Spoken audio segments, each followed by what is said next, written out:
will win. Maybe. And maybe their promise doesn't mean they'll win. It just means that at least they will put on a show, you know? Because promising that you win, that's a lot. Yeah. That's well representing the cavalry, I see. Hey, man. I mean, like, I here's wore my blue today. We heard that they are fired up, renewed fire inside of them. And when we talk about renewed fire, we got to talk about the battle within. So for you guys, make sure you guys grab the Amon skin as well as the Hanabi skin, because the Vessel of the Seed, Amon skin, and Hanabi, Vessel of Rage, is now available, but it will only be available until the 5th of August. So make sure you guys get this awesome skins. The first draw is 50% off every single day, and the Permanent Soul Vessel Series item is guaranteed in the first 10 draws. So again, make sure you guys grab them now. And we're not stopping there, because we're moving on to Project Next Update is live. Discover the fresh excitement of equipment evolution and enjoy a revitalized, thrilling gameplay. Jump in now for a more dynamic and fun battle experience. But again, there's still more, because we gotta talk about the U Fair. It is here with incredible bonuses and exciting events. Grab multiple permanent skins for free, just like Sylvana's Classroom Charm and Spade and Skin Classroom Glam. More exciting events will be revealed, so make sure you guys watch out. Speaking of watching out, again, talking about Falcon CP brand going up against See You Soon, because I feel like, again, if the draft goes in the favor of See You Soon, I feel like they can actually win it. Is there, what would be going in the favor? Yeah, well, like what would giving that up even the be? because right now I feel like the draft is very open. A lot of teams have shown that they can even beat some of the meta picks. Yeah. So what is going in the favor, you know? First of all, remind everyone, this is going to be Falcon CP brand going up against See You Soon. And in my head, how they're going to win the draft is very simple. MP the King gets a good jungler that can actually counter what Falcon CP brand wants to do, and Falcon CP brand doesn't have the answer. For example, we've seen when MP the King gets the Ling, and then the opposing side, for one reason or the other, they don't get the counters. They don't get the Valentina, they don't get the, I would even say Terizla, to making sure that he can tank up most of the damage up front. So yeah, again, because we have to remind ourselves, they don't have a coach, but so far the drafting has been great. Yeah, drafting has been great in a way that they're getting their comfort heroes. When I saw their draft against Fnatic, Onyx, and then eventually Falcons, I was very impressed, because they were able to really concoct this configuration where it's easily winnable in a way. It's like they're always looking for the easiest way out of a team fight. You know, it's like get the Ling, of course, then supply it with sustain. You know, it's very I would call it even one-dimensional. You know, but it's comfort. Yeah, it's comfort, but we gotta talk about MP the King, because we gotta talk about the king against the kings of the role. We really gotta highlight this guy, Trex. I mean, MP the King's been a monster, and I mean, some people are calling him MP the Coach right now. MP the Ling, MP the Man, MP the Goat, MP the Analyst. Yeah, he's doing it all. He's a man of many hats right now, as you can see with the crown on his head. And here the boys come up. There you go. Feeling very confident. I think they are in a place where they are just really enjoying everything. Well, that's how he kind of described it. They're not gonna be given in onto the pressure. In fact, the fact that they got out of the knockouts is already a blessing for them. That's why they will be, I would say, they will feel more. It's like they're flowing like water. Yeah. Wherever the current is pushing them, they'll just go through it. Can I just add as well for MP the King? He said that they wish that there was a three-way tie. Oh, he actually really? said that, because what he wants to do is to actually prove that they can win against SRG back then. Yes, thank you very much. And with that being said, we got to start the match. So let's throw it over to the stage.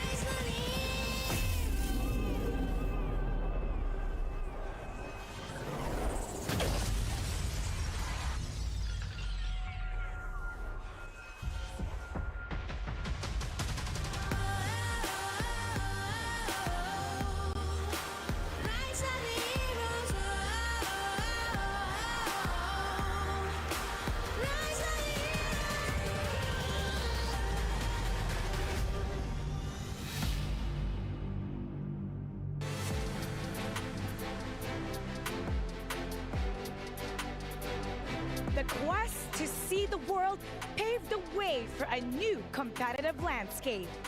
Representatives from the emerging regions have finally risen and proved once more that they can stand their ground against mighty giants and reigning kings. Ladies and gentlemen, أيها السيدات والسادة, welcome to the Amazon Arena. Now the two teams that's about to face each other in this best-of-5 single elimination match are ready to step on the stage. That they are, and just like yesterday, only one team will continue their journey and the other will have their keys and their hearts broken. Introducing first, the reigning champions of the world, the Bees from the Hive. Made it to the knockout stage by sweeping the group stage. Now they're set to prove that they can fly higher than the Cambodian Owls.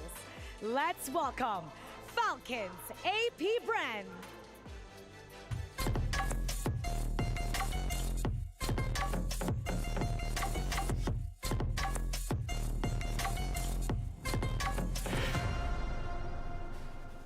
It's Flap Teasy, Kyle Teasy, Few, Ogwen, and Super Marco, guided by two world champion coaches, Coach Ducky and Coach Trev. Now they're showing the world that they can complete their already stacked trophy cabinet. And facing them on the opposing side, the mighty Slayers from the group of death. They made the Sky Kings of Indonesia kneel before them, and now they will open their knockout stage campaign against the reigning world champions and another powerhouse here at the MSC. Ladies and gentlemen, give it up for See You Soon.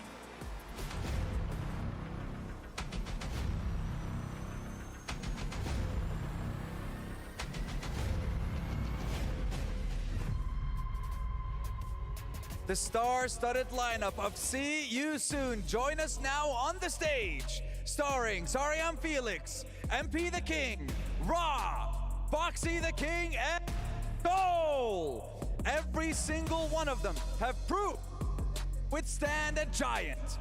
But can they stand with them as well is the question. Can they deliver another upset as they take on a reigning world champion here at MSC 2024? And now we're all set. Now the players, the team who will win today's match will get to take home at least $200 US. 200,000 US dollars is what you guarantee if you make it through this game.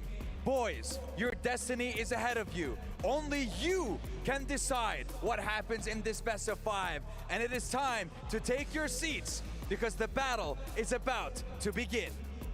200,000 US at stake. That's the minimum that they'll be getting. And of course, they have a chance to keep their key. That's right, the key, and of course, their main focus here at the MSC is, of course, that lovely trophy behind us. That is the hopes of and dreams of every single player and every single team that is competing with us on this stage. Now, in partnership with the Esports World Cup, we've seen their keys, their personalized keys that they're hoping to keep until the very end, because only one key will unlock the MSC trophy. That's right. And the question remains, who will be able to continue their journey? Who will keep their keys intact until the very end and unlock that trophy and be crowned the MSC 2024 champions? And later on, we'll be able to witness that ritual with the losing team handing over their key to the winning team. And if we take a look at the players now, they'll all be doing their ping test with the best gaming phone in the world, and that's the Asus ROG, powered by Snapdragon 8 Gen 3 mobile platform. That is right. Boys and girls, ladies and gentlemen, Asus ROG is the official gaming phone of MSC 2024 at the Esports World Cup. Now, I know the players can't wait to get it started. So how about Sandstorm? Let's throw it to the panel to talk about the game and to talk about the draft. Boys and girls, take it away. It's your time to shine. First of all, excuse me, winning this gets 200,000 US dollars? I mean, like, okay, here's the thing. We're going to have the STC predictions. So for you guys at home, Who do you guys think is going to win this match? Is it going to be Falcons, AP Brand, or is it going to be See You Soon? Panelists, who do you guys think will make it and win at least $200,000? Me, I want to go first. No, you can go first. Yeah, I think this is not a biased opinion as well. I think Sure. I could say Brand for sure. If you judge how they operate and judge how they are managing and approaching the meta game that we have right now, it's different from the usual teams where they're very aggressive, they're damage heavy from the jungle. Falcons AP Brand are more early game centric and more execution based and a team based macro. So I think they got this in the bag. What about you, Trex? You know, I would love to see a huge upset. I would love to see an underdog take it, but I think, you know, if I had to put my money on somebody, Falcons AP Brand definitely the favorite here. But like I said, we've seen See You Soon do some crazy things. We've seen him take down Sky Kings. Yeah. We've seen him take down other kings. You know, Now they just got to take down these kings. you know, I don't have enough money, but I'm putting it on See You Soon. All right. Which I guess doesn't mean much at this point. But again, I feel like See You Soon can do it. So for you guys listening to what the analysts have got to say, it looks like they're going for Falcons AP Brand. Again, just a very quick reminder, if you guys want to give your predictions, you guys can go to stcplay.gg to lock in your predictions to see who's going to win this one. With that being said, we're looking at all the players getting ready at this point. I believe they're doing their ping test. Going forward, they'll be doing the draft as well. I feel like winning the draft is going to be crucial for See You Soon, but going up against Falcons AP Brand as well as Team Look at PH, rarely do I see they make mistakes when it comes to the draft. Yeah. I think for Falcons AP Brand, you have experienced drafters. You have Ducky, for example, is there. But at the same time, you also have Trevor, drafter that has been there for many international events. He helped them win games of the future, and also, you know, they have. I think Trevor was part of the M4 squad as well. That, you know, coaching staff that helped them win over Blacklist International back then, who are also very good at drafting. You know, so Yep. I agree with you, Lafel. When it comes to drafting, it's hard to make mistakes if you're FCAP. You know, and to kind of expand on that point, how you talked about See You Soon needing to win in the draft, I don't really know if that's possible, but what I think they can do is get a little outside the box. They're one of the few teams in the top 8 so far that have won with things like Bane, that have been picking up the Lapus, that have been pulled the Hellcurt off. Yep. And I think that could really be the win here against Falcon AP Brand, is catching them off guard, you know, bring something in that throws them for a loop and maybe messes them up in the second phase or messes them up in their early game. I think that's the big possibility here for See You Soon. It's going to be the Ling ban. Roger is going to be inbound for sure, as well as the Harith. I believe that Falcons AP Brand would love to get their hands on the Roger. Yep. That's indeed going to be the case. See You Soon will be securing their Terizla, known as a team that does not actually prioritize the Harith, but I think that if you're going up against a team like FCAP, you want to take it. It's Vexana plus Terizla. Again, the way that See You Soon is drafting, it's a shopping spree all the time. They just want to get what they want. For me, looking at how Ra plays with the Vexana, it's an anti-engage tool, because we've seen time and time again when someone wants to hard engage onto someone like MP the King, Ra will have a triple man knockout with the Eternal Guard. So I feel like they're drafting in a way that MP the King can move around without worry. Exactly. But just in this case, probably another assassin like Hayabusa, for example. Minotaur, as well as the Julian, going to be picked up. So this confirms Roger 2, the gold lane. Or maybe, actually, Julian sometimes is played by few. So that is still a flex in a way. Immediately a carry for See You Soon. Right now, my question is for See You Soon, if the Julian or the Roger goes into the jungle, either ways, both of these guys farm very, very fast. So I'm really looking at, like, if they want to pick up something like the Bane, I'm not so sure how fast the Bane actually clears the jungle. So maybe that's not the right answer. But with that being said, Falcons AP Brand, they can just ban out the assassins that farm very, very fast, like the Hayabusa, and maybe even consider the Nolan. Yeah, Nolan and Hayabusa. Nobody For banning sure. on the That's going to be the Kaja, which Boxing plays really well. A good combo with a carry, too. Yeah. And now we got to look at our game facts. Super Marco has the highest KDA in MSC 2024 with 20.67. My God, are you kidding me? KDA. This is the bulletproof Marco. Oh, Yeah, he's just, I mean, He's built diff, man. He's MSC. he's built diff. Let me remind you guys, in MSC, 20. 20 KDA, man. Kidding me? In MSC, not local MPLs, MSC, man. That's different. That's a monster. Unbelievable. Like And he's been a monster on the Roger. He's played it like 4 times. He's picked up the Moskov. We've also seen him on the Claude. Yeah. But this carry for See You Soon has been a very favorable pick for them too. You mentioned how they don't play the Harith as much. This has been actually one of their fallback picks. Yeah. And I think it works well with their play style. They pick this aggressive jungler who can kind of help out in the early game, give some time, and wait for that big mid-game spike. We're coming into the second phase, though. One more ban for FCAP. Yeah, probably a Tigreal for FCAP if they do want to really just target Boxy the King, or maybe a Grok. This is so pretty good as a hero for See You Soon. So we can confirm that there are at least 2 heroes that Boxy the King can still pick up after this. There's still also the Cho, which also is really good in combination with the carry because you have that penetration to get out of it. Bane still won't be let through. I believe that the best hero for See You Soon right now will be the Tigreal because it answers most of the assassin junglers, but in this case, immediately a Hayabusa for See You Soon. FCAP having the Minotaur early pick, they can't go for the Tigreal for now, so makes the Hayabusa pick a little bit easier for them. But with that being said, Falcons CP Brand have 2 more picks Aurora to potentially counter what they have. Yeah, I'm liking the Aurora here for FCAP, and then they will secure with a Barrett's perhaps for Mr. Flap TZ.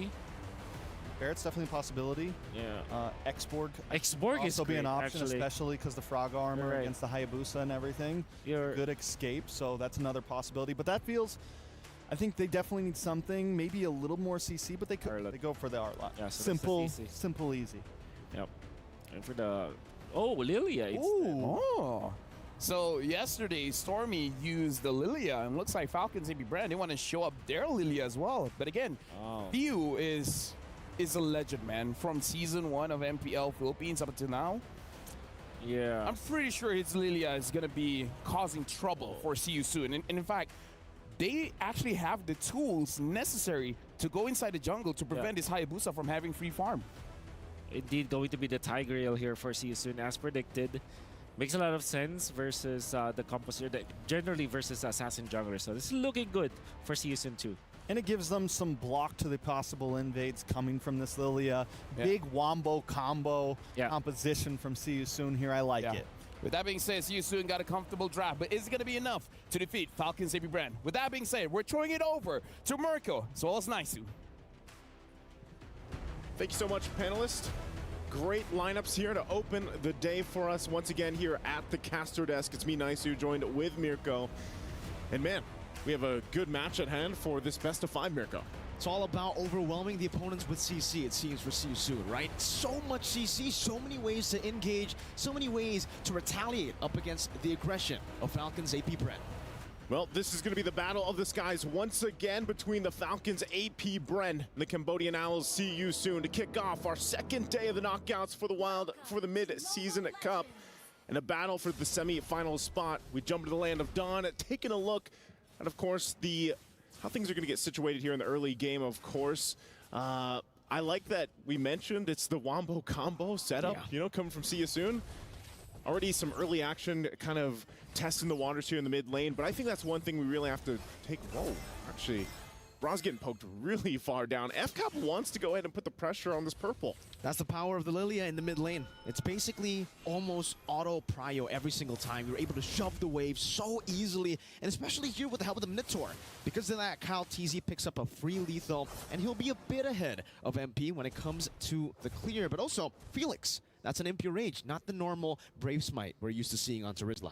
It's funny, you know, we've seen that like a couple times now where, and I feel like it's still debatable, but he gets enough, I feel like, sustain also just having the Festival of Blood. You know, Brave Smite, and Brave Smite is a little overkill for some, but you take the Impure Rage, that helps you kind of spam your abilities a little bit more too. You get some mana there, of course, to work around with. But I think biggest thing is also just talking about the matchup in the jungle. You know, you have this Hayabusa and MP the King, and he's been honestly probably one of the biggest contributors to See You Soon getting to this point. And he might become, you know, now going against this Julian pick like we've seen from Kyle TZ.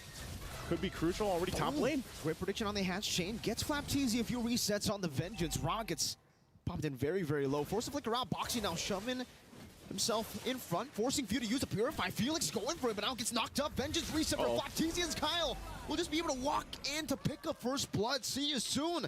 A bit of overextension up top. Yeah, I guess you know, it was more so like they thought they were going to be able to get that kill, but the rotation decision from Falcons AP Bren gave him that upper hand, and then I feel like they were just like, oh man, there's way too many here than we thought. So this is also going to be an objective now taken over here for Falcons AP Bren pretty easily at this early point of the game. It was a free objective, a free kill as well up top. See you soon. This is already very uncharacteristic. Usually they have a lot of prio in the mid lane, and that's why here, if you take a look at it, maybe that's why Boxy the King actually went for the base mine instead of the concussive blast. You know, instead of actually trying to force a 50-50, a prio matchup in the mid lane, he's like, you know what, okay, the Lilia's gonna win anyways, might as well go for additional sustain for some of these skirmishes later on, but Few on the Lilia, he really has a hold on these choke points, man. Yeah, he does. And I think part of that, going back to with Boxy, is like, you obviously want to get your implosion set up. You want to be able to get the, you know, the CC there, because you also have a, you know, this time around a Vexana, and we've seen, honestly, teams haven't been prioritizing the Vexana pickup as much, I feel like, lately. So this is also nice to see this Vexana and also the Lilia pop up. We saw this yesterday. I think you mentioned it was like a 100% win rate, right, for the Lilia right now. And so that's part of the case is for See You Soon.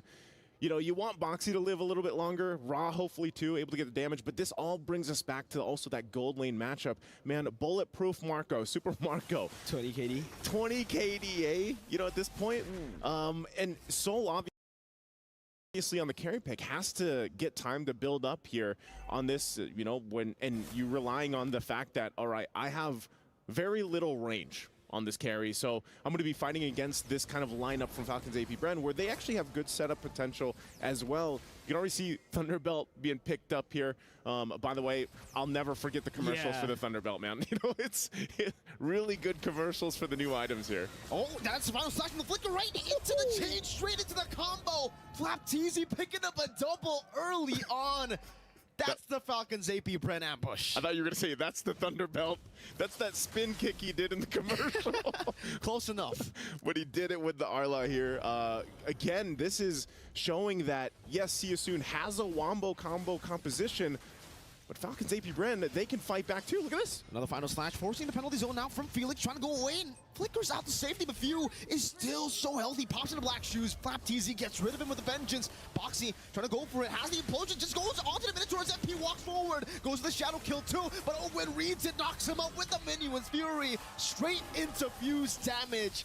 5-0 Falcons AP Bren. Yeah, the answer to deal with this Hayabusa just seems to be the setup. Look at this once again, STC replay here. That final slash with that Thunder Belt as well from Flap. Absolutely beautiful. This here too, as well. the timing. Yeah, the timing with the Minoan Fury knocking up MP the King. He has no chance to get back.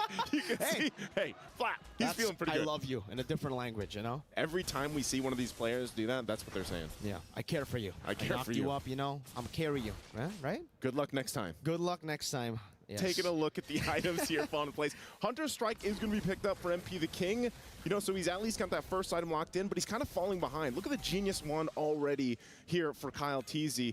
And that actually works pretty well with the fact that, hey, Few, we already saw the damage that the Lilia can do. Now you have the Genius Wand working in that coordination with the Lilia pick. Oh, then Ogwyn gets the Flask of the Oasis already. So it gets increasingly more difficult for See You Soon at this point in the game to actually penetrate through that healing.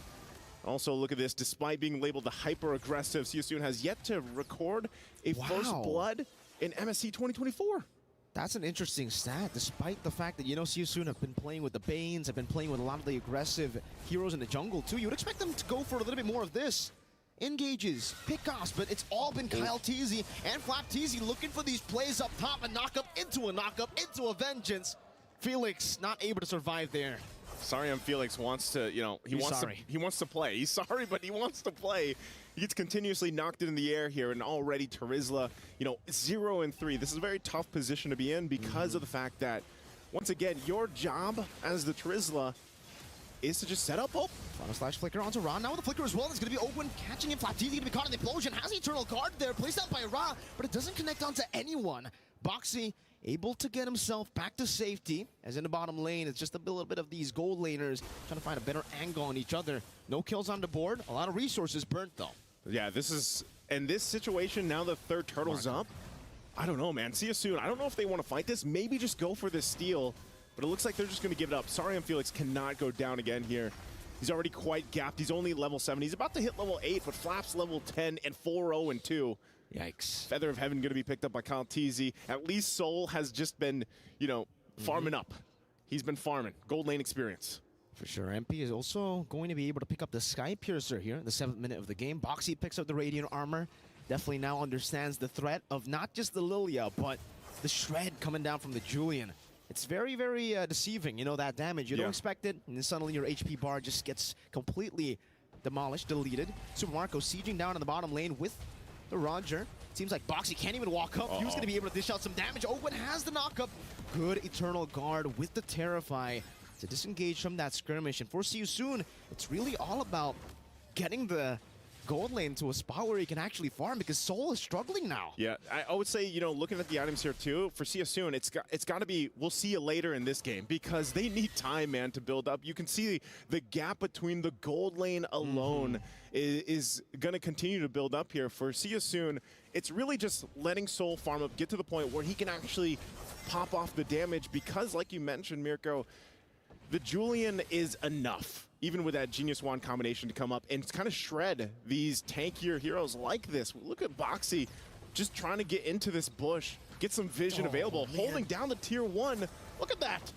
You might have to flicker, you know, if this continues. Felix going to be displaced by the final slash. Straight into the damage of the Vengeance. Now as MP the King walks forward with a quad shadow. Not enough first. It takes Felix down. The few tries to dive under the tier 1 and tier 2, sandwiching them in their own turret.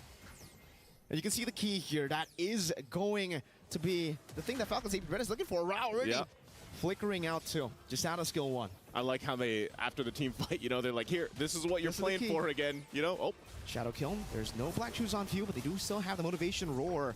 And for MP the King, he will still have that quad shadow to disengage. Still, this is a dominant game so far for Falcons AP Bren. Yeah, very dominant. Also, great job. They actually got the tier 1 down after all that work. Hold on. Boxy? Boxy popped in the implosion there with the Terrify too, but there's no Eternal Guard. Super Marco goes with the Lycan Pounce, baits out the flicker. Now no flicker on Boxy. Even when he gets that implosion, Falcons AP Brand, they can That's a Lord. read it out so easily, and because of that, yeah, they're just gonna go straight to the Lord. This is Lord number 1, Falcons AP Brand. A perfect game so far. Not even a turret traded. Yeah. At all. I mean, now they do. They get a bottom lane turret, right, with the waves pushed in, but the fact that it took 9 minutes for one turret to be taken by See You Soon is concerning, Naisu. It is, and you know, you really have to respect the way that Falcons AP Brent plays the macro game. Sometimes they're not after these kills, and they know it. They can actually just get some of these spells out, like we saw them do against Boxy, where he burned the flicker, he burned the implosion. That's a green light to go take the Lord. And so now they're going to find themselves trying to defend up here on the top. They should be able to do okay, but I'm worried. I'm actually worried about their clearing potential because of the lead that Falcons AP Brent has. We're talking, you know, 6,000 gold ahead. When this Lord does get to the base, they might just force the issue and force a situation where See You Soon's left with their backs against the wall, kind of like, all right, well, I guess we're going to have to fight this. There's not much they can do right now except for play tower defense in their own base, because even Few can dive under the tier 2, utilizing the waves that is all pushing in towards See You Soon. Just using the emotes, popping into Holy Defense, and now going to be attacking with another wave buildup in the mid lane too. Top lane with the Lord now. Flapteezy looking for an angle to go in as MP the King pops into Quad Shadow and the Shadow kill. And you can see the pull of the Flapteezy able to find the final slash with the Flicker. Boxy gonna get the implosion down, but the Minions Fury catches them again. They're unable to go for the engage. Kyle goes and uses the way to crowd to escape. That's a stun on the Felix. No kills traded like a pound by Super Marco as he dives deep in the base turret. MP can only just Quad Shadow back and forth. And for Falcons AP Brand, they are flying across the skies. These base turrets stand no chance. 2 base turrets with the first Lord.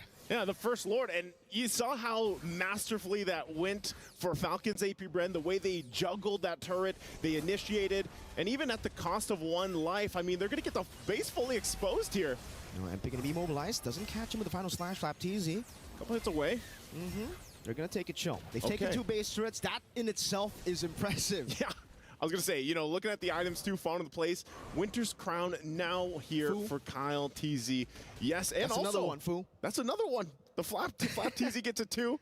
And, you know, with that, Boxy making a play. Great pick, but it's only onto Flap. He can pop in the Vengeance now, and it's going to be the enhanced chain to knock him up. Another Vengeance in the final slash right into the Lycan Pelt.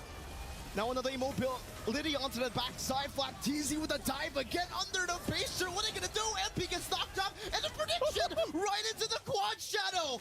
What are they made of? Falcons AP Bren dominating, stomping, and now diving on Ra, forcing him back on the base. They're going to juggle the base? They're going to try to do it, man, but I don't think they can go for the kill. They don't even need to. They can just go straight for the base. That is wide open. 13-1, 12 minutes. 13-1 in the first game. The juggle, the masterful macro play from Falcons AP Bren. Yikes. And that's going to further up Super Marco, the bulletproof Marco KDA, man. He did not die in that game either. I mean, only one guy died. They only died once. It's 13-1. Oh, man, see you soon. Wow. The lineup made sense. Wombo combo, but even with that, when you get outscaled, outplayed in the beginning of the game like that, I mean, even this Hayabusa pick from MP the King was not enough. It just tickled the frontliners of Falcons AP Bren. Great game here, very dominant from Falcons AP Bren. We're going to throw it over to the panelists to see what they have to say.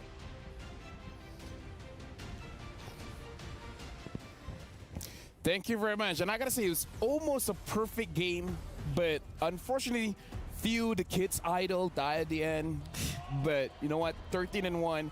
We see Flap TZ exchanging words. We'll see you soon. But overall, confirmation. It wasn't a close game. It wasn't. I gotta say though, this is a very good last 2 picks coming out from the entirety of Falcons AP Bren, especially because they went in for the Minotaur very early on, which I thought is one of those heroes that are decent versus assassins. I think in M5 it has been proven that Minotaur actually counters some of the assassins like Nolan and Joy from before, because you heal up your teammates with the flash as well. Exactly, with the flash, and then you can just punish the assassins when they do go for that play, which Ogwin was able to do so many times this game. However, I think the biggest problem that Season had to face was Few because of that Lilia pick. I believe it was genius.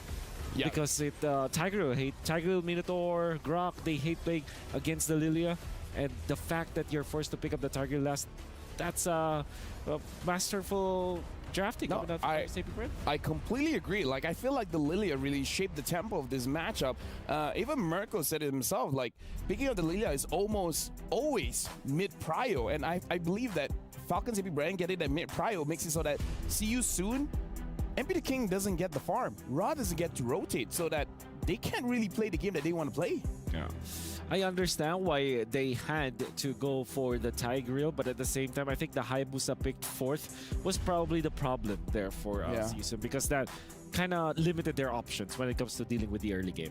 Yeah, Hayabusa didn't really have anyone he could majorly target, and because Ra was stuck at the mid lane, they couldn't go for any early game ganks, they couldn't really pull anything off, and then once Fuse started to scale, once they got a little bit of a lead, they were just getting zoned out completely. Yeah, Ra did the most amount of damage, but I believe it's about poking Master Ogwen down, but again, I kind of feel like see you soon after this first game, because again, we have to remember it is a best of 5. Yeah. They can still adjust, but if they're going to adjust, Wolf, in your opinion, what have they learned from game number 1? Don't reveal the MP the King hero as soon as possible. I think the carry as well was far too early to be picked up. Or you already know though that you're going to be facing up against the Roger. I've always felt that carry versus Roger is very Roger-sided. I agree. Some people will argue that it is a 50-50. Well, that's because they're good. But but if I were to play it, Soul is good. Soul is good. Okay. Exactly. Soul is good. That's why they picked it up. Yeah. That's what I'm saying. Like, okay, yeah, they can argue, but then just one rotation, for example, you're gonna have some trouble. I think we saw in, I believe it was the first 2 minutes, first 2 minutes, or I think third minute, that Seoul was already struggling in that lane versus the Roger. Super Marco was like Yeah. half a level ahead of Seoul. And so, 1,300 goal difference as well, just from the goal lane. of the gold lane, which is, I think it's not Seoul's problem. I think playing the carry versus Super Marco's Roger is not gonna bode well for you. What do you think about it, Trunks? I think Seoul, nice who said it, Seoul kind of had the gold lane experience. He never got ganked, he never got killed, but you need time on that hero, and Yeah. falling behind 1,000 gold's even worse, and time was just clicking away very, very fast in that game. Seoul never had the opportunity to come online, and his front line could never make a play because Few was just zoning them away. It was just a problem. Yeah, I believe that Seoul's Beatrix was amazing from when we saw it. I think that could have been the pickup. Yeah. At the same time, you don't reveal it very early. Like third pick carry when going up against the Roger, it's kind of No, I agree. It's difficult to pull off. I mean, I feel like the idea coming in for the carry was that they will have time, because I feel like what Ra and Boxy wants to do is actually to gank the goal lane to make sure that they have a lead against the bulletproof Marco. But the thing is, Few and Master Ogwen winning that hard in the mid stops everything. So personally for me, I feel like they have to make sure that the mid lane is capable of winning so that it can actually sustain well. So do we think one of the answers, since Marco has always been the unkillable, right? The bulletproof Marco, do we think the answer is see you soon hard ganks gold? Like try to heavy focus, try to take down Marco early on if you can. But that means you have to get through Few. You have to make sure you're leaving Few behind and not holding down mid. You know, what do you sacrifice to get that? No, I feel like the Kaja band was genius. Kaja carry and Boxy is so good on the Kaja. I feel like with the Kaja, maybe we'd have seen a different game. That's personally for me, because again, I feel like, although to be fair, with the Lilia pick anyways, the Kaja might be a non-factor.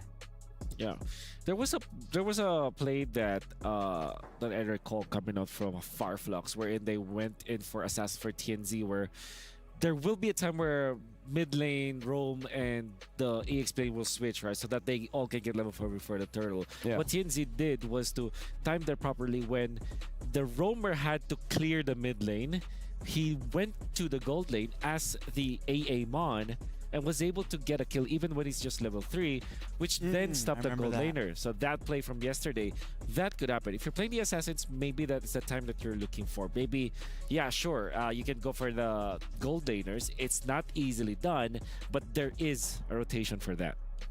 I mean, honestly, looking at this matchup, the first game I thought would have been much closer. I mean, soon we'll have a video from MP the King. Perhaps that can give us a little bit of an insight about how he's feeling about this matchup in general. So if it's ready, let's play the video of MP the King.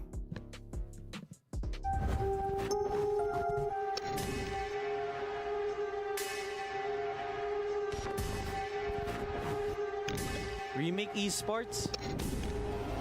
Yeah, we're made to be stronger.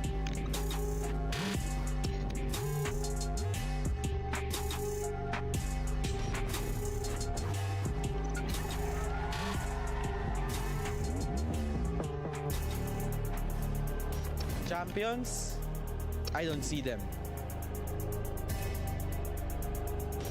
The new king has arrived. Kayo na ang susunod. Oh, that last shot though. Whoa. Oh my God. Over the Falcon's Nest? Can I just say, That was Like- amazing. That's poetry. MP the King looks like a very nice guy, but that video gives me like new villain arc vibes. Like, it's like, you know what? You guys have done enough. It's time for me to be the villain. Yep. And you know what? Next. If this is his villain era, I'm all for it. Yep. The new king. I like The that. new The new king. MP. king is here. The new king. Wow. And win hard. Yeah, I just hope that the following games will not be as one-sided as the first game. Agree. Hopefully, they can reset. I think that they were doing what they were doing Yes. against Falcons and Fnatic in the group stages in game number 1 versus Falcons AP Red. With that being said, let's check out our Sony MVP. and it's going to be Flapteezy on that Arlet. Talking about the engages Flapteezy has done. I still remember the that one. This is so good. Woo! Beautifully done. The flicker as well. The timing was just so good because you know that if it's like 30 seconds before the turtle, you're kind of just setting up. Around 15 seconds before the turtle, you're not that kind of secure already. And you want to get into the place around the turtle pit, but Flapteezy timed that so well. Very early activation coming out from this X-Blade Arlet. Yeah, I mean, it's bringing me back to M5 a bit. Yo. He's got probably one of the most proactive Arlots I've seen a lot of players play. This is our first time seeing him actually played in MSC so far. I've been waiting for it. And his rotations, his pickoff, his displacements, I mean, he seems to always be there at the right time. Yep. I mean, honestly, looking at how Flapteezy plays, like, it seemed effortless. 12 KDA and 92% kill participation. I like what our caster said. When he gets this Arlet, when Kalteezy gets the Julian, it's like, okay, fine, I guess I don't get to play the game. Yeah. I go to the lane, I die. Yeah. I kill some minions, I die. Gee, thanks, guys. Yeah, and I think that if you're looking at Fnatic Falcon's AP Brands composition, there's a lot of combos that you can do. Look at this, Flapteezy's here. There he is. The MVP. He's our only MVP. hope. Our only hope. Save us, Flapteezy. You're our only hope. Flapteezy, your Arlet will save us. Yeah, but with that being said, again, his Arlet is amazing. And the thing that makes it much more scarier is the fact that he doesn't need Arlet. I'm pretty sure he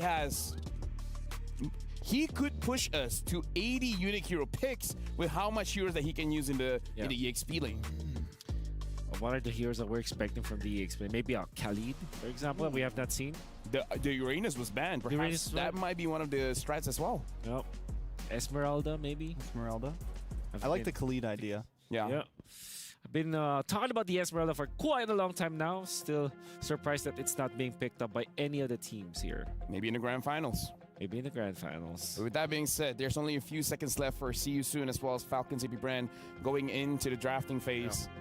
See You Soon, judging by how fast they did their initial draft, I kind of feel like this is one of those drafts where you write on your napkin, on paper. It's like, okay, if it's open, pick it up. If it's open, pick it up. If it's open, pick it up. I feel like now, seeing what Falcon AP Brand brings to the table, they got to take a little bit more time. Yeah. Use the 30-second timer as much as you want just to really think about, is this the order that you want it to be picked on?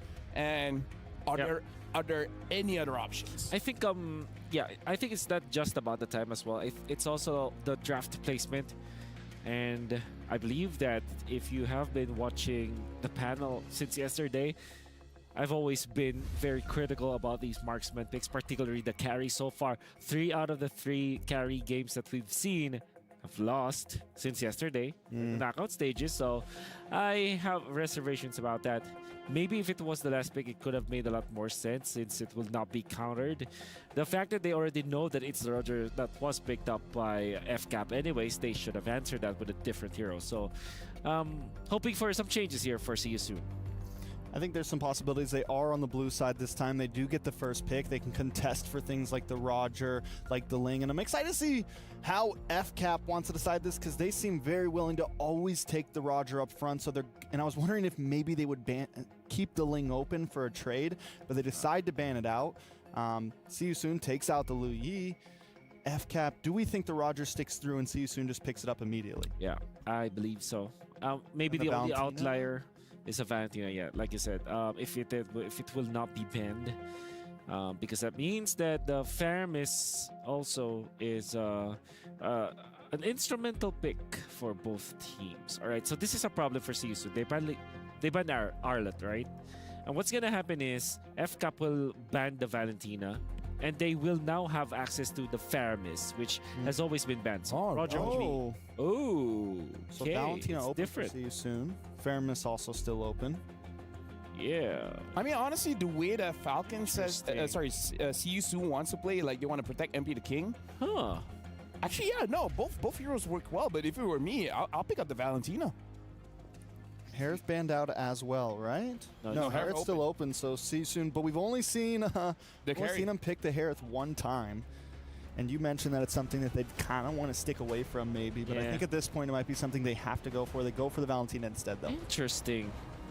So they're willing to pin down See You Soon to this point where the Val team will be picked up, and then maybe this is the time where they will pick the utility junglers. So Turtles and Harith, very natural pickups here coming out from Falcon's AP brand. I think it's very scary because having the Harith as well as the Terizla, you're kind of already winning both lanes at this point. Because the thing is, just now, even on the Arlet, Flap TZ was doing well against the Terizla, and that's not a winning matchup for the Arlet. So now him having the innate winning matchup, it's going to be a scary game for See You Soon. I think you go Moskov now if you're See You Soon. Moskov You don't banned. have a... Oh, it's top banned. Yeah, there's not a lot of gold laners left. That's why I really wanted to see him pick up the Harris, because pretty much most of the options. there Here it comes the There we go. Shout out to Leo. Bane picked up. Bane Edith very early, and I would understand why, because it has always been banned in second phase. It's gonna be your MP, the King Hero. Curious to see how the Saber Brand will pick it up. The last time I saw the Bane, he's basically unkillable. After 2 items like the War Axe as well as the Thunderbelt, he's like, yeah, come at me. I can 1v3, I can 1v4. Okay, Hayabusa immediately picked up by FCAP, already revealing their 3 lanes, jungle, gold, as well as the XP lane. It's gonna be the Kaja that is gonna be the ban for FCAP. Very natural. Okay, so you're looking at mid lane choices here for Maybe ban FCAP. For now, we gotta look at the weak link in See You Soon is Sorry and Felix, because he always overextends and sometimes doesn't know his hero limits. This is coming from Falcon's AP brand, Flap TZ. Yeah, that's right. Okay, second phase now. I think Minotaur could definitely be a decent ban for See You Soon here. That's right. It's a big problem. FCAP is, I mean, Ogwen's just able to use it so well, and I think See You Soon wants to get rid of some of that aggression. Definitely a possibility. Yeah. What if See You Soon just picks up a Phoveus in this game, you know? That's spicy. That's gonna be spicy. Great versus Harith. I've seen a Phoveus full damage build, and yes, I can confirm it does well against Harith. Yeah.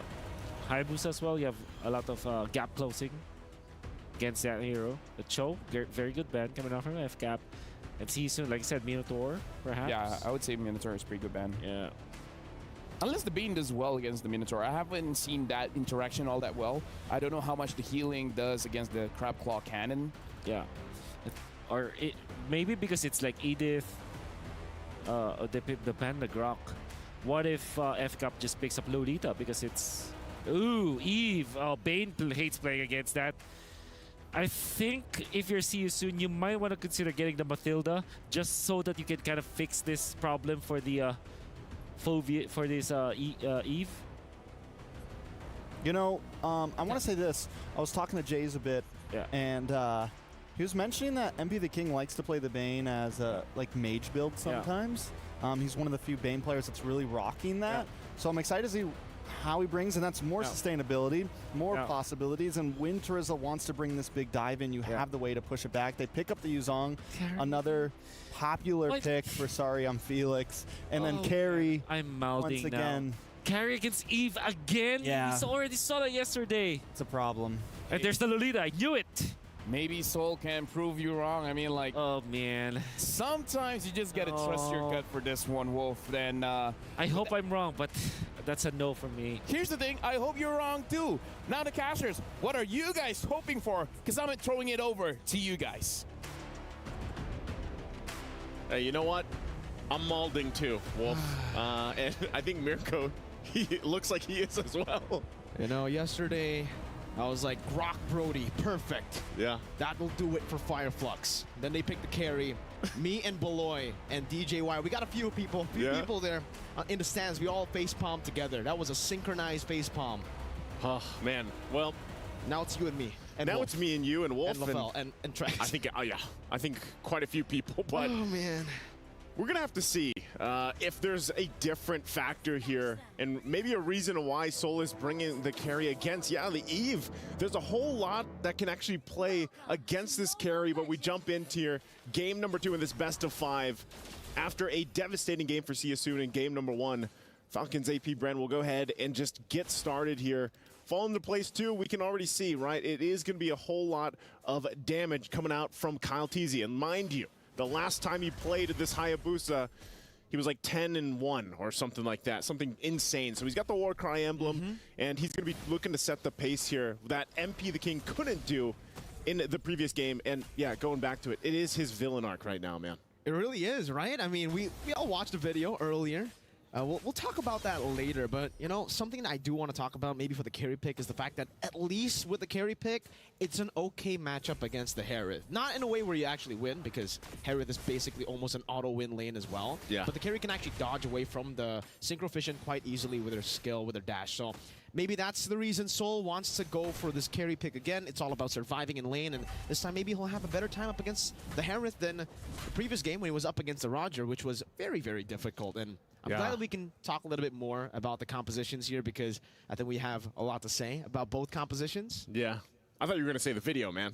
I thought we were going to bring it back to the video. We'll save the video for later. Don't worry. You know, because, like, even looking at the composition from Soon, now, the Bane, you know, as we have a little technical break here, you know, have a break, have a Kit Kat, by the way, for all those watching if you've got them. But that's the thing. Bane, now in the hands of MP the King, can work out really well. But I feel like the hardest part about this is working against the multiple things against the deadliest catch even. You know, for the most part, you're playing, if you get set up by a penalty zone alone from Flap TZ, and I think, if I recall, he did take Brave Smite this time around. He did. So he's going to be going for that little more sustain, a little more durability. And there's just so much crowd control that can play against, I feel like, Deadliest Catch. The damage could still be good, and I think Trex pointed out a good thing as well. He is one of the few guys that likes to build Mage Bane. You know, I'm not sure how his build's going to alter here this time around, but I think part of this really is just being able to actually find the right timing on your Deadliest Catch, because I don't know, man. It makes me worry because the Eve is now in play. If this was a different mage, I wouldn't worry so much. Exactly. But because real-world manipulation is there, they'll trap you in once your Deadliest Catch is done, or even if you use it first. So I just feel like there's a lot of kind of boxes that need to be checked here from Soon to actually win a team fight. The thing is, right, I mean, on paper, I think before the Lolita pick, it all makes sense. You know, all right, we got the Bane, that's going to be great. You can use the Deadly Catch, the Crab Claw Cannon, you can use the Primal Wrath as well to deal as much damage as you can in the team fights. But then you have a Lolita. So now my big question is the Deadly Catch a projectile? Can you turn it around with the Bulwark and the Crab Claw jump Cannon? over? Exactly, right? Does the Lolita use the Sharks against him? Or, I mean, for the Crab Claw Cannon, I think we know for sure that gets bounced back, right? And also for the Primal Wrath basic attacks and the carry. So those three picks, even without the Deadly Catch, is already kind of countered by the Guardian's Bulwark here for the Lolita. And on top of that, they have ways to lock you down. The penalty zone, and most importantly, the real-world manipulation. And I think for Few, we don't get to see Few on a carry pick often. You know, he's more of that utility for the team. Yeah. But now that he's on the Eve, expect him to just use the real-world manipulation as a carry. He'll use it probably last to try to catch everybody. I instantly think about how Aqua used it in MSC 2022. You know, I remember. Carry, yeah. I remember that. I think I was on desk with you. Ult to turn the team fight around. But I think it might not be a turn. It might just be a stomp. Yeah. You know, again, and that's partly due to what we saw in game one. I mean, and when you're just going draft for draft here, like I said, there's a lot of things that Soon has to do to be able to just handle one or two of these heroes with the lineup that they brought. I think part of that is, all right, you at least have a Valentina, you know, but most of the time you're probably just going to be taking, you know, the Eve for yourself, the real world manipulation for yourself. Then the Haya's like, yeah. Yeah, and you know, and then you're locked up there. So this is going to be, I feel like when you really look at this Soon, as we jump back into the game here for game number 2, is how can they get the pace set early on? It's funny because going back to the fact, too, this is an aggressive team that has not found a first blood yet. So with this lineup, it looks like they might want to go ahead and break that record right now. But so far for Falcons, AP Bren, they're spotting this one out. Get up top, Felix gonna be able to get them damage on the flap. Teasy the Deadly Catch. They got it. Chases him down. There you go. They got it. For the stats, first blood. The first blood ever for See You Soon at MSC. There we go. And you just have to curse it. Yeah, that works like that. So with that, they're actually going to be able to get this turtle too. So this is what I was saying, man. With the lineup they have, if they can get the momentum going early on, that's great. But also, they're spending a lot of time here. Oh, bottom lane, that's a solo kill, Soul. It's a trade. That's why he picks the carry. He picks the carry, but he goes down in the exchange. But he just solo killed Bulletproof Marco. Hey, That's going to affect the KDA now of Bulletproof Marco. And, you know, maybe Soul was like, hey, this is why I locked in that carry. So he gets the kill there. But at the same time, you know, Super Marco gets one himself. And you can already see here, too, holding on to that real-world manipulation over here for Ra. A lot of attention here on that bottom side for See You Soon. If they can, you know, actually at this point, I feel like they can just leave Soul to his own. Yeah. The only thing Soul has to watch out for is when that flicker's not available. Because of the fact that Super Marco can play a little more aggressive, especially with now that he has that Zaman Force and playing around that. So really good start, I would say, for See You Soon this early on. Let Soul solo. I agree. Felix now trying to run away. The penalty zone locks him down. Calteezy with the quad shadow 2 right into the shadow kill. The Petrify's still there, but Kyle has a few more quad shadows to use, and he will indeed utilize that to equalize on the board. It's 2-2. Okay, taking a look at the items here. First items not locked in just yet. But I'm assuming, yeah, this is, we saw this, I believe it was Calteezy who did this before. He got the Skypiercer first on this Hayabusa, and that's what helped him snowball quickly. So for See You Soon, if they can figure out a way to stop that from happening, you know, keep Calteezy in his tracks. That's one of the big answers they have to have early game. They've already got good control of these objectives early on, but the thing is it's ultimately even across the board economy-wise, and those first item pickups will start to happen for each of the members here on par. Now for See You Soon, like I said, if they don't want to have an issue with the objective fighting, Calteezy again fighting Boxy. With all those stacks, still Primal Wrath gonna be used up by Boxy. I think he expected Falcon's AP Bren to collapse even more, but now with a big resource burnt out, Boxy, no ultimate. He's still posturing up. He still wants some smoke. Ra walks him forward, goes for the terrifying penalty zone, lock him down straight into the quad shadow. Now is Boxy gonna be taken low. The hammer swings as Cal steals it away. The deadly catch just to disengage, but Super Marco continues this in the back line. The Furious time to catch Calteezy with that Petrify to find a trade on the board. The Felix will be taken down as well, and Super Marco gets the double. Meanwhile, Soul up top, picking up all of the turret gold. Hey, that's great for Soul. Again, interesting exchange there. Sorry, Felix does get a kill, but then eventually goes down himself. It's a good thing he took out Calteezy. But this is part of the plan too. Give Soul that extra gold, but the same thing is now happening here on the bottom side. So that little advantage that they were able to get is diminished at this point. Also, with Calteezy taking that turtle, even it out, looks like they want to make a play. MP, deadly catch, bursting Ogwin down. Boxy just zoning Super Marco so that no one can really help him. And it's actually a Queen's Wings rush here for Flapteezy. I think that's his second item. Very quick, Soul goes back up top. Flapteezy is actually taking a whole lot of damage here. Soul might be looking for another solo kill, but Flapteezy is still a bit too tanky here. It's a Queen's Wings first item, not even War Axe. Yeah, not even War Axe. Just wants that sustainability. I guess it works well with the Body of Smith passive, you know, for Trizla. And then, like we mentioned earlier, he has Brave Smite. So this looks like it's going to be a tier 1 down here for FCAP as they get that first turret of the game down on their side. They traded across map, what we saw See You Soon do earlier. So now at this point, you see a transition here. And I guess we got our answer earlier too.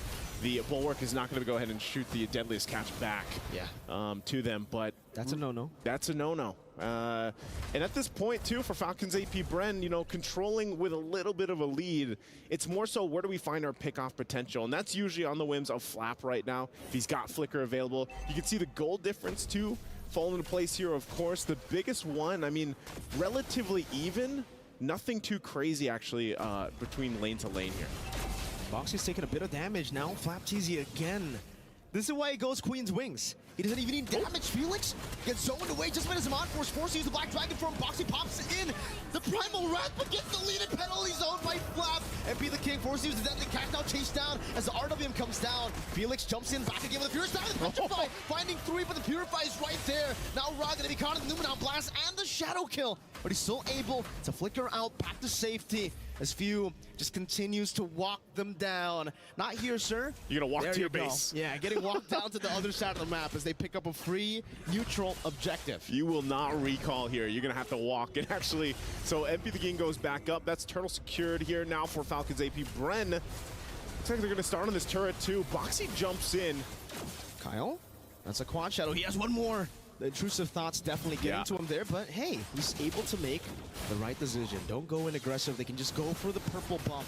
and they'll take it away. Now in the mid lane, still with the siege. Boxy's forced to use the Primal Wrath, and even Dead Flap just jumps in under the turret, straight into Cal TZ with the Quad Shadow. Boxy losing his life, the Shadow kill. He was so much damage just to zone them in the back line as Super Marco pops the Zaman Force to take the tier 1 down. They're doing so. Falcons AP Brand is doing such a good job at forcing that Primal's Wrath to be utilized or used first by Boxy, and then they follow through. Because again, when you look at the lineup, man, and the items that are falling into place for Falcons AP Bren, their power in team fighting is really showing the way they layer things on top of each other. The ultimates and even some of the skills. Super Marco, like we saw from Innocent yesterday, man, being very aggressive and upfront with this Harith pick. He's only died once in that exchange in the 1v1 against Soul earlier on. So I feel like now, as you get towards, you know, the next objective is this Lord, CSUN has to be ready to unleash Soul. Earlier we saw Ra take the real world manipulation. You know, the game, the Land of Dawn basically looked like a board game at that point. But that's something they can work around with. You have Ra with the real world manipulation. You have a Deadliest Catch. You kind of have to hope that, all right, we get Falcons AP Bren to use some of the ultimates that they have, withstand the Shadow kill from Kyle TZ, and then possibly be able to re-engage. That's, again, going back to the reference of it's a whole lot of boxes that CSUN has to box off here, check off here. It's really tough now, I feel, for CSUN, right? Because really the proactivity is all on Falcons AP Bren, and they've been able to utilize it so well. Invading the jungles constantly, even for MP and with a pick like the Bane. You don't really need that much farm, you're still good anyways. But when the Hayabusa is 2 levels ahead, 2 levels. now down to just 1, but when he's also 1,000 gold ahead on the Assassin, it gets really tough for you. He only has a War Axe, the Endless Battle. Like LaFell said, you know, he usually goes for the Thunderbell, but because maybe in the early game he needs a little bit more damage because the team is kind of lacking damage, he's forced to go for the Endless Battle, and even then you can see the poke from Few, from Flap, onto Boxy even more with the new glowing wand, man. It's just burning him down. And that's what I'm saying. It's just, we're going to force you to use that Primal Wrath early on so you don't have it for the fight. And they just completely cut off CSUN. And look at this. The bulwark that Flap TZ is alone on this Terizla, able to just kind of stand there and look down the eyes of CSUN and trying to bait them into initiating, and they don't. So the Lord is already taken freely, and big power spikes coming in. A Holy Crystal for Super Marco, a BOD for Kyle TZ. These are very big items picked up that already increase the power for Falcon AP Bren when they've been pretty dominant the last 3-4 minutes or so. So they're now going to work on the tier 2 here. MP the King makes his way, but they're just shoved out again, being poked down simply by Few even. I think if it wasn't for Ra terrifying Flap, that would have been a force by Falcons AP Bren. Maybe they would have been able to force out all of the flickers, maybe the Black Dragon form as well defensively. So good job for Ra. He was able to disengage from that skirmish that Falcons AP Bren almost pushed on them, but the fact that they were able to take the Holy Defense down in the bottom lane without the Lord, and now they have another wave coming down, they're going to be able to bait out the Holy Defense from the mid lane too. And the second wave is coming down in the mid lane, so they might be able to do what they did in game number 1, Black Dragon form. Now by Felix, but he's gonna get gunned down from the sky, so taken out right as he drops down. Boxy pops in Primal Rack, penalty zone Flap, catches them under the real world manipulation. Soul gets a double, but Few does it as well, and it's Flap on top of it. It's Soul, the Soul member of See You Soon, up against 3, the flicker forward. Soul absolutely obliterated, this time 11 minutes for Falcons AP Bren. It looked like it would take a little bit longer, but Falcons AP Bren essentially finishes the game at same amount of time. And just, you knew there were some tanky members there from CSUN, but man, even the Dragon form just getting blasted from this lineup of Falcons AP Bren, not able to withstand that first Lord push. And man, something has to be done here, CSUN, if they really want to go after the Kings here, the Kings of the world. They got to do something. They got to go back to the drawing board and come up with a better plan, because this was not it. Aside from a couple more kills this game around, it's just still dominance from Falcons AP Bren. Getting real scary, man. It's getting real scary for everybody in the same bracket as Falcons AP Bren, because they have looked absolutely perfect. Nearly perfect here. Again, let's go ahead and throw it over to our analyst to break down the game number 2. You know what, Mirko? Trust me when I say, we on the panel here, even though we're not playing, we're pretty scared ourselves. And honestly, looking at this game, a bit more shine for See You Soon. But again, it comes down to, number one, Kyle Teasy's being amazing on this Hayabusa. This Eve is completely controlling See You Soon. And do we want to touch on the carry pick again?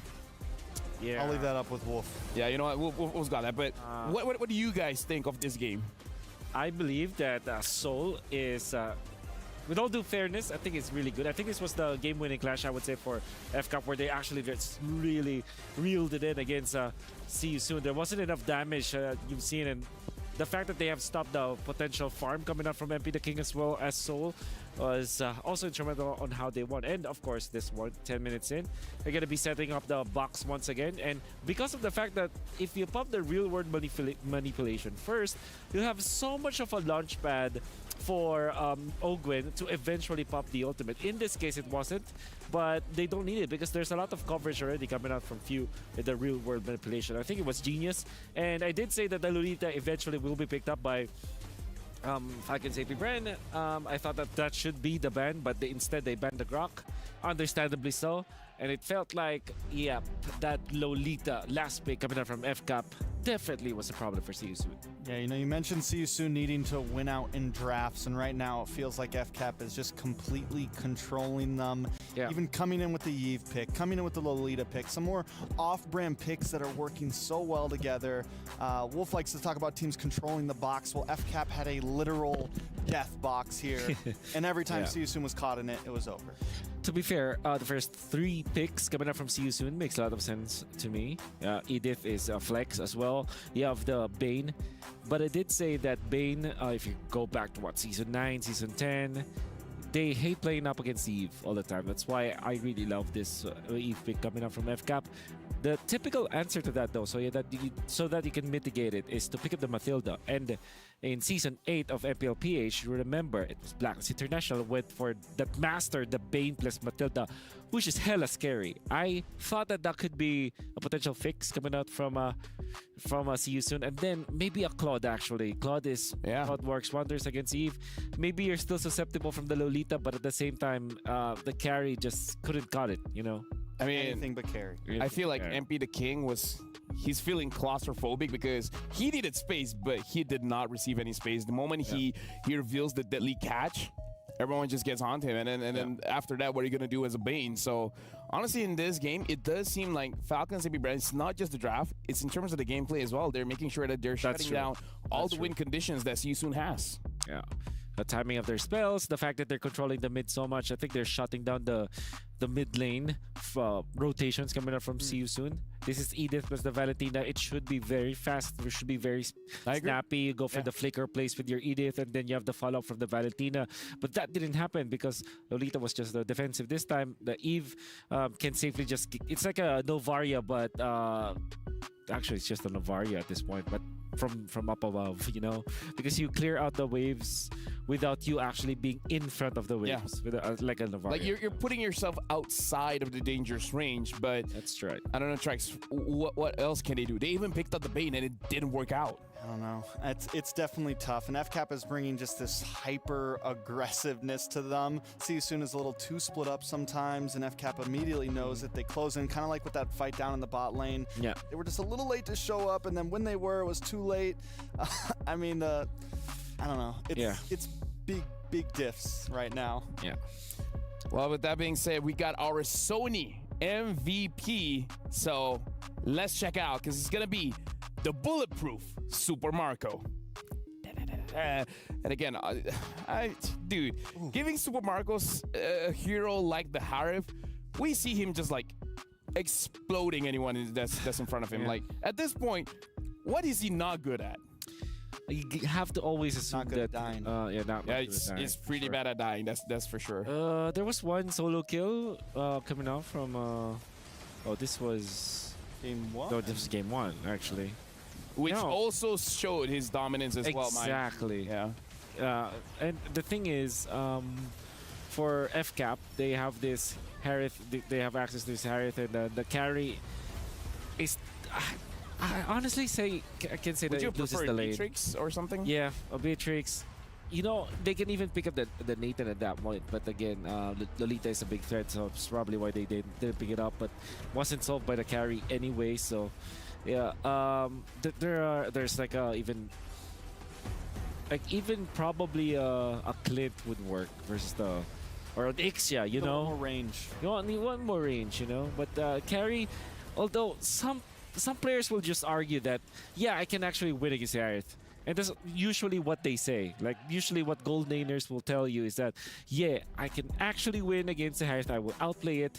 9 times out of 10, it won't. Well, it's not like he's losing against Super Marco in lane. The problem is I don't think the carry's working out in the team fights, right? Yeah. I mean, a lot of times him and Super Marco will both go 0 deaths, 0 deaths. But then once it comes to these team fights, the carry has to get up close. And the way that FCAP's just bringing this tight formation, bringing things like the Eve, bringing things like the Lolita, carry is just essentially useless in those fights. I agree. With that being said, this is going to be a little bit rough for See You Soon. With that, we're going to go for a short break, giving times for both teams to prepare. So we're going for a break.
And now we're back. Falcons AP Brand going up against See You Soon.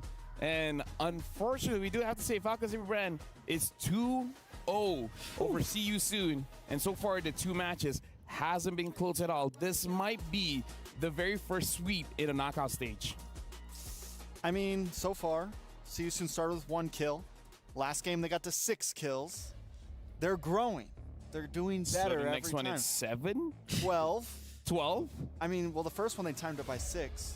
Yeah. The second, so who knows? Maybe they'll go 36. We gotta give credit where credit's due. That's That's the right mindset. Maths. That's a great attitude, actually. That's a great attitude. You know what? I love it. I love it. You know what? It's like We got plenty of time Yep. to bring it to a game 4. Yep. go all 5 games. Yep. See you soon. Do it. Oh man. They have the formula. It's just like going up against the defending world champions is maybe it's a little bit too tall of an ask. I mean, like, it's good that Falcon CB brand, they're making sure people understand their strength, because again, we Yes. saw the video earlier. It's like, we'll remind you guys why we are the world champions. Exactly. And you can see some, I would say a good 30 seconds where we're looking at just MP the King is just cheering up people, his teammates. I think he also mentioned when I did an interview with him that one thing that they didn't have, because they didn't have the coaches, is the morale boost that they needed. And he had to kind of also do that too. Apart from the drafting, he also has to take care of his teammates, make sure that they can still fight in this particular game. Well, we'll see how it goes. MP the GOAT, man. MP the GOAT. He does it all, and he's gotta be the GOAT for this one if they want to match out the Falcon CP brand. The first thing in my mind when we're looking at the draft here, which, by the way, Falcon CP brand first pick, see you soon. The second pick, Falcon CP brand betting out the Fireman as well as the Valentina. See you soon, betting out the Louis as well as the Chip. The only thing that's in my head right now, don't get a draft that needs a lot of skill. You need something that gets online almost immediately, Yeah. I mean, and maybe not a definitely- carry. At this time, I think they definitely want to. Gotcha. With the Valentina being banned out, do you ban out the Roger? But Ling's open. FCAP just keeps on Yeah. forcing them into these positions in the banning phase, man. And at this point, it might be leave the Ling and the Roger open. You know, do a throwaway ban here, take something else out. Yeah. I don't want to give the link up. It's so difficult now. Oh, But the then you have the Kacha Julian to answer that. I think that FCAP has just revealed that they do want to take the Ling first pick. They're daring CU soon to ban it out. Otherwise, they will take Harith or Roger. Great picks overall. And even the Moskov is still available for CU's for FCAP if ever that happens. Oh, They're going to go for the trade. they're gonna challenge it. They're gonna challenge a possible Ling pick here, unless Falcon CB Branch is like, you know what, we'll just grab the Roger. But do you really want to give MP the Ling? Yeah, Just well, giggles, you know? Oh, did Yeah, they let did. MP the King get the Ling? No. with the Ling. Oh wait, sorry. it's not- Falcons no, takes the Ling. Kyle the Ling. Soon Yeah, quickly Kyle. responds with the Roger. And the Angela. Oh. Just to deny it. Okay, good deny. I love the Angela pick here. And the Valentina being banned means that you don't have the necessary access to it. Do you pick up a Terizla here? Yep. Terizla. Yeah, they do love the Terizla. And then probably, Yeah, the of course, Harith. What about Ruby for See You Soon against the Ling? Well, they pick up the Arlet. I would have recommended the Yuzhong though, because they play it so well. I Well, mean- then this is a flex anyways. Arlet can be played the EXP as well as the. What about Rome. Tigreal though? Yep, For see you soon. for sure.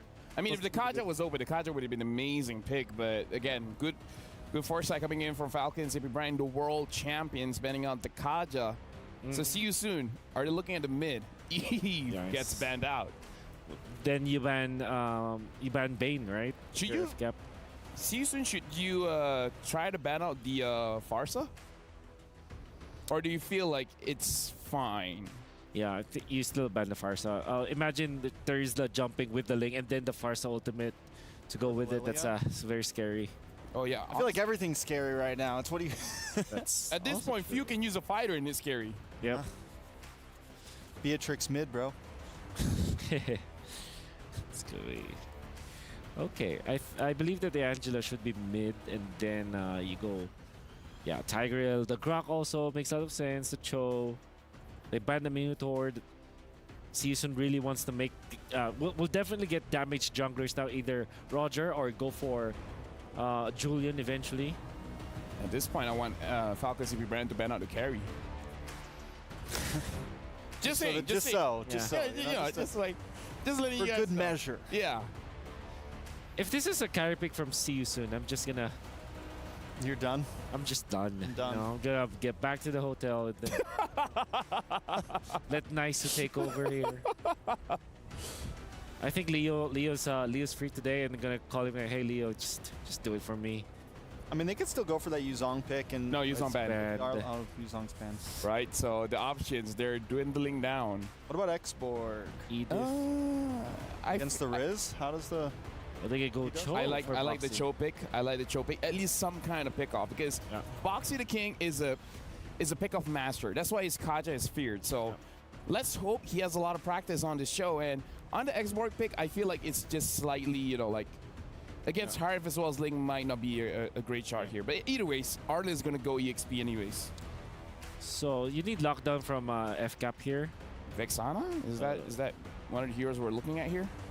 I would say Aurora for Aurora, FCAP. yeah. And then Edith, perhaps. So that you have, they go tag. They snatch it. Oh, well, they don't need the Tiger Limo, but yeah. Aurora looks good for FCAP. And then See You Soon closes out with a carry. Or Beatrix. Or anything. Vexana, okay. Vexana Tigreal, very solid mid lane, very fast rotations, and you can definitely poke them out and engage quite a few fights. So now we got to look at See You Soon, and they pick up the Natan. Okay. Well, this time there is no Lolita, so there's hope. Okay. Let's go. See you soon. Let's go. See You Soon. No carry. They're going to win it. Naisu, you don't have to worry. You don't have to replace Wolf. The carry was not picked. The draft has been done by Falcon and CP Brand as well. See You Soon. It's either a 3-0 or it's going to be a 2-1. With that being said, we're heading it over to the casters. Thank you so much, gentlemen. Again, welcome to the Caster Desk. Naisu and Mirko here. And you know what, Wolf, you can stay there a little bit longer. I'm sure you're going to be there for a while today. But yes, no carry pick this time around. And, you know, honestly, it feels like this time, if Falcons AP Bren wants to do what they've done the previous 2 games by ending it in 11.5 minutes, they could do it with this lineup as well. As we jump into the land of Dawn, it's match point here in this best of 5 between Falcons AP Bren and See You Soon. And also, yeah, we thought that maybe, you know, MP the King would go ahead and get his hands on the Ling, but it's taken for Kyle Teasy here. Yeah, the fact that they also kind of they were forced to put the Roger in the jungle, right? Because they needed MP to go for these carry picks as well. He needs to be the one dealing damage in the mid lane. Ra's doing a good job, and this is what the Cho provides for See You Soon. Outside of the, you know, obviously pick-off heavy playstyle that See You Soon strives with, it's also the mid-prio that we've been talking a whole lot about. In an early game, I think it's very important for a team like See You Soon, a team that has been very, very aggressive, wants to go for ganks, wants to get the fast pace to get the early game mid-prio. But other than that, though, the fact that MP was forced into the jungle on the Roger just made it so easy for Oakman to go and lock in that Tigreal. Because now it's going to be an easy pick, and for Soul even, I like that it's not a carry. Don't get me wrong here.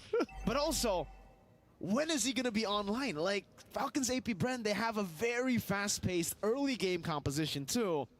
And if they get a lead with the first 2 turtles, I don't think we're going to get those full items on Natan. Not even a power spike, maybe. Yeah. Natan needs a while, man. You know, and that's the thing. Like, if you're basing off the previous 2 games, 11.5 minutes or so around that ballpark, you really got to hope that See You Soon extends this game further and hopefully... See? This is what I was talking about. Soul up top on the Natan. Right on cue. How is he going to survive the kill pressure of a Harith plus a Ling? I mean, the Harith alone is just ridiculous. That's an auto-winning lane even against the carry. Now against the Natan. Yep, and you know, it's crazy because yesterday we saw, and Wolf talked about this pretty extensively. I think he called it the Natan like bomb move, where he was able to just burst members down, but usually that was the 18+ minute mark. Strange here in the bottom. Penalty zone onto Felix. He has the Vengeance, goes in for it. Flicker is out, Flapteasy out of Boxy the King's range. He was definitely looking for that Way the Dragon, but it's a good neutral objective pick. At least for See You Soon, right? They're utilizing Falcons AP Bren's maneuvers up top to get more prio in towards the other side of the map. Boxy not able to go for the Way to Dragon. No one there to follow up. Yeah, no one there. And, you know, going back to it, I think that's the thing. See You Soon, they can lock down some of the objectives and kind of withstand the assault that's going to come from Falcons AP Brand early on. That's great for them. Because really, that's the play, especially when you have a Ling across from you. I mean, MP the King knows this very well. He knows how to go ahead and counterplay into this. And since, you know, because Kyle Teasy, the way he's going to be moving around, putting pressure with the Harith like we talked about, See You Soon's got to rely on pickoffs. pick-off potential that they have with Boxy the King on the Cho here. Okay, already forcing out Sorry on Felix. And part of that, too, is utilizing this Angela. The Angela and Roger can actually still be pretty devastating. You know, it can actually work really well together. I still am going to stand by the fact that I think, you know, I'd rather see the Angela in the roam, but because of the case that this is Boxy, it's better that he does play the Cho. It's a pick-off potential hero, and you can hopefully turn the tide here. Again, Boxy has been with See You Soon since the beginning. You know, he's a mainstay here. A lot of these guys have. Oh, Sorry, Felix. Final slash flicker. Ogwin just flickers out. Boxy. Okay. You really didn't have to say his name. Yeah, you know, like I was going to say, you've been here for a long time too. You should know. Mirka, it's not weird. to do that, bro. As soon as earlier, I was talking about Soul. Exactly. You know? Saying that now Boxley. All right. Well, you know, that's the Thunderbelt picked up first for Sorry on Felix, like we saw Flap do in Game 1. So maybe this will help. Again, it's also up to him using the final slashes and initiating some of these team fights once that flicker's available. But right now, it just seems pretty kind of nothing's going to happen too crazy at Boxy, though. Way the Dragon. Shunpo. Good Shunpo out of the But now he doesn't have it. But yeah, he doesn't have the Way the Dragon. Doesn't have the Shunpo. But he will be able to zone view and away. In the back line, gets terrified. No Eternal Guard, but the Explosion catches two. That's the Eternal Guard and the penalty zone. MP the King forced back, trying to go for the Retribution. At least he can get that. No, Kyle takes it away from him. MP will be forced to run away back to his own jungle. Oh, man. Again, great utilization of Falcon's AP Brent, taking information that, all right, Boxy used the flicker earlier, tried to get something to set off, and then they punish him. And, I mean, look at the lane alone that's happening in the gold lane, right? Super Marco is just pushing as much as he can, putting pressure there. It leaves Soul like, all right, I got to rotate here in the mid lane. Boxy getting a good kick onto Fuse, straight into Soul's damage, and Ra, he's the one who picks up the kill. It's probably the worst member to give the kill over to. Now it's going to be Cal TZ who walks up forward, just relieving some of the pressure as Super Marco shoves up a full wave up top.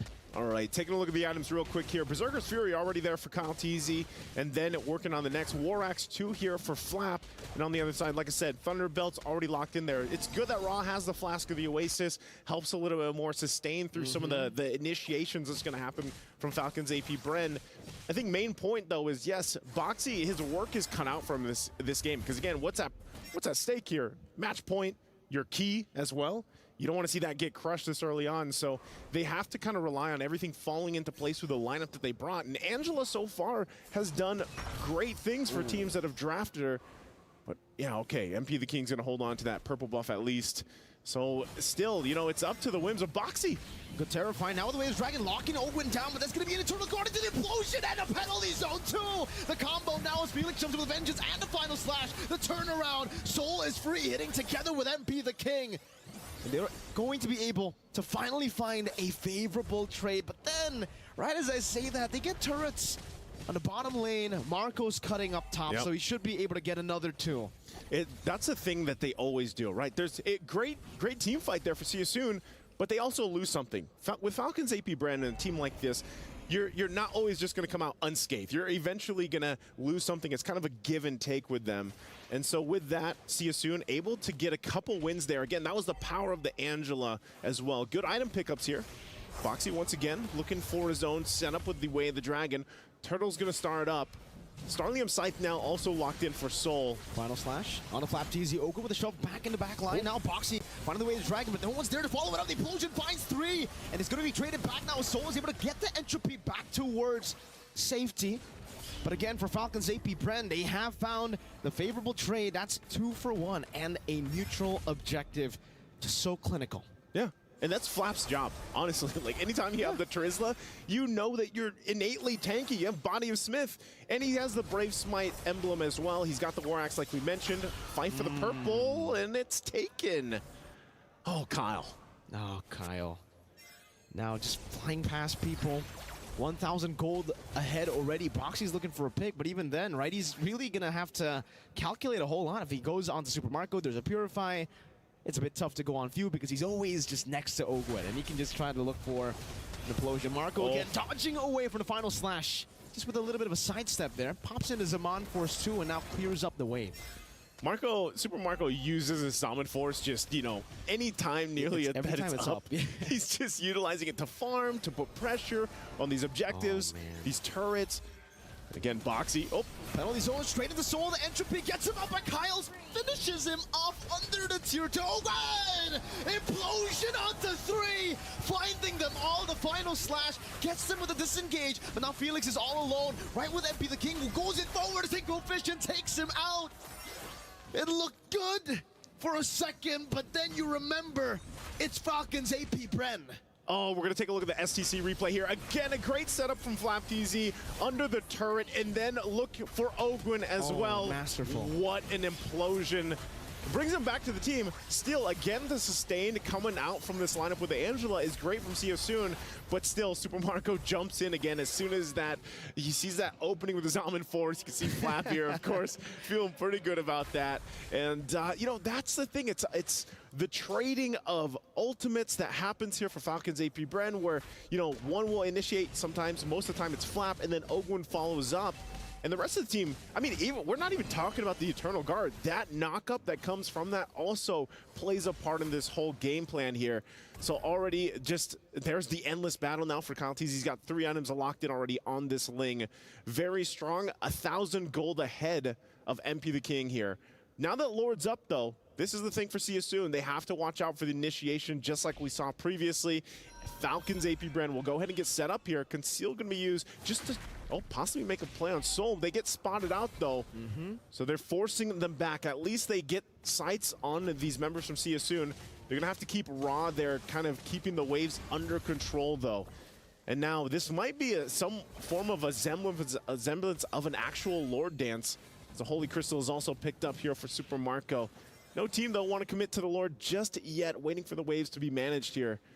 Boxy, can he make a play? He's been doing it time and time again so far. No flicker available for Sorry on Felix. So Lord's gonna get pulled out. Boxy has the information. He's gonna get spotted out now. There he is. Terrified, shoved back and deleted. Boxy, oh, Gwen. Flickers forward, unable to find that. Now Felix with the final slash, going to be displaced right now. His penalty zone locks him back in the back line. Super Marco's Mon Force. Felix going to be dealt with by Kaltizi and Ogwin. And again, it's Falcons AP Bren who utilize the chaos in their favor. How? Again, with Soon, they lose 2 members plus the objective in the exchange for Falcons AP Bren, and now in a position where they're going to be marching in with this Lord here. Getting themselves 3,000-4,000 gold ahead. Soon on the defense. Looking at the items, you're still looking for that Holy Crystal for Soul. You know, he's been trying to farm as much as he could, but he's just behind right now, especially against Super Marco. We'll see if he's able to lock it in, and once that Holy Crystal does come online, will he be able to help with the defense here as they try to hold on to this tier 2 in the mid. But lanes pushing in, Lord on the top side. Soon's going to find themselves for a defense for possibly their lives here at the mid-season cup. Their lives and their key as well against Falcons AP Bren, as now they approach the base here. Lord still working on those minions top side, looking to pop these shields. They already got one Holy Defense in the mid lane baited out. Still have a couple of waves crashing down into the base. Bottom lane dealing with a Holy Defense again as MP the King gets thrown there. Ogwin has the Concealed Soul, finds the Holy Crystal. That's actually pretty good timing. Boxy goes to the back line, finding Few with a way to drag him, but in the back line is going to be Ogwin who gets deleted as well. Now Soul engaged upon Kaltiz. He's to the blades as that's Boxy getting deleted. Kyle will lose his life, and it's a good defense from Soon. Now chasing Super Marco down. He doesn't have the Zaman Force anymore, trying to run away as MP continues to chase with a Lycan form. Go with Lycan pounce right into the shutdown. MP the King with the chase again. Now with a Lycan form, looking for the pounce. Few going to be taken down now by Ra. It's a wipeout for Soon. Soon! With their backs against the wall with a lead from Falcons AP Bren will extend further into the game, and MP the King now feeling it after that wipeout. Falcons AP Bren, it looks like, you know, maybe they were a little too overzealous pushing that one in. That was a mistake on their part, and a great play from Soon, finally able to stay in this game, and that might be enough now. Again, when we talk about the lineup they have to buy the time for Soul here on this Natan, MP the King, though, also just pretty much online, evens things out really well against Kyle Teasy. So now this kind of checks Falcons AP Bren, you know? And as we take a look at the items here, look at that, already locked in. He's got that Feather of Heaven, he's got the Starlium Scythe, the Holy Crystal, and he's working on the next here. Could possibly also for some more penetration with the Divine Glaive if he goes that route. But hey, I think Falcons AP Bren, they're like, all right, we gotta be careful on the next push there. And this also pushed See You Soon in a good position for the next Lord. It really does, and I was actually really impressed, right? The fact that Soul was still able to get the Holy Crystal at, I would say, a normal time. The fact that he got the Holy Crystal there before the defense started, before the full fight started, and now he already has the Blood Wings. So really, really fast items for Soul, despite the early shutdown by Falcons AP Bren up top by Kyle Teasy as well. Okay. Lord once again, and this is like, you know, the new version of the Lord dance that we're seeing a lot of these teams kind of go about. We'll start it up. Boxy, though. Good terrified final slash 3-man. Ogun finds the implosion right now. That's going to be Soul free hitting in the back line, but Kyle finds the Temple of the Blaze, knocks Soul up, finds a double. Now it's going to be Felix dealt with. Kyle's looking for the triple kill, and he will not be able to find it. Felix able to use the Vengeance one more time, and the good lockdown as MP the King also takes him out of the back. That's a triple kill now locked in by Kyle Teasy, but MP is hungry for more. Few getting ran down by MP. MP the King, now MP the Lycan as he scratches Few down. It's a triple kill for MP. Oh man, MP the King. We're gonna take a look at the SCC replay again. Initiation started here, and look at the layering from Falcons AP Bren. Kyle Teasy will find Soul, and that's a huge part, but they don't have an answer for the healing and sustainability coming out with Raw and MP the King. Literally taking this series and saying, you know, we're gonna put this on our shoulders and go through it. Can they continue to do that? Kyle, though, is he going to be able to seal this? He has a way to Dragon. He will be able to find it. Kyle Teasy locked down MP with the Lord. Tempest plays the Great Escape. Soul takes him out with the Entropy forward. The shifts have shifted. As now See You Soon is now in the driver's seat for this game with this Lord coming up here. Again, looking at the items. Raw also picking up the Holy Crystal. He already had the fleeting time. And this is difficult now for Falcons AP Bren. A Malefic Roar going to be locked in for Kyle Teasy here. And once again, it's more so the fact of Falcons AP Bren being like, all right, we got to respect this timing, this power spike of this lineup. Divine Glaive also locked in for Soul. This is the moments where you see these Natans really pop off. Lord going to go ahead and charge in. And now See You Soon, first time of the series, going to be approaching the base. Look at the Entropy now by Soul, taking the turret down in the bottom lane, all alone, dealing so much damage. Boxy finding Few with Way of the Dragon right into the final slash, and Few will just be taken out by Soul. Boxy losing immortality, Super Marco getting rid of him now as he jumps in with his Amon Force. Felix Vengeance not able to find more just yet, but the hard guard is on him. Ogwin finds a big implosion straight into the penalty zone, now bringing MP the King back into Kyle Teasy. Time of the blade, Soul not able to survive. Again, Falcons AP Bren find the play. It's a good synchro vision to cancel out the final slash. Felix with the flicker out, but Marco finds the triple. Falcons AP Bren have wiped See You Soon out. And with that wipeout, they're just gonna run it down mid. A couple seconds here left for Boxy, but I'm not sure if he's gonna have enough time. All alone on the Cho, his signature pick. Falcons AP Bren looking for the end. Boxy the King gonna be knocked up now with his Amon Force 2. See You Soon were made to be stronger, but they are up against the strongest. And the Falcons will decisively ground the Owls. The reigning champions of the world will defeat the one who once conquered the Sky Kings, and will be sending them out of the knockout stage here. Falcons AP Bren, man. Just when you thought See You Soon would be able to switch things around, they were in the base. But that last team fight miscalculated from See You Soon, taking things a little bit too far. Thought they had the power spikes they needed, the items they needed to go toe-to-toe in the team fight. But Falcons AP Bren waited. They waited for that hard guard to be done. They waited to reinitiate, and they layered again the ultimates they brought to this table with this composition and won that team fight to change the course of this game and get them that sweep. Again, a phenomenal performance by Falcons AP Bren. It was another game that looked like it was over from the start, but then see you soon somehow, some way, they were able to defend. They were still able to get Seoul on those item power spikes, MP the King on those item power spikes, which is very, very impressive still. But in the end, Falcons AP Bren, with their composure, with their cold nature, they just stayed patient and waited for a mistake, waited for a hole to be exploited. Yeah, that's the discipline of these world champions here on the route to try to get the MSC title as well. But that's going to be it for us here on the caster desk for this match one. It's me, Naisu, and Mirko. We're going to throw it over to the stage to go ahead and hear from the teams here and, of course, our hosts. Let's go ahead and throw it over to the stage. Ladies and gentlemen, in our first sweep of the knockout stage for the mid-season cup here at the Esports World Cup, Falcons AP Bren take down Team See You Soon. Congratulations, we're here with Super Marco. Ang lupit, ang galing. Now, you were, out of all, amongst all the players for MSC 2024, you had the highest KDA in the group stage at 20.67. Are you finding this easy? How are you finding this campaign so far? You make it look so easy.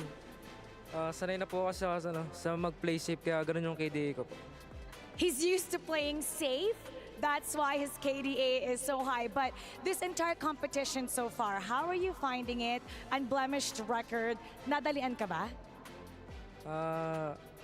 Medyo madali po. Oh yeah? He's saying he's finding it easy right now. I mean, well, he's finding it very easy, but my next question to you won't be. Going to the semifinals, you will be facing Team Liquid Echo. And knowing how the finals went last time in MPLPH for Season 13, how do you feel going into that next series? Do you think you can get revenge on Liquid Echo? Sobrang exciting kasi ibang AP ba rin yung mga kalaban nila eh. He finds it really exciting because they'll be going up against a different AP brand, different level of AP brand. And now, because of your win today, you will now receive your opponent's key. See you. Please come forward and hand over your golden key. The winner for this match will receive this key and crush this later on. That right there, ladies and gentlemen, is the result of our knockout stage. That is the result of every single best of 5. You only have one chance to prove yourself. You only have one chance to defend your key. And Falcons AP Bren managed to do exactly that as they took down See You Soon in our first 3-0. Now, what do you have to say to your next opponent and to the fans of the Hive? Sa Team Liquid, good luck sa atin. Kahit sino na makapasok sa atin, basta Philippines. Shoutout sa mga pala dyan, mga sumuporta sa amin dito sa venue, tapos sa mga nagkasuporta sa amin sa mga fans sa online. He's wishing Liquid Echo good luck, and it doesn't matter who makes it as long as it's Philippines. And to all the fans, he's thanking everyone for all their support. Congratulations once again, and show the key to everyone. Congratulations. Congratulations once again, Super Marco. Thank you very much for joining us. And now we're going to head on over to our studio to break down the last series and tell us exactly how we just managed to witness our first 3-0 of the knockout stage. Boys and girls, take it away. Let me just say, this was the best game of this entire match. Because Houston almost had it, but when they threw, the entire studio, not just the English side, everyone's like, no, this can't be happening. The fact that there's a lot of good initiation from both teams, and there were so many team fights that happened in this game, so many shutdowns. In fact, that's how it got prolonged. However, it kind of felt like FCAP really had the control of the tempo for the entirety of the game. I think for the first 15 minutes, we're completely controlling it. But then there will be some plays. Defense coming from See You Soon is going to be pretty solid. Unfortunately, their offense wasn't as good as their turret push is not as good as their turret defense. No, it's just at the end, man. MB the King was 1v5, man. 1v5-ing. This was it right here. Yeah, this was start. He gets the heart guard, freezes up real quick, and then just starts popping off. And at this moment, it felt reminiscent of group stage. MP King had the game in his hands. Yeah. look at the acquisition as well. It's gonna be. He actually utilizes the Lycan bounce or the jump, the tumble, every time that he knows that he can land the shot. But Boxy overheating at this moment. Really good stuff that they catch few, but this actually went badly for See You Soon afterwards. They could have stopped there. Master Ogwen, man, man. catching two. Oh man. My heart broke when I saw that. Like, I was actually rooting for See You Soon, but Falcons AB Brand is just too good. There weren't any stacks for Soul as well. He got one hit delete by the... And Kyle TZ as well. In that particular play, you saw how big the damage was coming out from the Harith. And there wasn't any way that Soul will be able to survive that, already utilizing the entropy. And he didn't have enough passive stacks to kind of shut down Harith as well. You're right, Trex. They could have stopped. They could have stopped after the kill. And there's the discipline. And I think sometimes when you start to get that comeback, you start to get some momentum. It feeds you just a little bit too much. And instead of pulling back after breaking the inhibitor, they go in an Ogwen from mid to late there. He was just landing those implosions, and all it took was one. And GG's well played. Trex, what were we talking about? See You Soon getting number one kill? Yeah, 1 kill plus 6 kills. Is 16 kills. Right. If they would have won, it would have been glorious, but... I'm pretty sure 1 + 6 is 7? 1. Not in my 6, country. 16. Not in our country. I mean... Yeah, not in the Philippines, bro. I'm not an analyst. I'm a host, so I'm just guessing here. But Super Marco, man. 77,000 damage dealt. Someone's got to stop this guy. And to be fair, it looked like the guy that's going to stop him is MP the King, but looks like the King ain't enough. Crown is heavy. The crown is very heavy, but not for Falcons CP Brand, though. That's because they have wings. Okay, Right. Falcons CP Brand, are they Falcons or are they bees? They're Balkans. Yeah. You know, I'll take that one. They're beacons. Did you know that bees dance to communicate? I do, actually. I do. Oh, so Maljean is a bee. Yeah, that's why he dances so much. Speaking of dances, looking at the dances that Falcons CP Brand did this one, and the final tango coming in from Master Ogwen catching 2, that's game decider. That's like GG's. Like the moment MP the King dies, like, you know what else can you do? This is a jungler Roger, no Purify. Yep. That's right. That's one thing that you always have to think about when you are playing the jungle Roger. That you don't want to overheat because it can be punished. I believe that the condition for See You Soon is to always fight outside of their base, outside of the base of Falcons, I would say.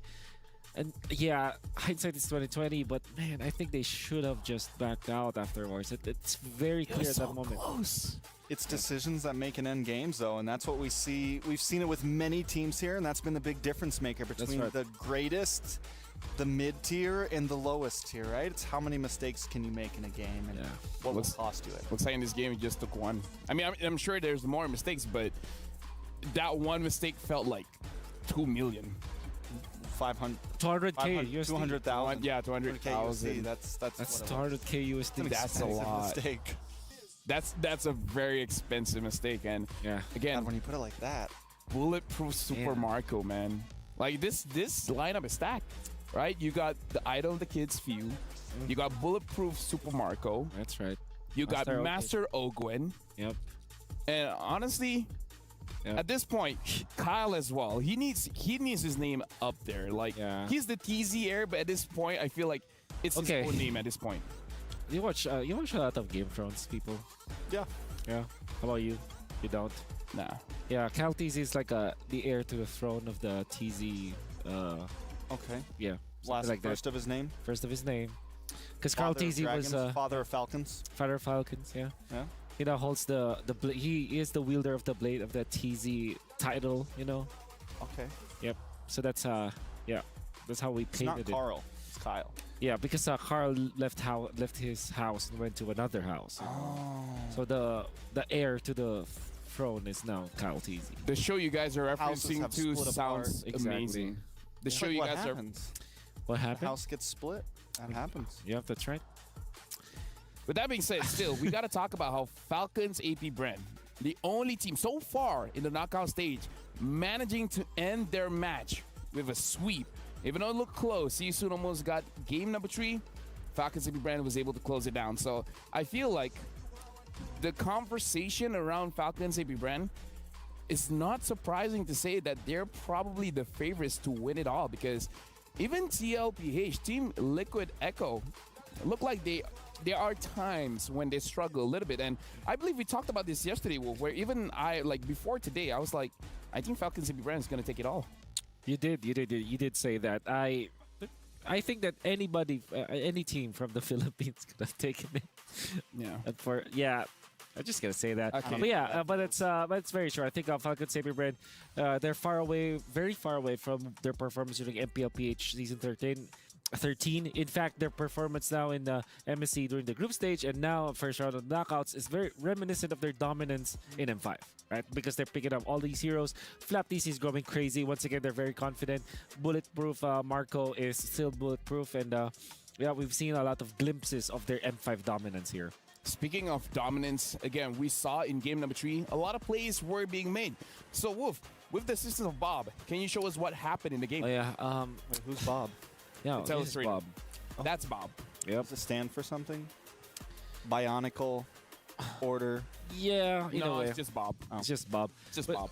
with all due fairness, let's actually zoom into this part of the defense coming up from See You Soon, because I feel like FCAP actually made the right decision, and I think that when you look at Phil, he's always gonna be doing the smartest thing in the world, which is in this case zone out the members of See You Soon first. So he pops the Eternal Guard, but then the most important play is going to be what Soul did here.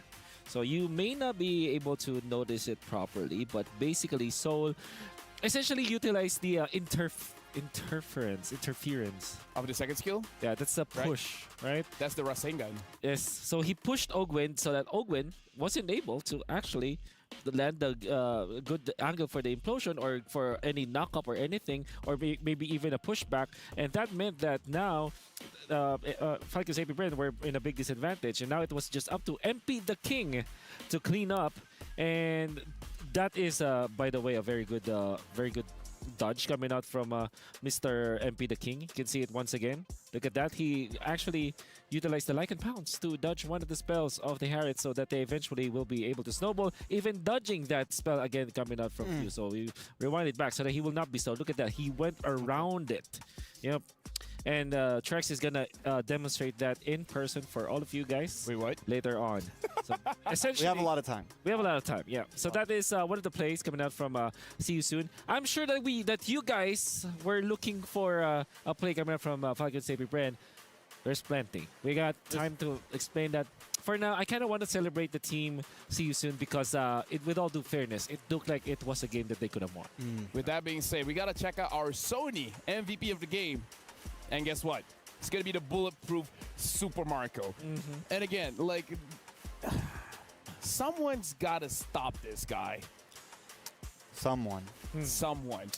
And again, like, their journey, they have more teams to face. It's going to be TLPH after this. I don't know if they're able to stop Super Marco because we heard in the interview where Hit said, I don't know, for now it seems easy. He did say that. He says that MSC for now is pretty easy. Myra's translation was actually on point. Like, Super Marco did not even try mincing his words. He just literally said that it looked easy for him.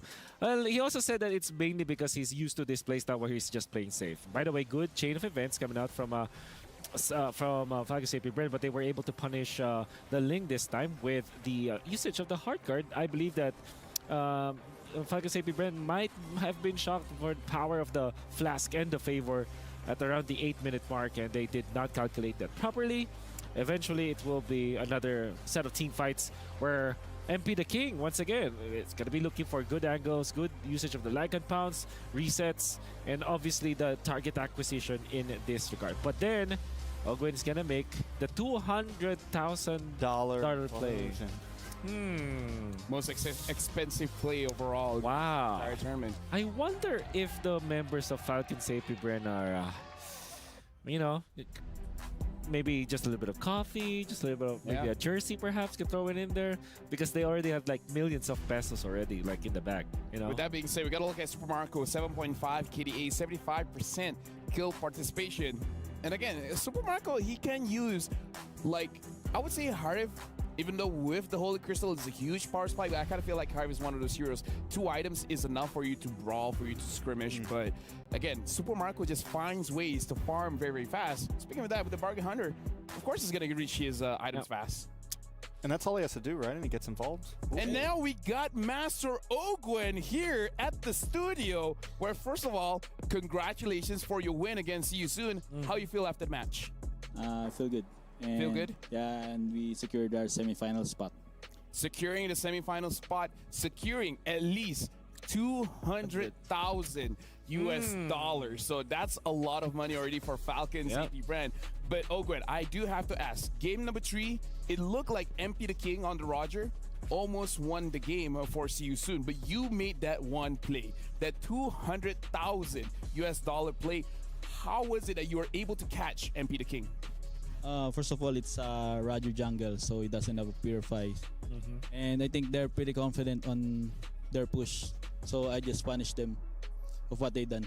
So it's more on them making the mistake, and then you're just like, well, you don't have a purify. Guess what? Implosion all day, baby. You crush their confidence. Oh, that's He's just basically yes and yes. As simple as that. I mean, honestly, Super Marco did say so far MSC has been pretty easy so far. Do you feel the same way? Do you feel like MSC so far has been easy for you guys? I think the hardest part is coming, so we are prepared. Oh. I mean, honestly, with your performance, I believe, like talking to everyone around, you know, when we're having lunch, dinner, etc., a lot of people are having confidence that Falcon AP brand would be the one to win it all. Now, the very simple question is, you guys were able to get 3-0 against See You Soon. In terms of revenge, do you actually want to go all 5 games against Team Liquid Echo, or do you want to crush them 3-0 as well? I think, of behalf of Flap, I think we want to crush them in 3-0. On behalf of Flap. Okay. I do have a question. We're speaking. Oh, look at it, Tigreal. Oh, yeah. His Tigreal. All right. So I do have a question for Ogwen. Okay. And when you talk about like conversations during lunch and dinner, I actually had a conversation with some of the members of AP Brand, and they say that you are kind of super. I mean, Falcons AP Brand are kind of superstitious, right? And they feel like having a kid or a new child in the team, a a baby basically is lucky. And Ogwen, you recently just been. You had one, right? So do you think that's a lucky charm for you? I think it's a new motivation for me. Oh, And okay. to win it all for my for my boy. Yeah, for your boy. How old? Weeks old, right? Yeah, I think 2 weeks old. See? Oh, so do you recommend other players to have babies as well? No. All right. With that being said, we got to look at the STC predictions. Let's see what you guys thought who was going to win. So, and it looks like 82% went for Falcons AP brand. 18% goes for See You Soon. And looks like you guys are all correct. What do you think, Ogwen, after seeing the results of people's predictions? I think it's quite accurate. I think there should have been more for you guys. Nah, That's good? Yeah, it's good. All right. Good I gotta ask as well, because we're seeing your hero here, the Tigreal. Talk about the Tigreal pick. Was it you're the one that suggested to take the Tigreal, or was it the coaching staff? I think it's KLTC's suggestion. It's a Roger Jungle, so I think I have a pretty easy catch if ever, you know, we have a clash.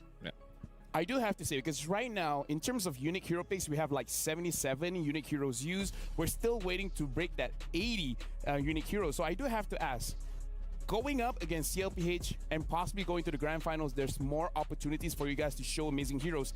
Is there any kind of hero that you would like to use, but the team hasn't let you use yet?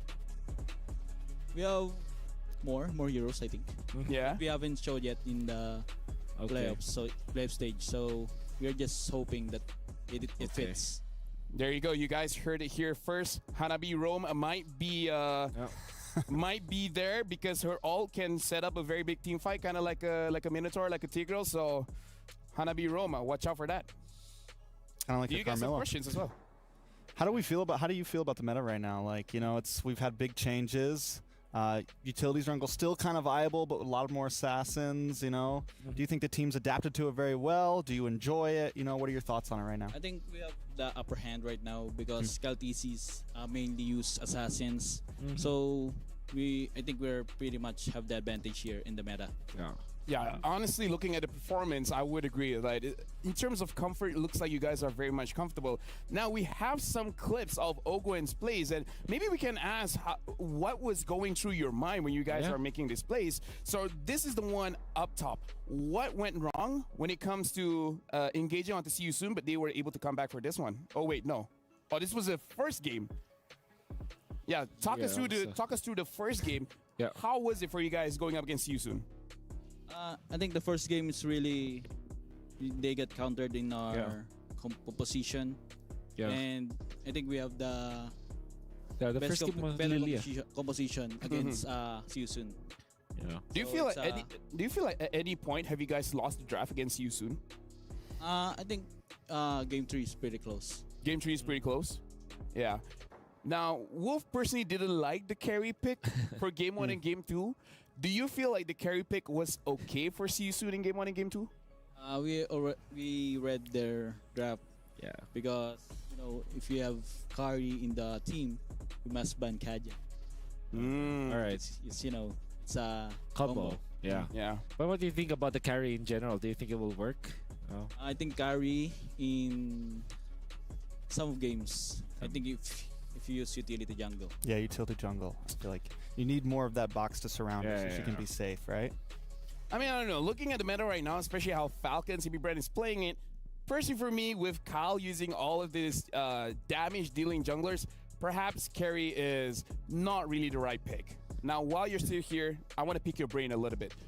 Upcoming next is going to be Homeboys going up against NIP Flash. Now, yesterday, Sanji said it's going to go 5 games over to Fireflux. He was half correct. It did go 5 games, but it went over to Slangray Giants. So for you, you've been playing with the teams. You've seen how they play. Who do you think is going to win this, and what's the score going to be? I think it's 3-1 favor of Homeboys. Ooh. Why do You you didn't think just say is? that for LaFell? Oh yeah. Don't mind Lafel. Just Yeah, you can tell us what you It's feel. okay. Whatever you think. Yeah. I think 3-2. 3-2. Oh, okay. Okay. Homeboy still. Or no, NFA Flash. Either. Either. Hey, come on. Okay. Homeboys is their friend, okay? Homeboys is their friend. And with that being said, I do want to say thank you very much, Master Oguen. Now, you can look into the camera and share, say whatever you want to say to all the fans watching. Thank you so much for the fans that watching us. Tsaka especially do sa nasa bahay lang dyan nanonood, tsaka sa girlfriend ko, tsaka sa mama ng girlfriend ko. Maraming salamat po. Yeah. Do I need to just say, I mean, just shout outs to his girlfriend and his girlfriend's mother. And to everyone, and most especially to those who are just watching at home, the supporting Falcon Safety brand.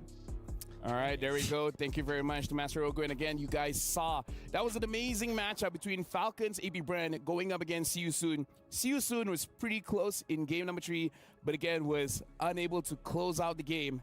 Falcons AP brand will proceed to the brackets where they'll be facing up against Team Liquid Echo.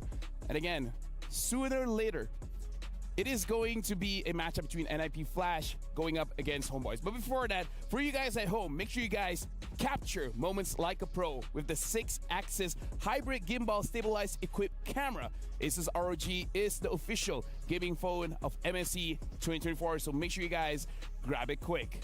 And again, honestly, for this matchup, it was pretty one-sided. I was going into today thinking they would go all 5 games. But for you guys at home, something that I want to know as well, your opinion matters. Scan the QR code for the broadcast feedback survey and let us know your thoughts. What else do you guys want to see throughout this entire MSC? Because here's the thing, we're very close towards the grand finals because tomorrow's going to be another game. The day after that's going to be another game. And then the grand finals will be up as well.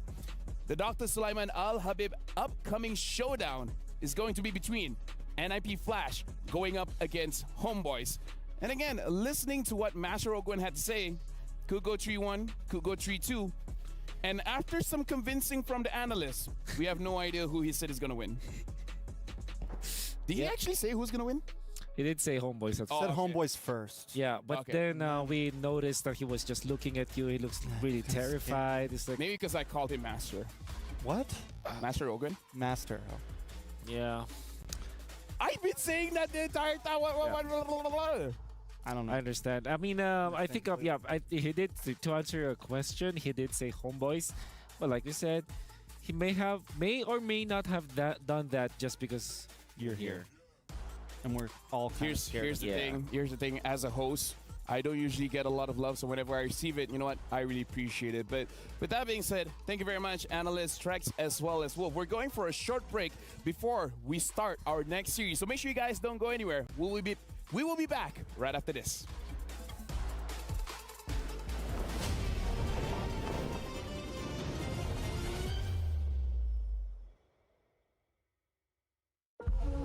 You are not the first. Those who sought to seal us in this prison found their souls ripped asunder.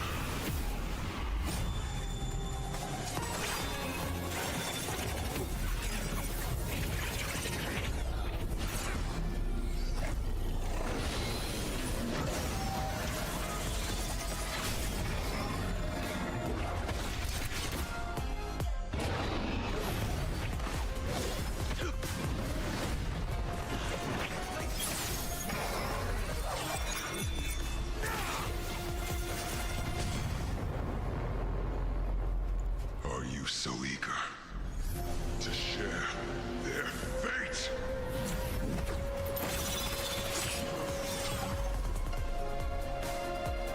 By oath and blade, your reign ends here.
Thunderbolt. Every few seconds, the next basic attack will deal additional true damage based on hybrid defense to the target and surrounding units. Hitting enemy heroes will permanently increase hybrid defense.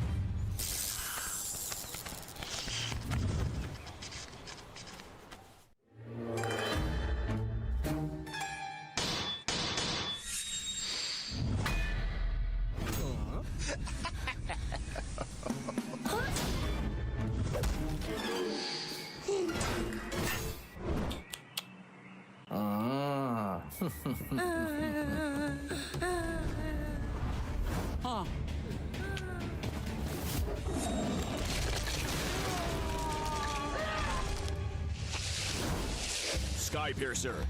Dealing damage to a low HP enemy hero, execute the target immediately, and each kill increases the execution threshold.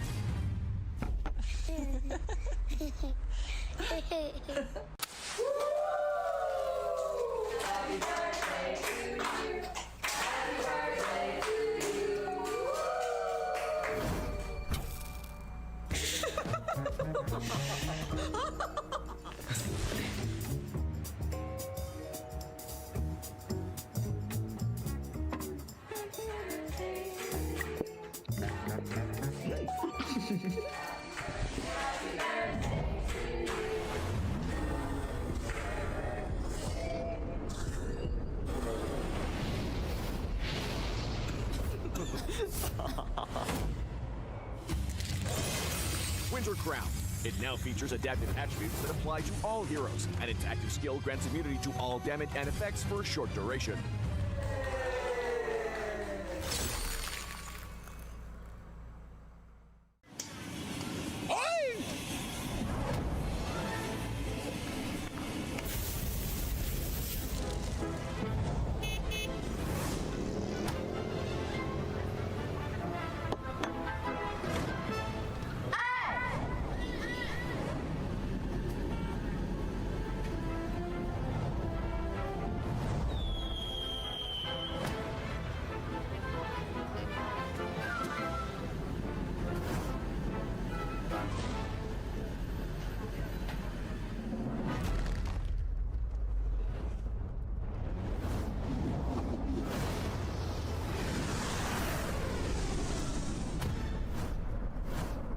Malefic Gun.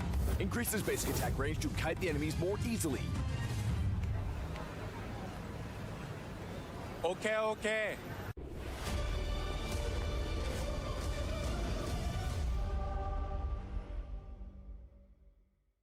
We are here back at MSC 2024 for a special segment where we get to know the players a little bit better and also ask them some interesting questions to see what they decide to choose. Today, we're going to play a little bit of a game to keep things interesting.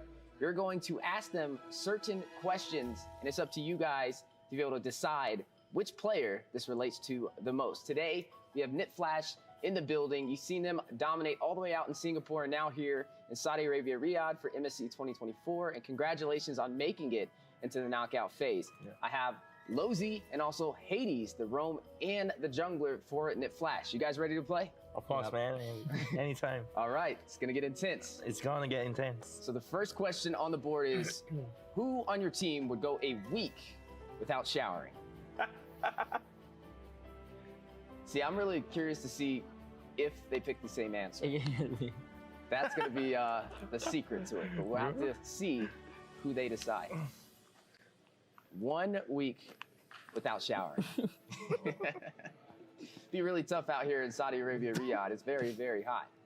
All right, guys, so they have their answers. You guys, I'm gonna count to 3, and you'll show it. I wonder if it's gonna be the same answer. 1, 2, 3. Let's go ahead and see. Oh! So you picked Hades. Hades, yeah, man. So he picked Curteasy. Curteasy. So Hades, is that true? No. Oh, not true. That's why he's lying. I'm writing the truth, man. He doesn't want to admit. Okay, question number 2. You guys ready? Yep. Who on your team is most likely to end up on a news headline? On a news headline. Is it a good thing or a bad thing? Let's go for bad thing. Bad thing. Bad thing. Who's gonna? Bad thing. Oh, shit, Who's man. the troublemaker? Who's the Troublemaker. Look up at the news and what name do you expect to see from your team? See, I'm really interested to see this one. I want to see which player this is. They didn't pick the same answer last time, but we'll see. So on 3, we'll go ahead and showcase to the world who would end up on a news headline. 1, 2, 3.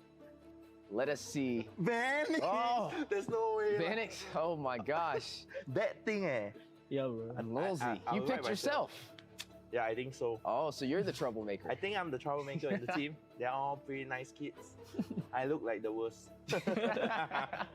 So I picked myself, yeah. Well, at least you're honest. I'm you know? honest, So I man, mean, I'm I don't. honest. That'd probably be on the good news if Yeah, you're being maybe. honest. You know. So, speaking of honesty, next question on the board: who is most likely to fart in a full elevator? Oh my god. This simple answer. Oh, he already had the answer ready to this go. too simple, man. This must have happened. If he doesn't get the same answer as me, I'm going to slap him, man, on TV, on live. Right? It sounds like this must have happened recently. I think so, man. You think so? Maybe on the way down here, Too right? many times, man. Too many times. This is too common, man. It's too common of a question. Yeah, all right. All right. Well, let's go ahead and see those answers. 1, 2, 3. Oh, guilty as charged. Guilty is charged. This is why you're on the news headline. Yeah, this is why. This is why. Wow. Always doing the bad things. You see? Several times. For the first time, we have some telepathy, right? Yeah, this is the first time you guys are agreeing. Yeah, I admitted it myself.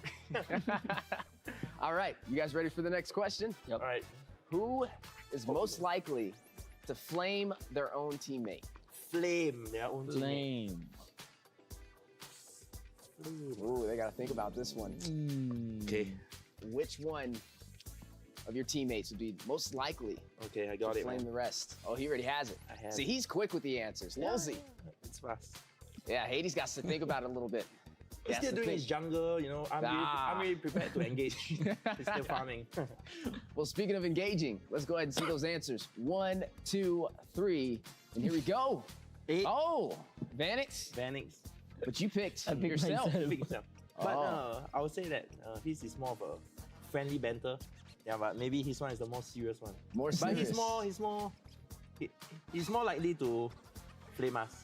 Vanix. Well, I'd definitely like to get an exclusive behind the scenes of a flame Yeah. session and see how that goes with Nip Flash. Speaking of Nip Flash, guys, we're running out of questions. We only got 2 more to go. 2 more, all right, man. Are y'all ready for the next one? Yeah. All right, so who is most likely to be late on your team? Late. Late. There's no way we pick different. Most likely. I hope we have the same See, now they don't want to answer, bro. choose themselves. You got to think about this one, huh? You show up to practice, who's the one that shows up late? Ooh. He's thinking. He's thinking. It's between. I'll write 2, man. I'll write 2. Oh, I'll write 2. Okay, so we got a couple. I write so also. I'll write 2 also. And for sure, if we both have not even one same, it's over. We're no longer teammates. I'm curious to see if you both have the same answers. all right. Since you both are picking 2 players. Y'all ready? Ooh, Oh, never mind. He's about to end up writing the whole entire let's team go like this. Let's in a go like matter of seconds. Okay, so let's see those answers in 1, 2, 3. Oh my god. Okay, at least you have one same. Yeah. So Diablo is the similarity Yeah, between both of you, huh? similarity, So we'll give it to Diablo. Give it to Since Diablo, we'll both give of it you to picked Diablo. Diablo. All right, guys, one more question, Last one, it better be ending with Last a one. bang, man. but the best one. Yeah, for the best one. Are you ready? Yep. Ever ready? All right, who is most likely to give the best advice for Nip Flash? Best advice. Advice. In what way, man? In what sense? Best advice in terms of Life? Or Life. game? Life. Let's do Life? both. Let's do life first. Life first. Now, Okay, how about life the first name you write is life, and the second one you write is game. Okay, game. Life first, then game. Life first, then game. Life huh? on top, game on bottom. Yep, only one name for each. Easy. Easy. Easy. Nip Flash, you gotta love him. I love the Done. energy. Oh, he's done. I'm done also. All right, you're done as well. All right, guys, final question of the day for Nip Flash. Let's go ahead and see those answers on 1, 2, 3. Oh, Lolzy and Curtsy. Oh, you picked Lolzy as well. Of course. Oh, Because so he's the for oldest life, in the team. I guess I know who to talk to. You know what to... Yeah, man. But weren't you the one on the headlines for the bad news? Bad news, good news, everything, man. Everything. Oh, okay. Jack of all trades. Jack of all trades, master of none. Master of none. Well, there you have it. Yeah. Ladies and gentlemen, Knit Flash, guys, thank you so much for Thank you taking so your much. time today to answer these questions, and good luck in the knockout phase. Thank you.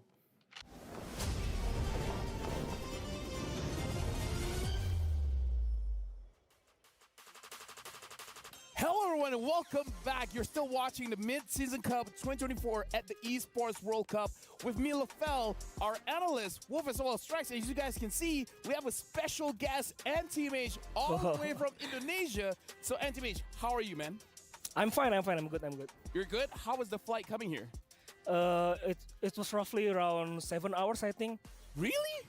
Oh, actually, that's much faster than I thought, because for me, it was like 10 hours. What about you, Trex? How long was your flight? Looking at a strong 19. 19. Good, strong 19. That's still nothing compared to the sea travel, though, and everything. Well, you know what? Either ways, first of all, Anti-Mage, thank you very much for being here. And I do have to ask, like, one of the first questions, because we've seen MSC this time much different meta than what we've been seeing in MPL, MY, ID, and PH in the previous patch. So, Anti-Mage, what do you think about the new patch for MSC? I think it's good because Assassins is a lot of team use Assassin right now, right? So yeah, I think the meta is more better now. Honestly, our analysts as well, we've seen a lot of games. How do you guys feel about the new patch update? Yeah, I mean, I like it a lot because we've seen a lot of differences now. I mean, how long have we been under the utility jungler meta? Like, it's a bit like what? 1 year, 1 year and a plus, 1 year plus. Yeah, 4 pretty much, and all. Yeah, it's pretty much it for. So I think I'm very happy about that change the meta game. What I don't like though is the lore dance though. Maybe that's a little bit of change up because I always love that kind of strategic way of approaching the lore dance. But hey, I mean, if it means that we're gonna get a lot of like team fights, a lot of killing, yeah, that's okay for me. For me, I enjoy the meta. I enjoyed that. It still feels like some utility jungles are possible. It feels like the pools overall have grown. The only thing I don't like is how fast some of the games are now. I feel like we haven't had a single game go like 28 minutes. You know, It's very rare. Where you're on the edge of your seat, and that's something I kind of miss. Now, Anti-Mage, I'm sorry to ask you this question, but right now we have a new landscape of competitive MLBB. This is like, I can't remember the last time we don't see an Indonesian team going to the knockouts or playoffs. So from your standpoint, because you've been playing for a very long time, how does it feel that Indonesia is not here in the knockout stage for MSC? First of all, I feel very sad, but I think we will come back stronger in next M series, M6 in Malaysia. And I think the reason why Indonesia is not here right now, it's because they're not very adaptive in this meta. And they play like best of 2, right? Yeah. So, and Indonesia is not very good at best of 1 or best of 2. Yeah. So actually, I want to ask about that because Indonesia, again, a very strong region. Yeah. Like you said, very strong best of 3, best of 5, best of 7. So what's the big difference between best of 1 and best of 2 compared to the other format? I think the stronger team is better playing in best of 3. Best of 5, best of 7, and I think Indonesia. I think they got surprised in the group stage. Yeah. Yeah, like that. And honestly, like we've seen surprises because of this best of 2 where we're talking about it. It's very brutal. Like Wolf, you were talking about how losing a best of 2 feels like losing 2 full series. Yeah, especially if it's just like there are 4 teams only in a group, right? And then you get the top 2. It's like if you lose 2-0, it kind of feels like you already lost. It's like you only have one last life. It's like going to the lower bracket, like directly. That you have to win back-to-back matches, like what See You Soon did, for example. Fireflux also did that. So that's really what I feel about like losing a best of 2. And it was even tougher because if you get the 1-1, you don't get a point. Exactly. You just null. So let's say you're -2 and then you go 1-1, you still stay at -2. Yeah. So yeah, it was definitely a very brutal group stage. Honestly, we got to talk about the lore dance as well because we have Anti-Mage. He's been playing the game for a long time, competitively as well. And Wolf, you touch on the lore dance. Now, I have some stats here. Looking at the fastest game time is between Liquid Echo going up against Twisted Minds. It was 10 minutes, 50 seconds. At most, it was just 1 Lord spawn. Longest game is KBG going up against Xeno Zenith. It's 26 minutes and 28 seconds, so that's a pretty long game. And I can't remember how many Lords were there at that time. Now, the average game time, at least for wildcards, it's 16 minutes. So at most, we'll see 1 or 2 Lords. So for Anti-Mage, playing the game right now, what do you think about the Lord Dance? Do you like it? Do you don't like it? Is it risky or it's still safe to do the Lord Dance?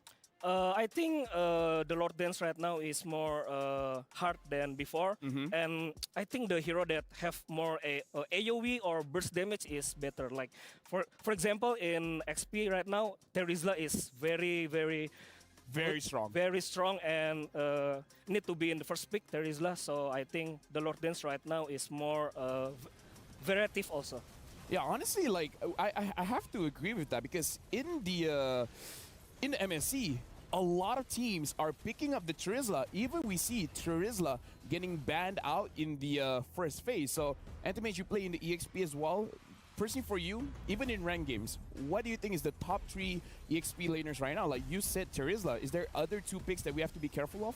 I think Terizla, Yuzong, and Xbox, because those 3 is very good at war, you know.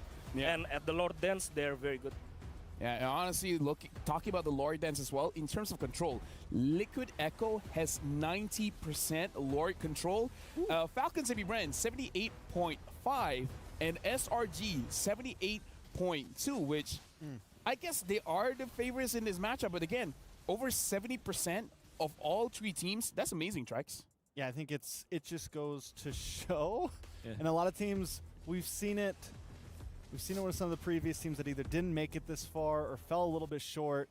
They have a lot of trouble around that Lord Pit. They have a lot of trouble. Even, I mean, just objectives overall, it's just difficult. And I think one of the reasons why, one of the big changes, one of the reasons why we're seeing so much damage on teams in terms of jungle and gold is because the goal is kind of get the team away from the Lord and then rush it down as fast as possible. You know, you don't want to sit around that Lord too long. You don't want to sit there. You need to try to make sure you're able to either get a couple kills and rush it, or we've seen a couple, tricky plays where they're able to push them back and rush it. I mean, it's about trying to get it in fast. And also, you want to team fight around the Lord and set the Lord like a trap, right? It's like you poke it and then it gets out a little bit, and then you put it like 50% or maybe even 1/4, like 25% HP, almost near the retry threshold. And then teams are now lured into like team fighting. They want to rush into hitting the Lord, and then you can punish them afterwards. So it's like I mean, teams like Team Liquid, for example, Fnatic Onyx during their dominant games, they use the Lord as a trap. And honestly, right now, I want to talk about the hero picks as well because this meta is not what I thought. Because we got to talk about the top 3 underperforming heroes. Ooh. Weirdly enough, number 1 is actually Harif.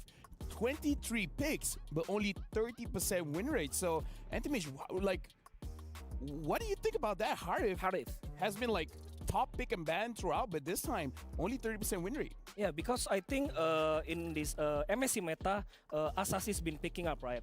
And a hero like Beatrix, he can win against Harith in the lane. Yeah, in the lane. So no, not in the lane. I mean, when dealing damage. Ah, okay. So I think like this meta is not very good for Harith because a lot of burst damage hero. And a lot of damage hero, I mean like Marksman and Assassin. So Harith cannot tank the damage. So I think in this meta, Harith is not as good as in the groups before the MSC. Yeah, honestly, looking at all the team fights, I think he got it right because we see Hive dying much faster now compared to before. Now, this is also a weird thing because I agree with Anti-Mage that Yuzong is one of the stronger heroes in the EXP lane. So far, only picked 12 times. Other times, it's either banned or ignored, but having 33% win rate. So I gotta ask Anti-Mage, like, going up against a Yuzong, is there a strategy where when you're fighting against a Yuzong, like how do you do in lane or how do you do in the Lord fight, in team fights? Yeah, in team fight is usually you just bait the Black Dragon form. Yeah, the ult is very simple. I think from before, way before when you fight against Yuzong, you can just bait his ulti. like that. And then kite him. You kiting until the Yuzong ultimate is done, then you can go in team fight. Okay. It's always been like that. Yeah, I feel Simple for him. It's very simple. And the thing is, it's true. Like we've seen, like honestly, even Sanford. I think Sanford knows that people want to bait his Black Dragon form, so he just use it anyways. Just secure the turtle, secure the Lord, and then that's it. Because everyone knows when the Black Dragon form is up, you don't fight against it. Are you guys curious about the third pick? Because I'm actually very surprised this hero picked 14 times, but only 35% win rate. Ooh, is this Roger? Actually, no, it's not Roger. Oh. It's the Vexana. Oh, okay. I did not thought Vexana had that kind of win rate. I thought Vexana had like 50% kind of win rate. So what do you think about Vexana, Anti-Mage? I think Vexana is also strong before, but this meta, I think Farsia is better, because Grok and Cho is buff, right? Yeah. And a lot of roamer is using Cho right now also. So I think Cho and Vexana is not a good combo also. Oh. Yeah, I think. What do you guys think about the top 3 underperforming heroes? Yeah. Harith, Yuzong, as well as Vexana. Harith, I think the reason why it is not performing as well because some teams, will just first pick it and they don't have a plan for it and then they get countered. I think if you look at some of the players that use it, like if you look at where Marco and Innocent, you're gonna think, okay, this hero is very, very strong. But then if it's played by other teams because they're not that prepared for it, they kind of struggle even if they first pick a Harith. I'm surprised about the Vexana, but at the same time, because there's a lot of assassins now, Vexana is not the easiest one to utilize actually during in that regard, And the Farza with the wings by wings, you have more escapability. And I think a lot of these mages, even the Lu Yi, we saw Fireflux able to counter. We've seen a few teams actually give it up.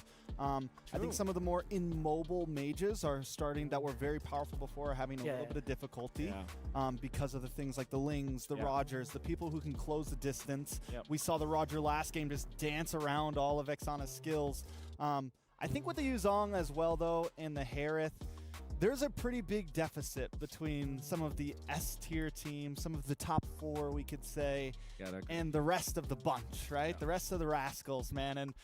And I think we just saw it. We saw from AP Brand, man. They can throw together some compositions and make it work, man. We've seen it, I feel like, all the way since group stage. We've seen some of those top teams, man. They don't need a Harith, man. They don't need a Roger all the time. They don't need a Lu Yi. They're able to just pull through and, So I think as we get to these final 4, I think we'll see the Yuzong start to do better. I think we'll see the Harith start to do a bit better. Yeah, no, I totally agree with you. Now, Anti-Mage, looking at MSC, I think we have to ask this for everyone, right? Out of all the teams performing, which team got your eye as well as which player? Because the teams, sure, TLPH as well as Falcons AP Brand is looking pretty strong, but very interesting to see what you think about the players. Which player do you think is going to be the star player of MSC? For me, TLPH and Brand is a strong contender, and most likely they will win. But I think SRG have a chance, to be able to compete with those 2 Philippine teams. And I think I got my eyes on Sekis. Because, Sekis, because in SRG, he's playing Assassin and his mechanic is very good. So it's kind of like seeing Kyrie back in M3 and M4 for me. No, honestly, the thing is, I agree.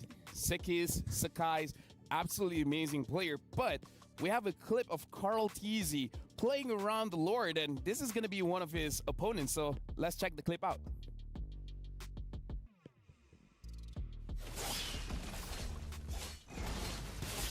And honestly, this is one of those cases where I feel like looking at the Philippine teams, the way they control the Lord is honestly very, very crazy. And something about Carl, man, he always secures the Lord. I don't know how he does it. This game hurt watching. He stole so many objectives from Dax. Dax just felt like he could not do a single thing in this game. Even here, they have kind of control over the pit.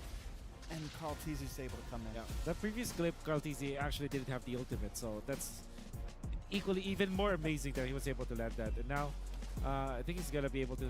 He will. He will. Look at the alternative TLPH. They're not showing the map. Like JP is not showing. Sanji only is the one showing. Then he timed it perfectly with that knock up, and then he's gonna heavy spin again. It's just beautiful Mobile Legends, man. Honestly, I have to ask Anti-Mage, like, usually when we see the opponent stealing the Lord, we will always blame our jungler, but as a professional player, is there anyone else that you should blame when the opponent is able to steal the Lord? I think it's not about blaming the team. I think it's about how we face the Lord Dance. Because in the Lord Dance, the jungle have the retry, right? Yeah. But the offlaner needs to be able to like zoning the enemy. Yeah. The roamer needs to be able to secure the bushes. Yeah. So I think it's everyone. You cannot blame the jungle because he missed the retry. Yeah. No, I totally agree, because looking at that clip, it looks like they were all taking care of the bush. Yeah. They tried to zone away, but unfortunately the zoning was unsuccessful. They have the Kaja ultimate there, which they could have immediately utilized, because you can see Akai was just showing himself. Yeah. There, so that they could have the damage. They have the man advantage anyways. So yeah, I do agree with Ultimate. I think it was the overall team effort that needs to be blamed here, and not just Dax. Yeah. So you're telling me I can't be in the YouTube chat blaming the jungler? Nah. I'm not allowed to. Really? Honestly, for me, Unfortunately, I'm the kind of guy that if, for example, the jungle missed the retry, I would blame either the roam or the EXP or the other team. Or their team, because like for example, like I know teams like Homeboys, they have this set role, right? It's either Zorn chasing away the jungler, or it's going to be Sapat chasing away the jungler. Speaking of which, that's where I want to transition our talk for this one, because after this, it's going to be NIP Flash going up against Homeboys. Before we even talk about this matchup, I want to ask Anti-Mage, what's your opinion seeing now Singapore with this all-star team? Like, we haven't seen Singapore performing this well for a very long time. The same as Malaysia. It's been such a long time since we've seen two Malaysian teams go to the knockout or playoff stage. So what do you think about these two regions? First of all, I think Singapore going into the playoff and strong like this, I think it's very surprising for me. Because I think Malaysia and Singapore before is very competitive in MLBB, right? And their standard is almost the same. But throughout the years, I think Malaysia is going up more than the Singapore. But today I see Singapore play very good MLBB. Yeah. Now, looking at this matchup, Homeboys going up against NIP Flash, who do you think that we have to look out for? Because I was able to have an interview with Zorn, and Zorn said NIP Flash won't be able to stop him from invading the jungle. Yeah, I think for NIP, I think the star is, we all know it, is Diablo, right? Because his hero is very unpredictable. Yeah. He's playing Min Sitar, Benedetta damage, Pakito damage, and his playstyle is like, I kill you and I die, it's okay. It's like the marksman die and I die, you know? Yeah. If I die, that kind of, that kind of playstyle. But I think Homeboys and NIP, I think I'll favor Homeboys. Still. You favor Homeboys, but while we're on that, I actually have to ask, like, what's your opinion between two styles of EXP where we see a lot of like tanky EXPs, but what do you think about damage dealer EXP players? Damage, it depends on the jungle, I think. If you play like Paquito and Benedetta, you cannot pick that hero with assassin, you know, because it cannot, two assassin in one team is very bad for me. Yeah. What do you think about that, Wolf? No, I definitely agree. I think it has been known that during pre-M5, this was MPL season 12. Pre-M5, Fnatic, Onyx, then Onyx Esports, they are utilizing Ling if they have like Barretts in the XP. Yeah. Not even Barretts, Uranus, for example. They will pick up Nolan, they will pick up Hayabusa, for example, or Ling and Fanny if Boots will play sustain heroes, right? But then if you want to go for damagers, you want to go for utility junglers now, so that you have a frontliner for a team, especially during that time where the Lord Dance was very important. Somebody has to attack the Lord. Now, most especially, you cannot have squishy heroes only, because it will be very bad for your Lord Dance. So if you want to go damage dealing EXP, you have to look for utility junglers or something like that. Yes, agree. Totally agree. Even at the end of M5, we were seeing like full damage Khaleeds. We were Yeah. seeing like big damage EXP laners, and now we're seeing Terizla first item Queen's Wings, you know? I mean, it's definitely a big Yeah. change up, and the teams who have adapted the best are the ones who are still around here. I'm excited to see how NIP Flash pulls through. Yeah. Very simple question for Anti-Mage as well, because going up against NIP Flash is a very unique situation where the EXP laner is able to use damage dealers and can carry the game. So for Homeboys, do you think they just play like they normally play, or do they have to change their play style to match against NIP Flash? I think they need to play usually their play style, because I like Homeboy's play style. Oh, okay. Usually when Sorn is going into the enemy jungle and Udil is winning his lane, so like their mid lane is winning like a lot. And I think this job to lock Diablo is Sepat job, you know. So I think they don't need to change their play style. With that being said, I feel like one of the last questions I do have to ask, because you know Udil very, very well. Can you give us an insight of how Udil is in person? Udil, his leadership I think is very good, and he's very technical and detailed. But I think he need to keep his emotions in check, you know, because this is best of 5, and he cannot be spicy before he win. You know, Win first before it becomes spicy. yes. All right. Actually, that's very interesting. I didn't know that Udil can be even spicy to his own team. But still, just to confirm, you feel like Homeboys can win against NIP Flash? I think, yeah, big chance Homeboys will win. What's the score? 3-0, 3-1, 3-2? Let me think. I think 3-1. 3-1. 3-1. Honestly, that's a very commendable score. Again, thank you very much, NTMH. But the thing is, I believe we didn't see this before. We have the key crushing video. Ooh. And NTMH, what do you think about this whole EWC style about when you lose, you give your key to the opponent and the opponent will crush your key? Like, how do you feel about that? Sorry, what's the question? Can you? So we're actually gonna look at the clip here right now. So the teams. Let's just say Homeboys going up against NIP Flash. If NIP Flash lose, they have to give their key, that looks like a trophy by the way. They have to give their key to Homeboys. And then Homeboys will take that key, just put it under a hydraulic press and then just crush it. In fact, if we have the clip, we'll be showing it over, which looking at this clip is not that painful. The painful one is Fnatic Onyx. Next to Few from Falcons AP Bryn, the keys have just been surrendered from See You Soon, now in his hands. Are you ready to crush the key? Yes, I'm ready to crush this key. All right, how does it feel standing right next to the key machine? It felt really great because we trained so hard for them and now we beat them 3-0. All right, I think it's about time. Let's go ahead and crush the keys to See You Soon.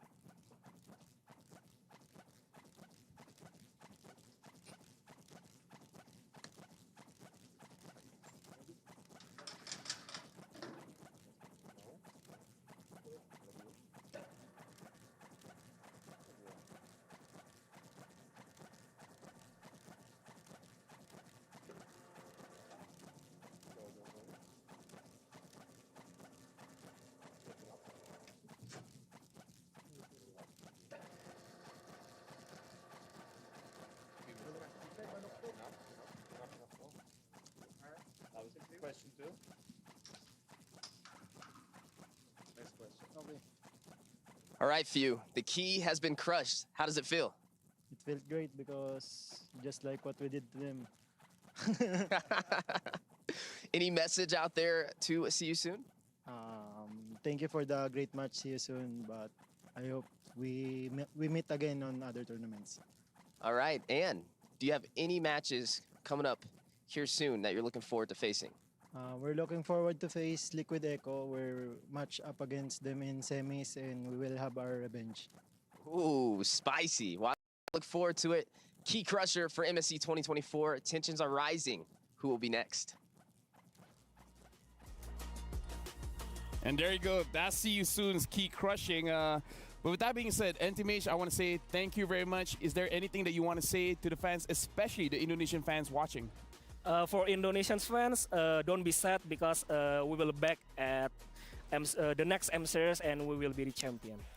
There you go. Indonesia will come back and they will be champions. So thank you very much again, NTMH, as well as to our analysts. But for now, we're going for a short break before we're starting the next series, which is going to be Homeboys going up against NIP Flash. We'll see you guys then.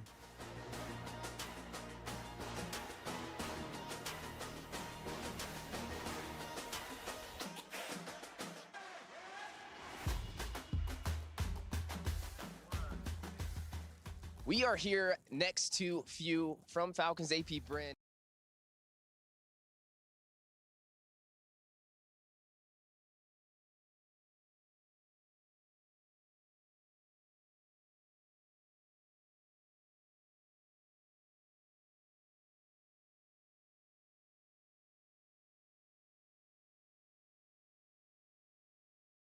The keys have just been surrendered from See You Soon, now in his hands. Are you ready to crush the key? Yes, I'm ready to crush this key.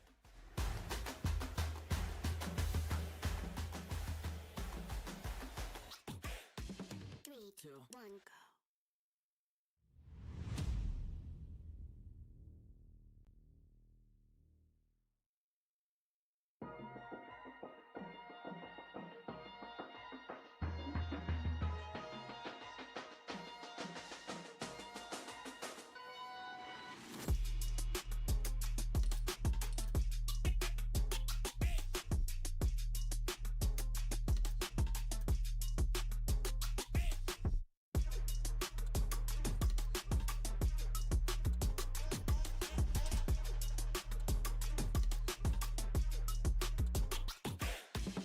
Three, two, one, go.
Hello, I'm Diablo from Team NIP Flash. I'm the EXP laner and also the captain of the team. As the Singapore All-Star team is definitely within expectations to secure top 8 because as you say, it's an All-Star team, so if you can't even get top 8 with All-Star, then Singapore really is quite hopeless, I would say. So it's within our expectations, but the games are just like what I expected. I expected the enemy to be on this caliber, and they did put up a fight, and they just within my grasp, I would say, yeah. Technically, we'll be facing Homeboys. From what I see from their performance, they are looking quite solid this season, but we too are looking solid as well. So we'll see who is the better brawler, I would say, because I think Homeboys like to fight, so we also like to fight. Technically, I've been taunted by my own Singaporean friends before, so it doesn't really matter if Homeboys taunt me. We'll just use our skills to prove that whoever lasts the longest is the true winner. Back to MPL SG and MY, where both of us are always fighting with each other for the top spot. Technically, I haven't played before in MPL SG MY, so I'll just treat it as MPL SG MY, and I would say it's a 50-50. Sometimes Malaysia wins, sometimes Singapore win, but this time around I'm quite confident to come out on top. Technically, at the group stage, we are also regarded as one of the weakest, but here we are, and then we will just show them again. Would you? Nothing much. I mean, I have no hate towards him or what, but to the Indonesian fans, I will say sorry in advance if I send your last member back home.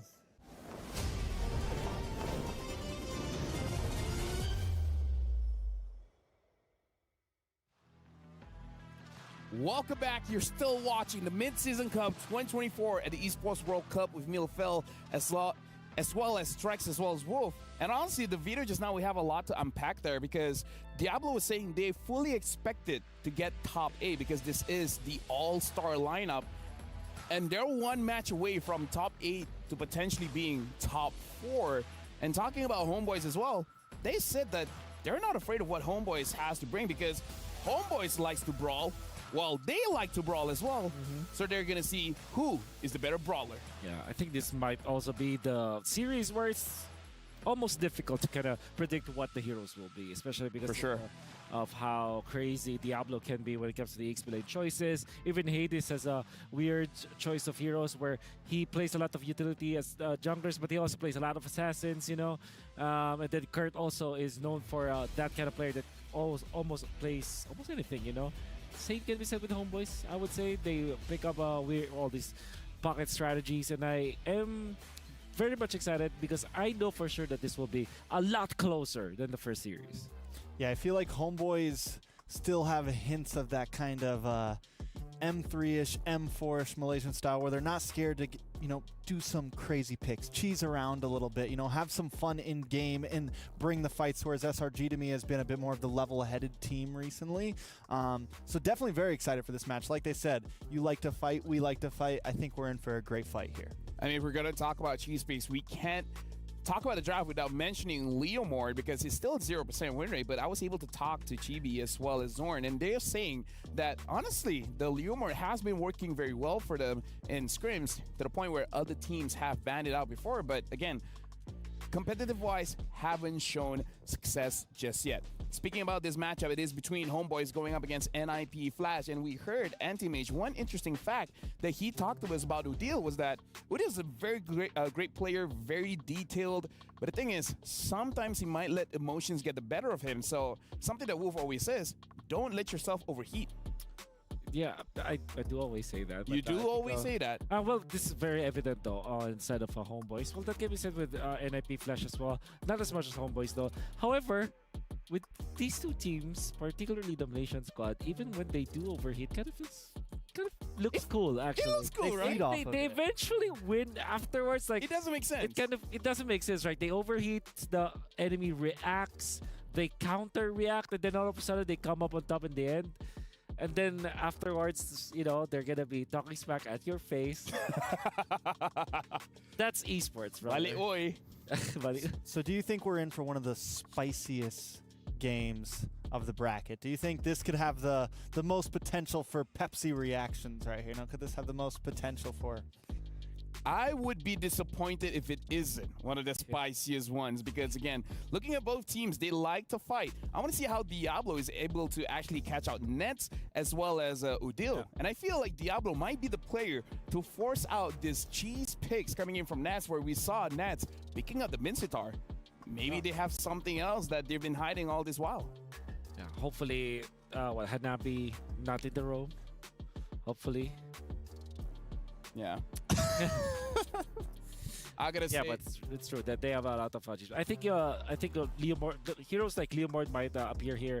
Amon, definitely, you have to watch out for that because Mr. Hades himself plays that a lot. Oh, that's true. So that could be big potential.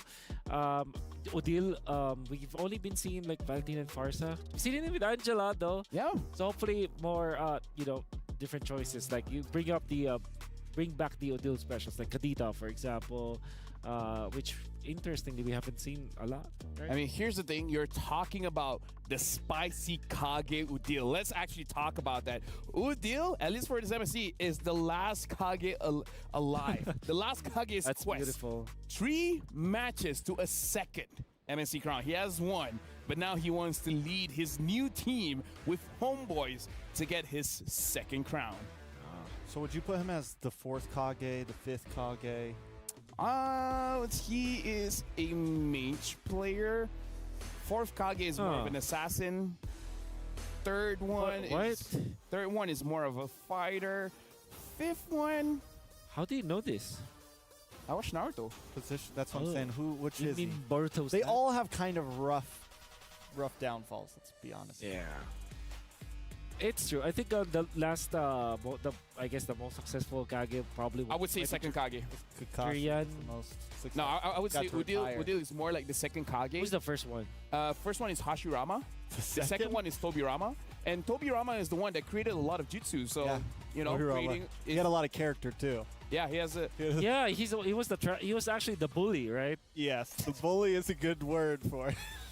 Okay, you know what? Here's the thing. We're talking about Udil, which I feel like represents the second Kage, but we have a special piece with Udil, so let's check it out.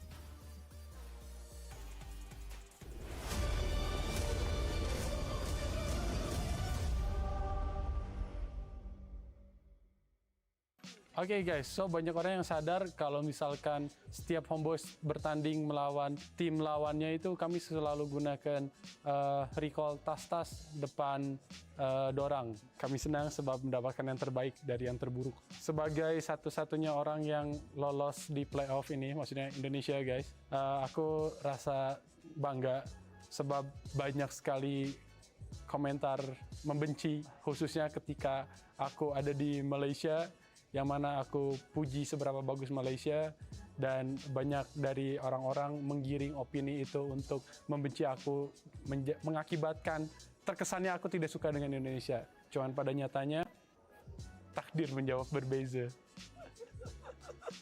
Semua kebencian itu langsung dibuktikan di depan mata dorang guys. Aku membawa nama Indonesia di kaca internasional. Kalian bisa lihat sendiri, di samping namaku itu ada bendera Indonesia.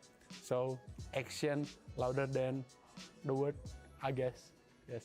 Dari match Liquid melawan Homeboys itu memang membuat Homeboys sangat kurang banget di mata penonton.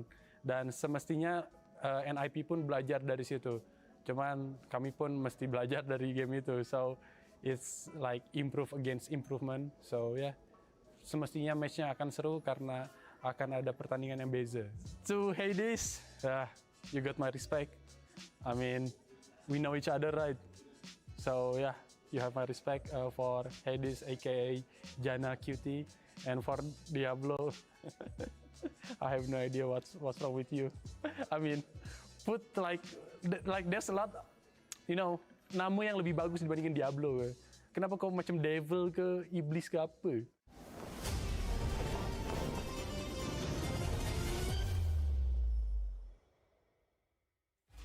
I mean, you would.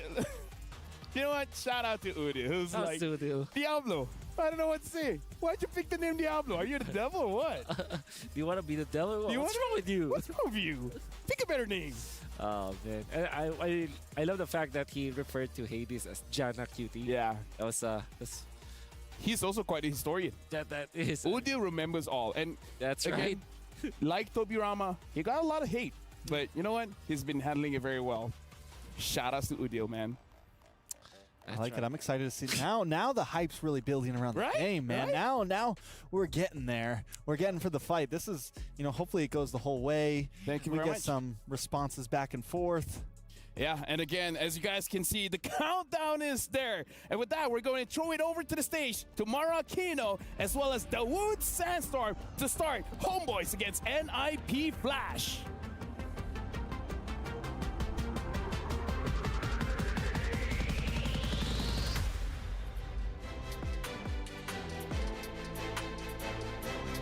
Welcome back to the Amazon Arena. We have another MLBB match coming to your screens. We were treated to a 3-0 sweep in our previous match, and honestly, I'm curious what we have lined up for our next one.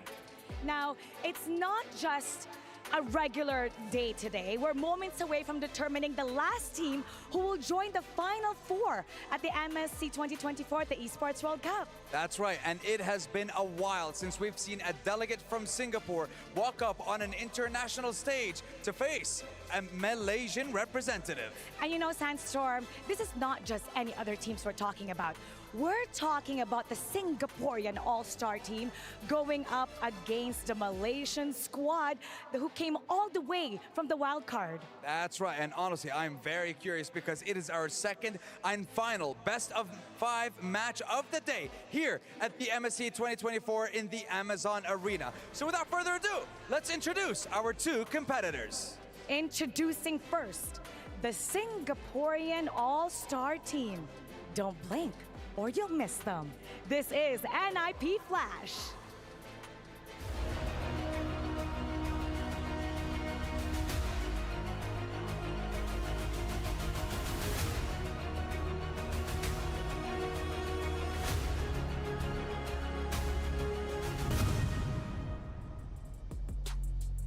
This is NIP Flash.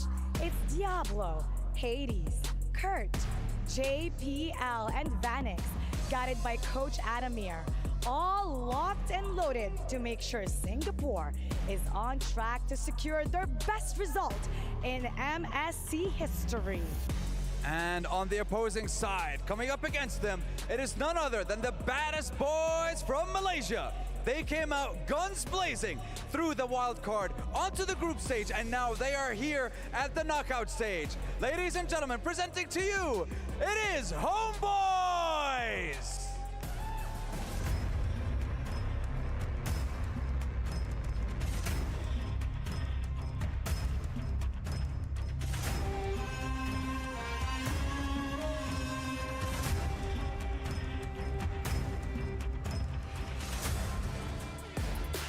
With this star-studded lineup from Malaysia, Homeboys are represented by none other than Sepat, Chibi, Udil, Zorn, and Nets. Coached and guided by none other than Pabs and Nobody, walking up on stage to secure an all-Malaysian semi-final. Gentlemen, your fates will be decided on this stage, on this arena. And now it is time to go to your desks and get yourselves ready for the final battle of the day, as your fates will be decided in the Land of Dawn. You may now take your seats. And today, once again, will determine who gets to keep their key and who will give it away to the winning team to get crushed in the end. We've seen what happened in our last game, and we've seen when few destroyed the key of See You Soon. The question remains, who of those 2 teams will keep their keys intact and whose keys will be destroyed by the end of today? I was talking to some of the players earlier on at the Players Lounge, and they're confident that they can do a 3-0 sweep. Some of the players also said it'll be a 3-2.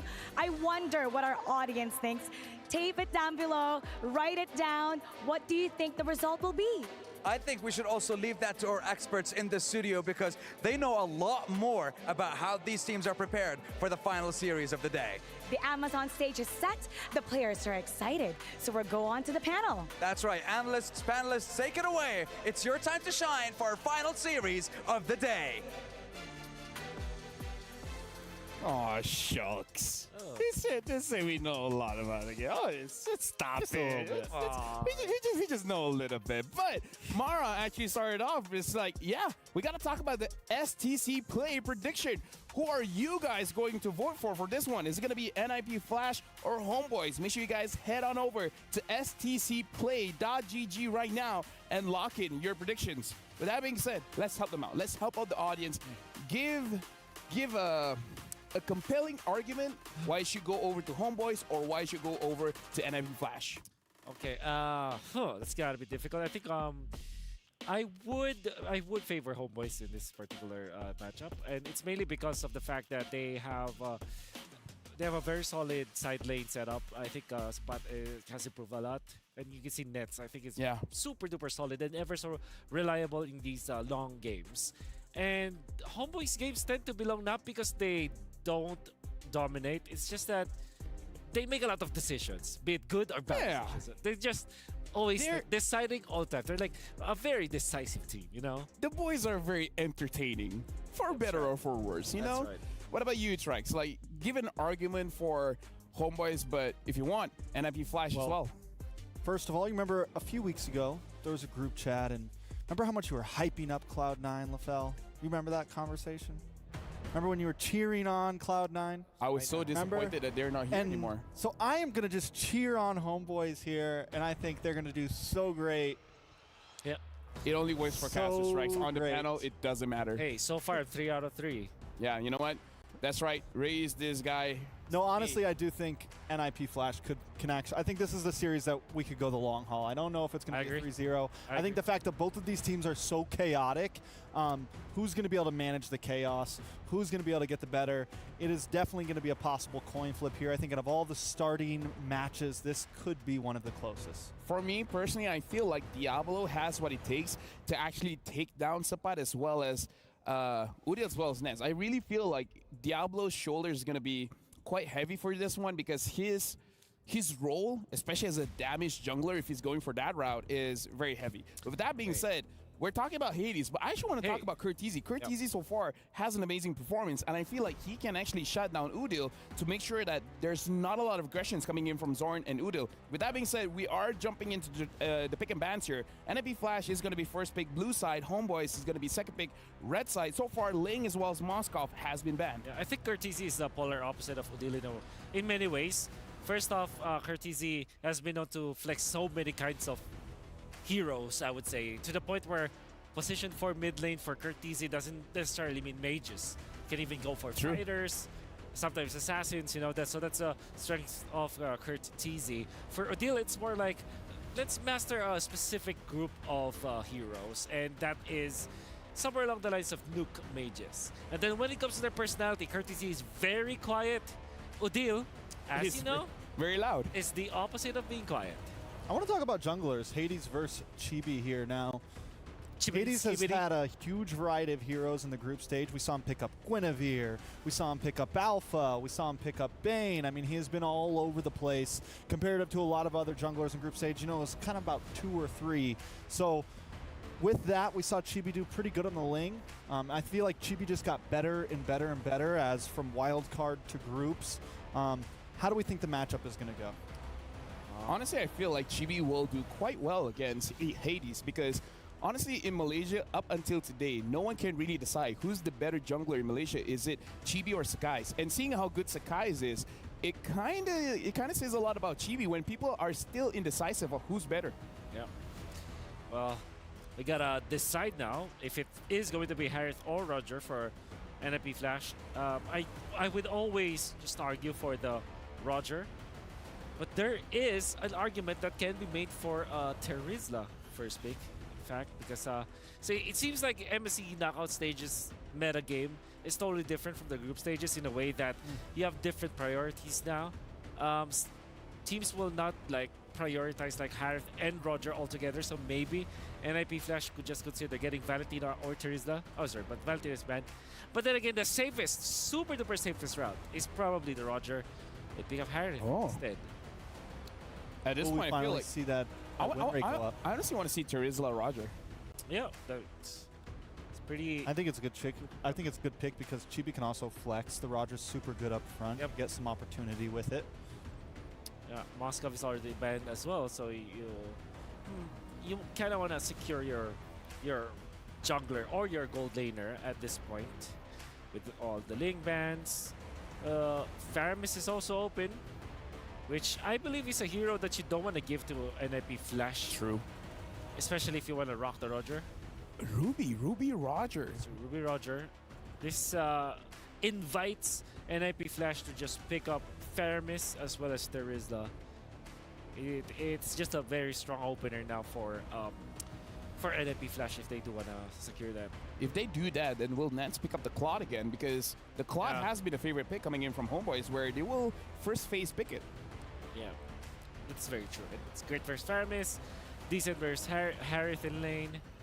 Overall, a good pick because you're not that scared about assassins if eventually NIP Flash picks that up. I think at this point, Homeboys, since they have the Roger, they don't really have to go for a jungle pick here. I think they can take it slow. They can last pick their jungle if they want to. And then they still have some utility options. They still have plenty of routes to go, even with the Ruby if they want to stick it into the roam or anything. Farza pick, though, and this is a mage that is just kind of...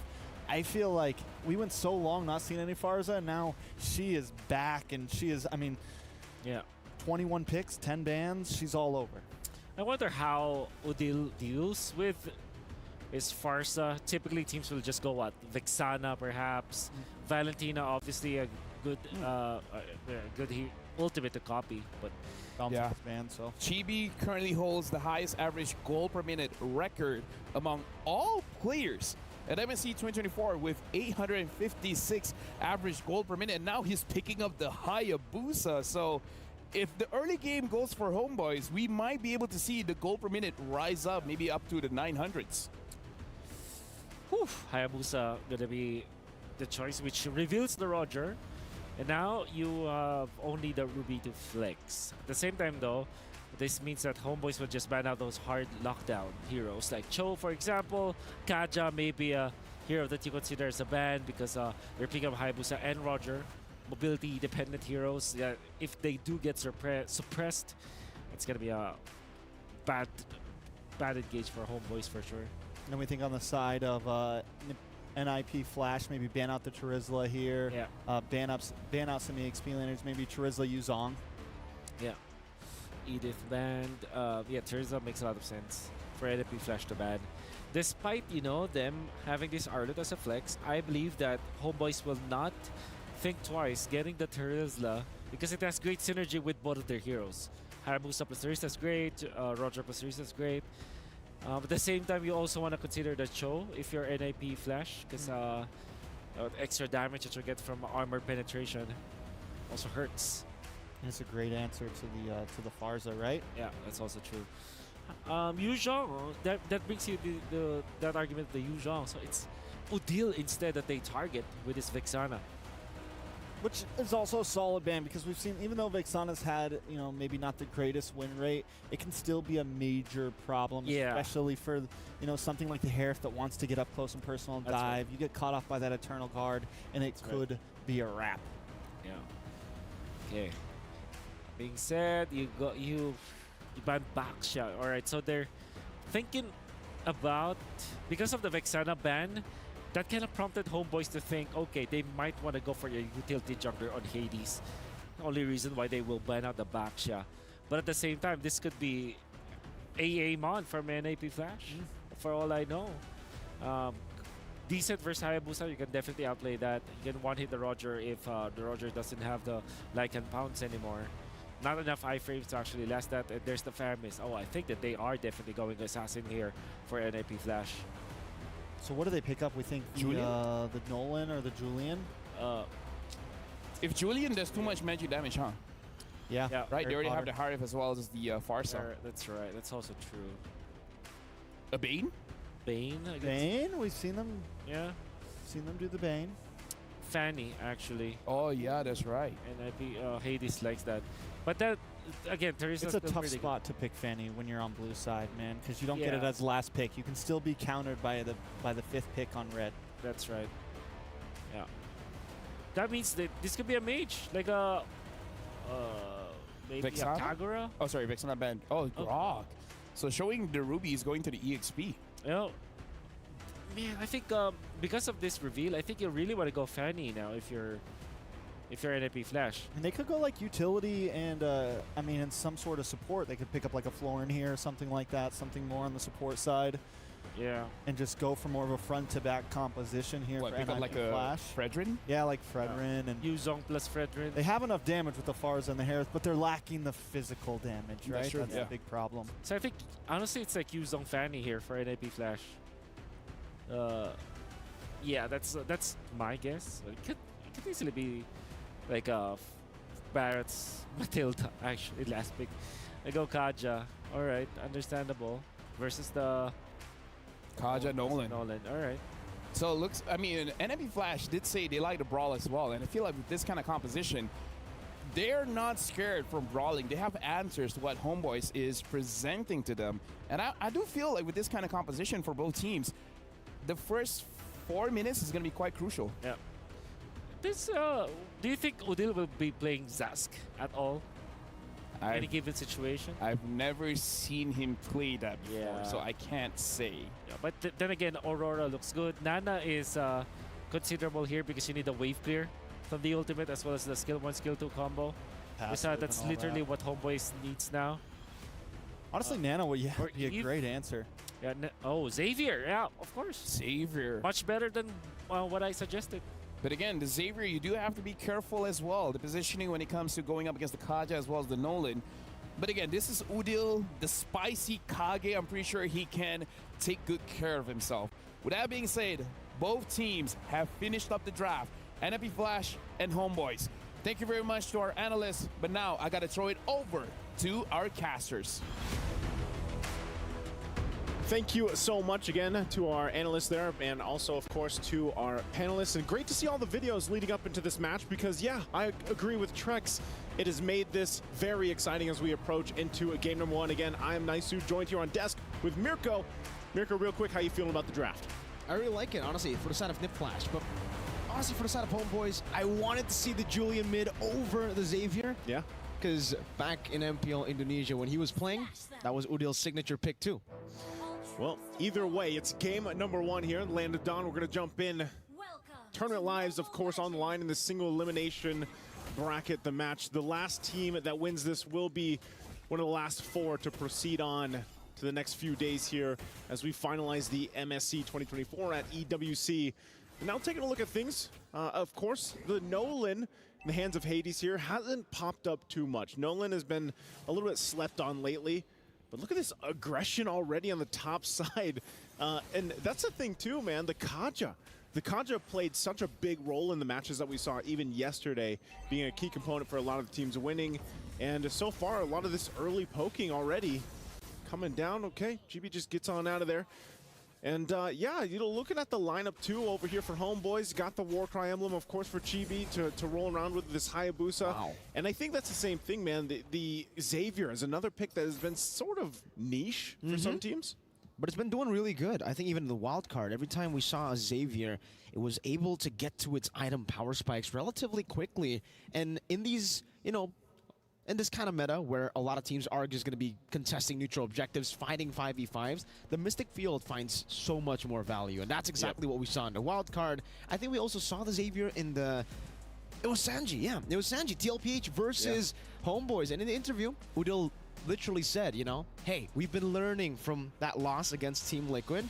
I think for all the teams that will be going up against us as well, they'll be learning from that match. It seems they're going to take that Xavier away from that match, and maybe they might be able to make it work as well. Yeah, they might be able to. And why don't you go ahead and hand me that Kit Kat right there, because we're going to have a break. I got you. Thank you very much. So, well, we get to talk about some of the lineups here, of course, for both these teams still. I think Xavier's, like, one of the most powerful things about him is, remember that we were actually casting that game. Yes. Where we were counting, how many seconds that cooldown was. 11 seconds. 11 seconds.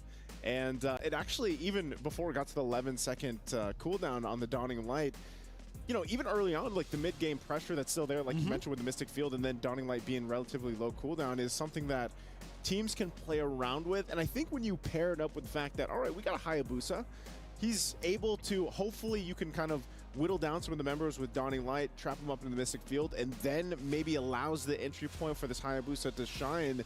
And possibly, depending on the build, that's going to happen here. But I'm assuming Skypiercer might be one of the items, you know, and then you can scale off that. And I think they actually rounded up the lineup really well with having a Ruby and a Grok as well, right? You cover up the front, you cover up your ability to go ahead and peel if you need to, or initiate using that Ruby. And then, of course, these nets on the Old Faithful Roger. You know, time and time again, I still think it works great in the jungle, but with this time around in the hands of nets, there's so many things that can happen here when it comes to the team fights. And I think really when you look at NIP Flash playing defensively against that, I'm not sure if they want to be defensive, because look at their lineup. You know, they want to be picking off fights. They want to go roll with the Divine Judgment. And man, can I just say too, if they get a Divine Judgment, it's almost an automatic kill, I'd say, because of the power of a Nolan and a Farsa. The burst damage early game, yeah, that's tough to deal with if you're homeboys. It is. It's really going to be tough, I think, in terms of poke as well. Like you said, you know, they have the Farsa and these close team fights. They got that Nolan, they got the Harith. So many ways for NIP Flash to actually take control of the game and force the fast pace. Because if they are able to force the fast pace against homeboys, against a composition that is pretty strong as well in the early game, but we do have to talk about that Xavier being more of a mid to late game threat still, right? You apply a lot of utility in the early game, and that's what you get for the Xavier. So technically, when we're talking about the early game matchup, the Xavier is not really going to be able to dish out as much damage as the Farsa. So as long as NIP Flash play discipline, this is something that we were also talking about off stream, you know? If they can take it slower than homeboys want, it'll be great for them.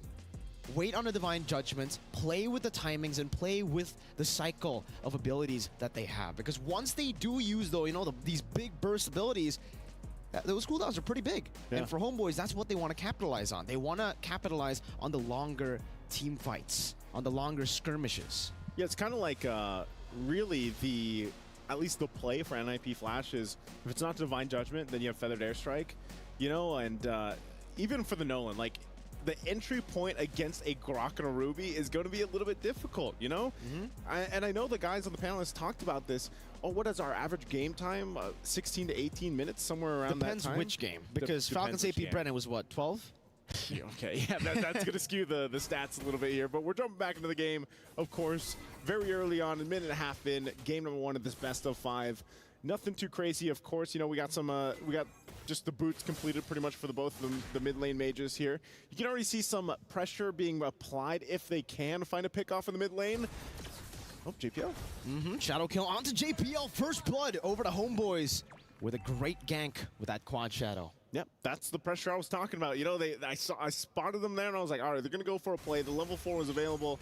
And with that, you know, Turtle now comes up. So I'm wondering if we just see a trade here. Homeboys still making their way. Yeah, this is going to be way too fast. Hades knows it. They trade that first blood over for this first objective. Going to go ahead and secure themselves the Turtle for now. Going to force Zorn back as well. So, you know, NIP Flash able to go ahead and equalize the exchange. What would you take, Naisu, if you were like in the place of these two teams, right? Would a kill be more prio for you, or would the Turtle be more prio? That's a good question. I'm a mid lane main, so I'd probably go for a kill and hope that I got the kill. You know, like then I can scale up. Especially, I mean, considering the two mages here too. You know, Xavier, Farsa, either one of them, if they get an early kill, it's great for them. But the fact that it went to Chibi is actually even better. So it's really, really good. The fact that they got the Hayabusa, someone that needs to scale up and needs to go for the snowball. Divine Judgment catching Udo straight into the fracture. Even with the wall charge, unable to disengage. Chibi gonna be caught, able to pop in the shadow kill onto Hades, but he finds a double kill and will be able to get the help of Diablo and Curtizi, who is rotated all the way from the XP lane all the way up top. I'm going back to your question. You know, it's good that it went to Chibi. As you look at the STC replay here, this is what we talked about. Divine Judgment is going to be used. They get a kill with the Fracture, and then here comes Chibi. Luckily, he picked up the Skypiercer right before that whole thing happened, so he was able to get another kill. And then, you know, it wasn't too crazy to deal with for homeboys. So, interestingly enough, because now the Blade of Pepsi is also in the hands of Hades. Good flicker. They get the flicker out from Sapat, so that's fine for now. And again, you know, these are two lineups that they can work really good with the momentum that they're building in the early game. It's just really will come down to, once I feel like we get to mid-game, you'll have to see if NIP Flash plays around, how they play around once the Divine Judgment is gone here. So, you know, we're taking a closer look at things, of course, for Homeboys. Items coming up, item check. Nothing locked in for the first items just yet, aside from those junglers. Again, Skypiercer, only 1,500 gold.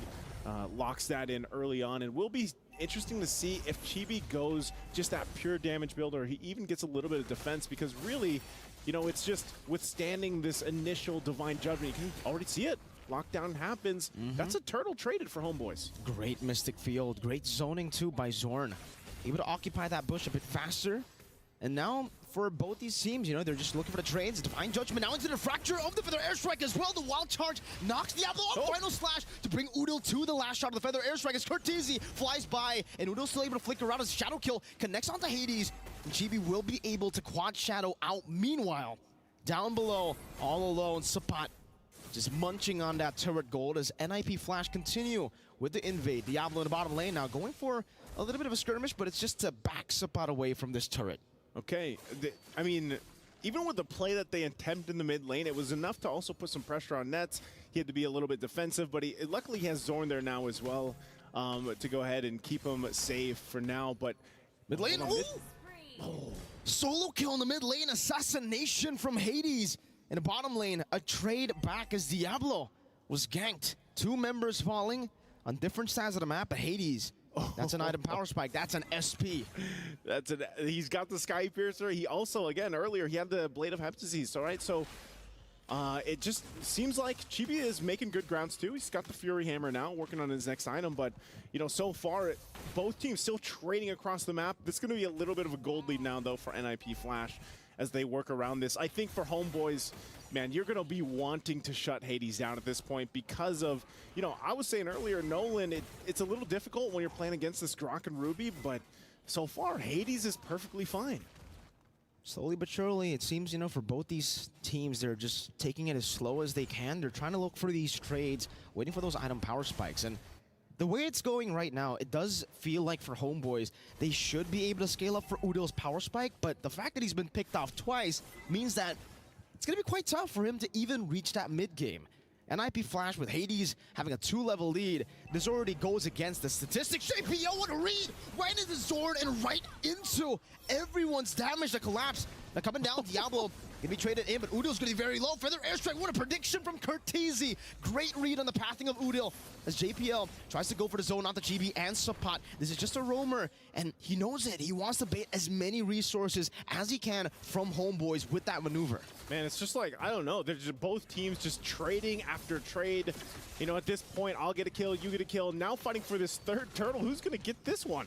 Let's see. That's going to be Chibi finding the retribution. Now it's going to be like inform from Nets. Trying to go in. Not good. I'm offended to catch them. JPL taken down by Sapat as Diablo continues the vengeance. Onto Sapat now. The stun. Resetting the vengeance straight into the passive. Hades walks up, picks up a monster kill. And it will just be a trade again. Chibi, though. No, he won't be able to go for it. Nope. He jumps in onto Vanix. Cortese now jumping in as well. The Skypiercer execute does too much. Vanix cannot survive, and it will be another kill over to Chibi. 5-0. I feel like this is at the point, you know, where both assassin junglers are just pointing at each other. Oh, mid lane, okay, he's gonna be fine. But yeah, they're both just pointing at each other because they're both nearly doing the same thing. They're getting picks, they're using their kits really well, plus the items that they have early on. This is where these assassins shine. So I would say, again, one of the great things about NIP Flash's lineup is the fact for JPL, he is an on-demand pull into, you know, utilizing that Nolan from Hades. Whereas Homeboys, they can actually make it happen, but if it's a wild charge, great. Maybe Zorn's able to get the wild charge off, or you get a great I'm offended. But that on-demand pick-off potential, every time you see that green light for JPL, man, Divine Judgment is going to be able to make a play. Whether he has flicker or not, here it is. Wild charge into the Mystic Field. Zorn going to be taken down now as the Dawning Light connects onto the back line as well. Nets trying to go for the execute. Chibi finding Vanix. Nets able to flicker out to safety. It ends up being 1-for-1, but it's a gold lane for a roamer. Yeah, gold lane for a roamer. Vanix having a little bit of difficult time on this Hearth, I think, just because of how chaotic things can get. But again, if we are able to go ahead and extend this game number one a little bit further than what we've seen at least today, you know, we're just a few minutes away from that point. But also looking at the goal difference here, relatively even for the most part. You know, aside from, like, junglers again are going to be crucial up to a certain point, and then I think you have to start to shift your focus on especially the mid lane. Udil has struggled a bit, you know, in comparison to Curtizi, being able to utilize those lockdowns, utilize the Dawning Light, but as the game goes on... Oh. JPL unable to find a Divine Judgment. That's a pull onto Diablo, right into the Mystic Field. Now the final slash in the wall charge. Connects onto the back. 2 members knocked up. Vanix disappearing. The shadow kill. Getting rid of the back line. GP picks up the double as the fracture. Takes Nets out. Hades able to trade, but he has lost all of his teammates. Yeah, but... I mean, that's great that Hades picked something up off of that, but now look at this. I mean, this is already going to be a Lord locked in for Homeboys. I was just saying, man, the lineup that they have, you know, going toe for toe, but Homeboys just demolished NIP Flash in that exchange. I've been saying, man, Homeboys, they're really good in the brawls. And for NIP Flash, they really need to slow their pace down. But let's take a look at this STC replay. So good. Again, Dawning Light into the wild charge, and then Shadow. Look at the back lines here. Curtizi has nowhere to go. Chibi goes back, grabs the double. Good check from Hades. Like I said, he's going to be part of the big obstacle that Homeboys has to get over for now. But if they manage to get a kill, man. Oh. Onto Zorn, Divine Judgment, final slash, everything used up. It's a good pick off. There's no trades on the board. Sapat is definitely looking for it, but he'll just be walking forward every single time. Now Shadow kill. Not used just yet. Chibi gets out with a quad shadow. Barely. Almost gets punished. NIP Flash having a little bit of a flank right now, but nobody's really walking up. And at this point, for both these teams, again, it's like which jungler is better? Which one is going to be able to pull this off continuously until eventually they get shut down? Malefic Roar, too, on Hades is what's making him just kind of cut through everything. The penetration is there, and it looks like for Chibi, picked up the BOD. So a little more defensive has to come on here for both teams if they want to withstand that initial burst. But still, JPL doing an amazing job on the pick-off potential with the Kaja. And then we'll have to start to shift as we get to this wild charge again. Right into the Mystic Field, right into the Dawning Light. Now Hades forced back, but the shadow kill continues. And Hades gets out. JPL doesn't have that luxury, the same luxury to actually escape with those dashes. Yeah, it doesn't get out, but it could have been way worse than they're able to survive. At least Hades doesn't go down. Dawning Light's dropped, and this is where the point now where, again, even if Udil struggled a little bit in the early game, look at him, he's got the 9 assists already. Dawning Light's already relatively on a low cooldown, and they just help push the waves in. The whole job is, all right, we're going to take control of this map. We're going to get these tier 2s down. Storm's going to TP a little bit like we heard about, you know, and just get ready for the next objective in about a minute. But if they do this and they get all the space to work with, hey, Homeboys is happy. Shadow kill on Vanix. Oh my goodness. Barely surviving. I thought for sure the Sky Piercer proc would have done it, but I feel like it's a flex. He gets out. Yeah, you know, that's just, I'm here on your base. Look at that damage. Here's the damage. Be careful, right? I'm at this point, but Hades does the same thing. It's just, you know, he can't go ahead and use the quad shadows like a Hayabusa can. So all this relatively pretty much at a stalemate for now until this Lord does come up. And I think, again, this is where you see the Xavier pick start to shine. The great thing is for NIP Flash, if they have the initiation, whether that's now at this point for Diablo, he can flicker in, get the final slash, even if JPL doesn't land a Divine Judgment, or they just kind of reverse that and follow up through it. Interesting, too, some defensive items coming up. Athena Shield now for JPL. Conceal going to be used. They're going to find Sapat here. Sapat, good pull with I'm offended straight into the wild charge, but the Purified gets him out. Diablo finding the final slash, unable to go for the fall of Vanix in the midst of it all. Not right now. The Mystic Field catches the back line. Diablo going to be slayed by Chibi with the assassination with a shadow kill. Now Curtizi running for the hills. Chibi going to be able to dismantle Hades. A full-on fight, and it's Homeboys who get the dub everywhere. They're only able to trade for Udil, and now Vanix, the goal laner, is getting ran down by the XP. Has the Mon Force able to turn it around for a bit, but now with Chibi rotating over, Chibi dealing some damage. Vanix, able to find a double kill with the Zaman Force. Nets going back into the mid lane. Vanix versus Nets and Zorn, and he will have to concede the base turret, but he's already denied the Lord from Homeboys with that play. Vanix has had enough. He's had enough of what's happened in the early portion of the game, and he goes and shuts down Chibi. And so both junglers went down in the whole exchange over the course of that. But man, by the hands of Vanix, they actually maintain what could have possibly been a push into the base even further. So Lord still for the taking, and now it's just ultimately a reset. Wild charge again. This time on the JPL is going to be burning down nets with the Lycan Pounce, finding it. They're all onto the turret, or actually the Lord rather. Hades going for a dawning light. Oh, Zord steals it away from NIP Flash. From the hands and the grasp of Hades, who was on it. He didn't get to retreat, he gets smacked in the face by Zorn. Homeboys are online. That's a grok for you. That's Zorn. You wonder what he's been TPing for. It's for these moments right here. It takes the Lord, gets the cleanup kill. And now for Homeboys, they're going to be looking to march into possibly ending the game if possible. Curtizi does pick up a Divine Glaive. There's a couple crowns over here. They might be able to clear the waves out enough unless Homeboys forces this game to end here. Lord makes its way to the base. It's a big Lord into the base. I'm offended, connecting on the JPL, bringing it back into the Mystic Field as well. The Divine Judgment catches him with the final slash, bringing Sapat all over to the base in the bottom lane. Still GB with a Shadow kill, jumping back in front of the Quad Shadow. Sapat finding a double, Curtizi low. Doesn't have the Feather Airstrike. Spot turns him down, puts him down as well. He can go for the winner crown, but not for long as he gets caught under the Mystic Field. Homeboys strike first. And the Homeboys come out swinging in game number 1 here. A great assassin matchup between two great junglers from two great teams. But ultimately, Chibi and the rest of the Homeboys will go ahead and get the W, get the victory here.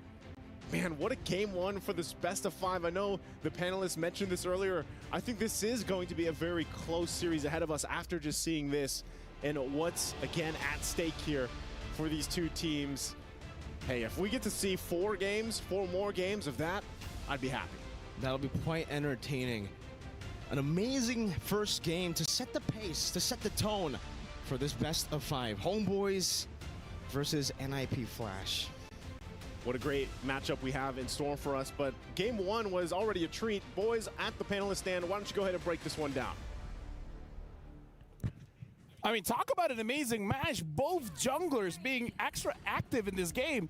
But I gotta say, that Zorn Lord Steal, I might nominate that as one of the best Lord Steals we've seen so far in MSC. At least one of the most important, because just for a minute there, Vanix grabbed the game by the horns with a great outplay, able to put them in a position where they could take the Lord, and then Zorn just steals it from him. But most importantly, goes for the flicker smack. And then takes out the Hades. I think Hades wasn't able to utilize the retribution because of the dawning light as well that he might not have expected from Bill. Maybe he's not looking at his own screen. You know, sometimes you drag your map. That's my only description of that. However, for NIP Flash, there were glaring mistakes, I would say. Despite, you know, Vanix making the plays afterwards and trying to bring it back for the team, and the fact that there was a good start for JPL. Everybody else was so inconsistent coming out from NIP Flash. And maybe you can argue that Hades is doing well, but I think that it is worth noting that NIP Flash didn't actually made a lot of mistakes. I guess I wouldn't sugarcoat it. They made a lot of blunders in the early stages. You know, and even here in this last big Lord fight, I want to point out Sepap because he did I mean, the Ruby worked very well against the Harith. Every time Vanix would lay down the Zamon's Force, he'd try to get enough shots on, but he'd get locked up there, man. And the thing is the Ruby right now, even building completely tank here, essentially, was still outputting a decent amount of damage, especially on someone like a Harith. And it just made it so Vanix, in the times that he really needed to get, just one more shot off, it would get delayed. Yeah, because looking at the build here is all about sustaining, right? Having the War Axe more spellbound, and then having the Oracle, having the Queen's Wings. It's all about, I hit you, I survive longer. And I gotta say, somebody played that very, very well, Wolf. Yeah. I think especially, I will never forget what Sepat did in the mid lane where he tanked the conceal play, popped the second skill first so that they get started, then goes for the ultimate and then flicker out to eventually outplay the side of the NIP Flash. I think that will... Oh, yeah. I will always remember that. I will live rent-free in my head. So, yeah, Sepat really did play well in this game. talk about that as well. We got to talk about Chibi because in the draft, we already talked about how out of every single player, he has the highest average goal per minute. And in this game, he got the highest goal as well as highest damage dealt. So again, Homeboys so far, they've been looking good. And one of the players that make them look good is Chibi. Stellar plays coming from Chibi. I like this showdown especially. I think the reason why we're so impressed of Chibi with the Hayabusa was also because Hades was challenging him. Like it was almost like a standoff between two junglers that eventually went in favor of Chibi. There was a time where he was able to shut down Hades. Overall, it was a very nice anime-ish like battle between assassins. I mean, we're talking about Akage. They pick up a ninja there. That's right. Even in the beginning, I mean, they were both, what was it, 6-0 and something, Yeah. 7-0 and something. They were trading kills. I mean, it was definitely a assassin versus assassin there. I fairly remember when Hades was 9-0-0. Yeah. Chibi was 8-0-3. So they were the were neck and gold neck. was the gold was also very similar, neck and neck. I love this battle, honestly. Yeah, honestly, like it has been great. Looking at both junglers living up to the hype because we've been talking about Hades, we've been talking about Chibi, and then in the very first game in this best of 5, both showing their strengths here, and everyone else like, okay, I guess I'll die to you, and then I'll die to you. It's gone to the point where everyone else is like, what about us? It's all the side characters. What about us? Yeah, around the everyone big else battle happening. Yeah. Yeah, and I would say though, the side characters have to step up at least for the side of NLB Flash. And I'm not gonna sugarcoat this. They look very shaky after the first few minutes of the game. It's mainly because of the fact that Vanix is dying. Yeah, I think he went 0-3. JPL is not finding the good initiations anymore. He's getting picked apart. Courtesy was phenomenal though. Courtesy was great. I think the way that he managed to utilize the Farsa ult. But Diablo as well, I think he got killed twice in the laning stage. And then when he wanted to initiate, after one final slash, he's not able to kind of refresh the vengeance dashes to eventually sustain the fight. I think people have to step up for NIP Flash. Like you said, the side characters, they need to be the main characters now.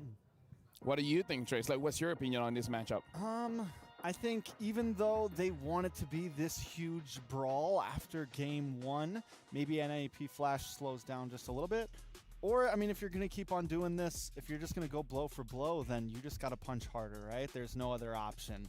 And yeah, the rest of the characters do need to step up because they didn't have someone pulling a big Zorn play. Vanix played well, I think.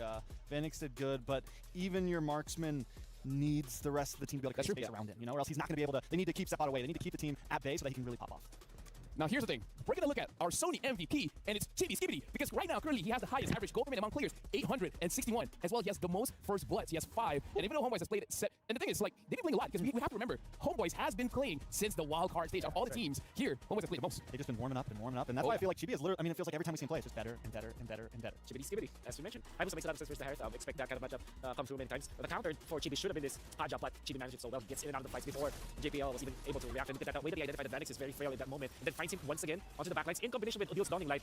This Hayabusa looks very scary. Look at that was the setup play that was started about, like, able to counter the conceal play and then utilize the ultimate to convert for more kills for the side of the Homeboys. Udil as well, man. Some of those Dawning Lights were just timed so perfectly. He never shot them too early. He would wait till everybody was in the right spot and then fire off, and that's when Chibi was able to really come in and just reap sometimes. While we're looking at our MVP, our Sony MVP was 9.5 KDA, 83% kill participation. This game, 852 goal per minute. I have to ask our gentlemen here, like, whenever we see Chibi getting those solo kills, you know, against Vanix, against JPL, it comes to the question, is it just because Chibi positioned himself in a way that he's able to get his kills, or is it mistakes coming in from NIP Flash? I would say 80% more on Chibi just outplaying the NIP Flash, and maybe Team Flash, NIP Flash, that's 20% on them for being in that spot. For example, Vanix defending the mid, he's a Harith. Not supposed to be able to defend the mid like that, especially when there's Hayabusa present. There's the Ruby present as well. There's so many heroes that can jump on him, so I think the 20% was Vanix's fault, for example. I think when you get to this level of play, right, you have to think about those things, because as you just said, you just point out so greatly, the fact that there's a Hayabusa in the field, the Harith should barely ever be alone, especially in sight. Yeah, and thank you very much to our gentlemen here, but it looks like I got word that Steph Weezy was able to talk to a Malaysian influencer. He's able to catch Ombong. So, Steph Weezy, what are you talking with Ombong? We are here with Ombong, all the way out from Malaysia, an amazing KOL and a friend to so many players here at MSC 2024. Ombong, how you doing? I'm so good. I'm so fun to be here. Thank you to AWC and MSC for inviting me here. But my English is not so good, but I'm trying to speak in English. Well, speaking of things that's good, Malaysia, super strong out here for MSC 2024. You currently have 2 teams, SRG and Homeboys, still in the bracket. SRG just made it to top 4. Homeboys having to battle it out for that remaining spot today up against Snip Flash. How does that feel, being from Malaysia, having two of your teams still in the competition? I'm so proud with them, SRG and Homeboys. Then I see the journey to here is very struggle, and they need to compete to other country. And for me, I hope they can go to the final and the champion in MSC. Yeah. Well, you're friends with many of the players, specifically Homeboys. Do you have any words of advice for their upcoming match against Snip Flash? Okay, to them, I know they can beat Flash. I trust they can beat Flash, but to the Chibi, I think, just do what I teach you, how to play Assassin properly. Okay, Chibi? All right. All right, Chibi, you heard it. Dominate inside of the jungle. Homeboys, good luck on your next match up against Snip Flash. Ombong, thank you so much for your time and enjoy the show. And now, honestly, like, big shout outs to Ombong. First of all, your English is completely fine. Yes, sir. And the thing about Ombong is that when he streams, he says he's the assassin god. He's the Hayabusa player. And I'm pretty sure Chibi showing up with his Hayabusa there, I feel like Ombong would be saying, like, you know what? I taught him how to do that. Did he? Honestly, he might. He might have. Because his Hayabusa is actually legit. Like, Ombong is a pretty good Hayabusa player. But now we're jumping into the draft here. NIP Flash is going to be first pick. Homeboys is going to be the second pick. Immediately banning out that Angela. Yeah. We started Benz Moskov is going to be there for Homeboys. Blue side again for NIP Flash. Very much understandable, especially because they do want to lobby for the first pick. I think this time they might rethink their choice. Maybe Rogers should be the first pick instead of Harith. Still one of the most picked slash worst performance hero, right? What, the Harith? Yeah. Yeah, it is one of the top it's one of the low percentage win rates right now. Number one, actually. Number one. Number one. Just to really throw some salt Harith, yeah. in there on the Harith players right now. Fredrin, most used hero for Hades. And this goes back to when he was playing in MPL Indonesia. Well, not this stat, actually. This was the stats that we're seeing are from MPLSG. But when he did play for Geek Fam in MPL Indonesia, did play a lot of Fredrins in there. So Hades can pull out the utility jungle. For sure. It's nothing that he's a slouch on at all. Absolutely which not. maybe could be the answer here. Maybe not the Fredrin. Hasn't been performing amazingly, but we've seen a lot of teams pick up the Basha. We've seen, different combinations come in. I definitely think they shouldn't count it out when they're going up against Homeboys here. I like the Roger first pick, if that will be the case for NIP Flash, but they still go for Harith. So, you still go Roger. Yeah. I mean, no reason to change it up, right? And then, I mean, honestly, for Homeboys, with that kind of, I would say good showing of their draft. I feel like if they're going to switch it out, I feel like they're just going to switch out maybe one or two heroes. But I still feel like Roger Ruby will be very solid here. Yeah, I think NIP Flash wants them to switch it up, and I think Homeboy's the right choice. Yeah, just keep it. If they want to pick the same, we pick the same. They just beat them with it, and they beat them comfortably with it. And it wasn't just, yes, Chibi played a great game, but everyone else as well were able to carry with the heroes that they had. But this time, Homeboy's going to lock in the Hayabusa early on in the first picks. Hayabusa. You're even incentivized to go for somewhere along the lines of a Minotaur as well as a Tigreal now for NIP Flash. The Kaja didn't work. Right now we have a quote coming in from NIP Flash Diablo. The most threatening in Homeboys is Chibi as well as Zorn. But I would say more on Chibi. Zorn can be shut down. Just don't give him the momentum, man. Looking at game number one, I would say they did exactly that. Martis! We haven't seen this one for quite a while, so this is the 78th hero? Probably is. We're getting closer to 80, boys. Closer to 80. Oh, man. A Cho and a Martis. I don't know how to feel about this. This is like, if you're Zord, you're so tempted to go for a Kufra. And this particular matchup. It does give them some aggressiveness in the early game, though, if they want to try to go for an invade. I think Martis, we haven't seen him at all in MSC yet. Was that his debut pick, right? That's what you just said, LaFell. And I think if there's a jungler pick that can survive in the new revamped enemy jungle and possibly pull off a kill, it could be the Martis with the decimation or something like that, especially with the Cho behind him. If they can put a nice aggressive mid laner, could be the answer. Vexana is the choice here for Homeboys. Reckon they would go for another sustain hero for Sapat, just so that they will have a good synergy. I'm still curious about this Martis because I don't think that it's one of the strongest heroes out there. No. And most importantly, is third pick. There's the Faramis, but it is actually banned by Homeboys, which I thought they could have used. Especially, that is an answer to the Martis. Martis doesn't like to play against Faramis because you just cannot decimate people. I don't know. I mean, here's the thing. I watch MPLSG. Sometimes they do this thing where they put Martis mid lane. I don't think they'll be doing it for this game. Dude, trust me. MPLSG is quite right? In terms of spicy pickups, they do have a lot of spicy pickups. But now, the Farum is getting banned out. For NIP Flash, should they be focusing more on Zorn or Sapat? Sure. With that being said, Edith kind of hits both. Yeah. Edith is it is a great ban because it's an open, like I said. Arlott may be the next one. Get rid of the Grok again, maybe too. Oh yeah, the Grok also. It's a Harry. Grok's a nice. You get the passive and everything to nullify the CC coming from the Cho and the Martis, so it could be a solid answer. Nana, very interesting ban here. Okay. Oh, sorry. These are heroes that might be able to counter the assassins, right? I would suggest Aurora for NIP Flash. It's gonna be great for Curtizy. Aurora and Cho, so much lockdown in that can deliver also the damage. At the same time, you're looking for a Shredder because you already have your sweeper, right, with a Martis. You're looking for a constant source of damage, which could come from Farsa, for example, which we know Kurt also uses a lot. It's definitely up in the air right now.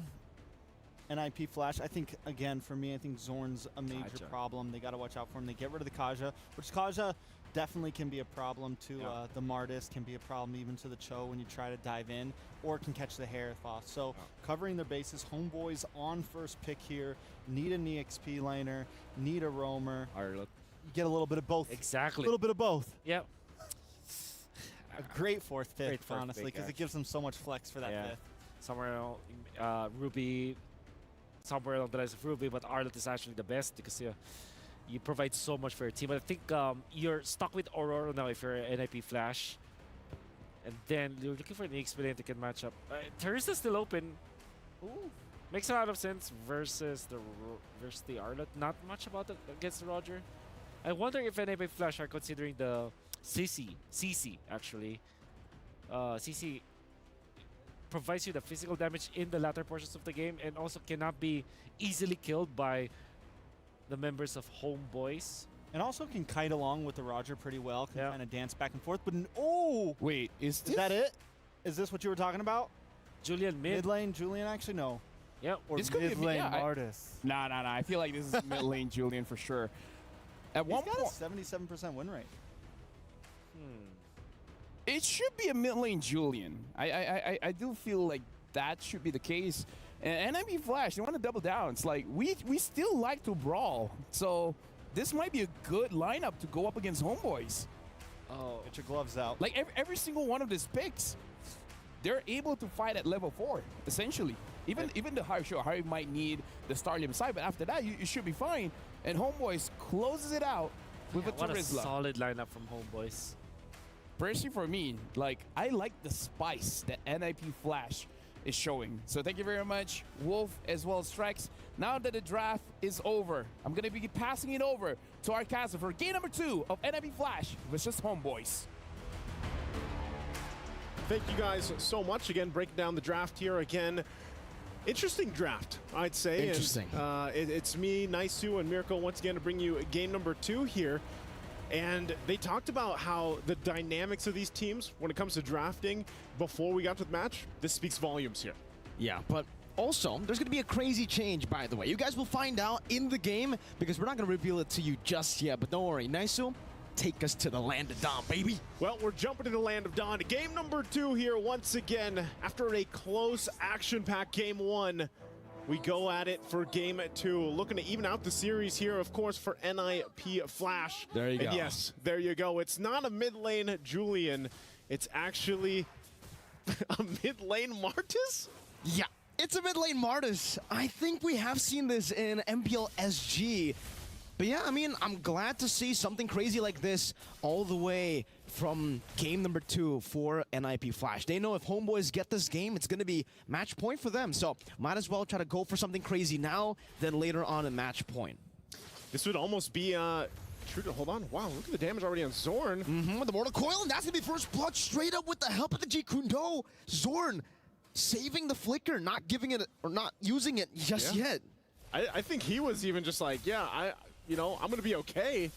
But instead he goes down. And also real quick, looking at the emblems here. Again, just Warcry emblem here for Chibi, of course, after the previous performance. But yeah, my eyes are also going to be on this Martis, on how this is going to work in the mid lane, because this does change some of the rotations or some of the timings even for this lineup from NIP Flash.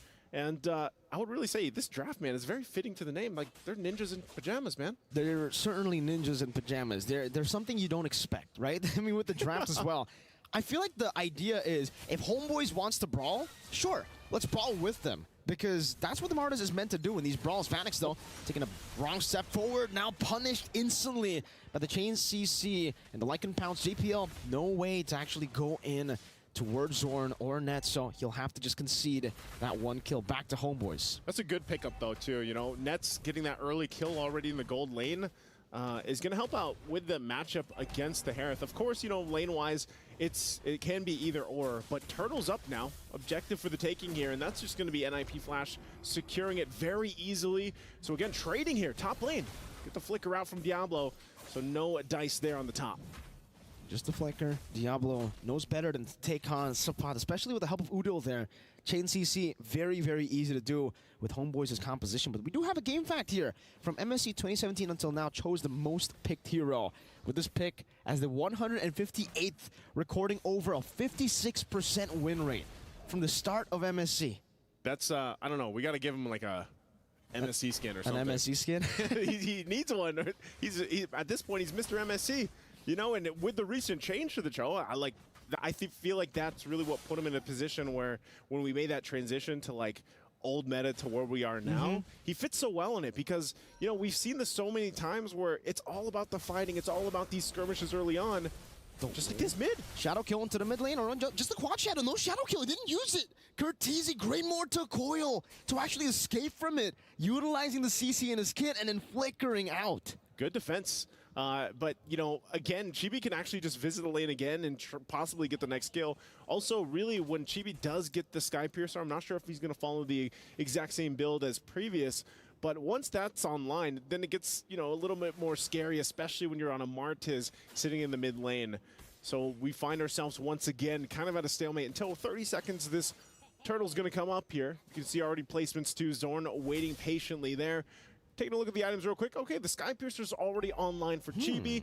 And on the other side, Hades hasn't locked in his first item just yet. He went for the penetration boots, so he's got that. And then over, even for the Martis here, for Curteasy, doesn't have his just yet. So, again, Sky Piercer is going to be picked up almost all the time first because it's only 1,500 gold. You know, it's pretty cheap for the amount of pressure it can apply to these fights on a Hayabusa. Yeah, and for Hades, you know, on the Julian, I think it's normal right now to see Julian just go for the Holy Crystal first item, and that's what he's pathing for in the item builds. JPL trying to find an angle now as Homeboys are first onto the second turtle of the game. Deja vu to game number 1 because that's exactly what happened as well. Hades walking forward, now going to be locked down. Zorn caught in the way of the dragon, still able to escape for now, but Vanix now with the Zaman Force able to dodge away from the final slash, picking up the kill. Curteasy in the mid lane will be picked up, but Nets will fall as well. In the bottom side, it's a trade, 2 for 1. The Homeboys get the turtle. Oh, okay. JPL should be fine. He's going to stay here, of course. Try to annoy Sapot. Quad Shadow in. Now with a Shadow kill. JPL flickers using the blink to escape from the Shadow kill. Well played. Well played. Also, they're going to go ahead and get the turret. really good decisions coming out here from NIP Flash. Warax is also going to be picked up now for Diablo. So, you know, still, it's the same story, Miracle. It's just like we saw from the previous game. It's just different lineups where really they're mirroring each other objectively, and even when it comes to the team fights. Earlier, you saw it was like a 3 versus 1 on both sides of the map. And so they find themselves now looking for their next objective takes. Looking for the turret, first one for Homeboys. The Dragon? The Vengeance actually cancels it just for a bit, but Curteasy will be able to pick up the Decimate right with the Chain CC together with the Enhanced Chain knockup. And now he has a Sky Piercer. That's a Decimate Sky Piercer Martis. I was going to say, you know, you see the Holy Crystal being built up here too. Mid lane should be fine. Okay, yes. Sky Piercer Decimate. What do we even call that? Decimate Pierce? The Sky Decimate? What happens first? The Decimate or the... Yeah, I guess the Decimate. I think so. Sapan, penalty zone, locking him down. JPL able to dash forward, and it's going to be Hades who just takes him out. Final slash displacing JPL. No one following up. Nets. Now the Lycan pounce over to Vanix. Hades gets an Enhanced Chain, and it's enough to disengage from the skirmish. I don't know. It seems like there's some like hesitation as well from the Homeboys. Yeah. Like on how they want to approach some of those fights, because I know it's JPL, I know it's a Cho pick, I know it's the most pick since MSC, but you know, that looked like they could have possibly gotten a kill there, but also maybe just the fact of we're respecting the fact that Hades actually has a lot of damage. He does have, you know, this Julian who's going to be able to shred through some of these members from Homeboys. And again, it's a little bit tricky on trying to even capitalize a kill on Martis. JPL again. Wait, the Dragon straight into the penetration, but no Decimate just yet. Sapat able to flicker full out of that skirmish. Now Zorn gonna be caught by the damage coming from Zaman Force. The Shadow Kill comes in to deal some damage. Curteasy using a Mortal Coil. Chibi dancing left and right, but will finally be caught by Curteasy on the Martis, who gets a double. Gets a double. That's a Decimate Pierce. The Sky Piercer Decimate combination is too much for Homeboys to handle. Skibbity Martis.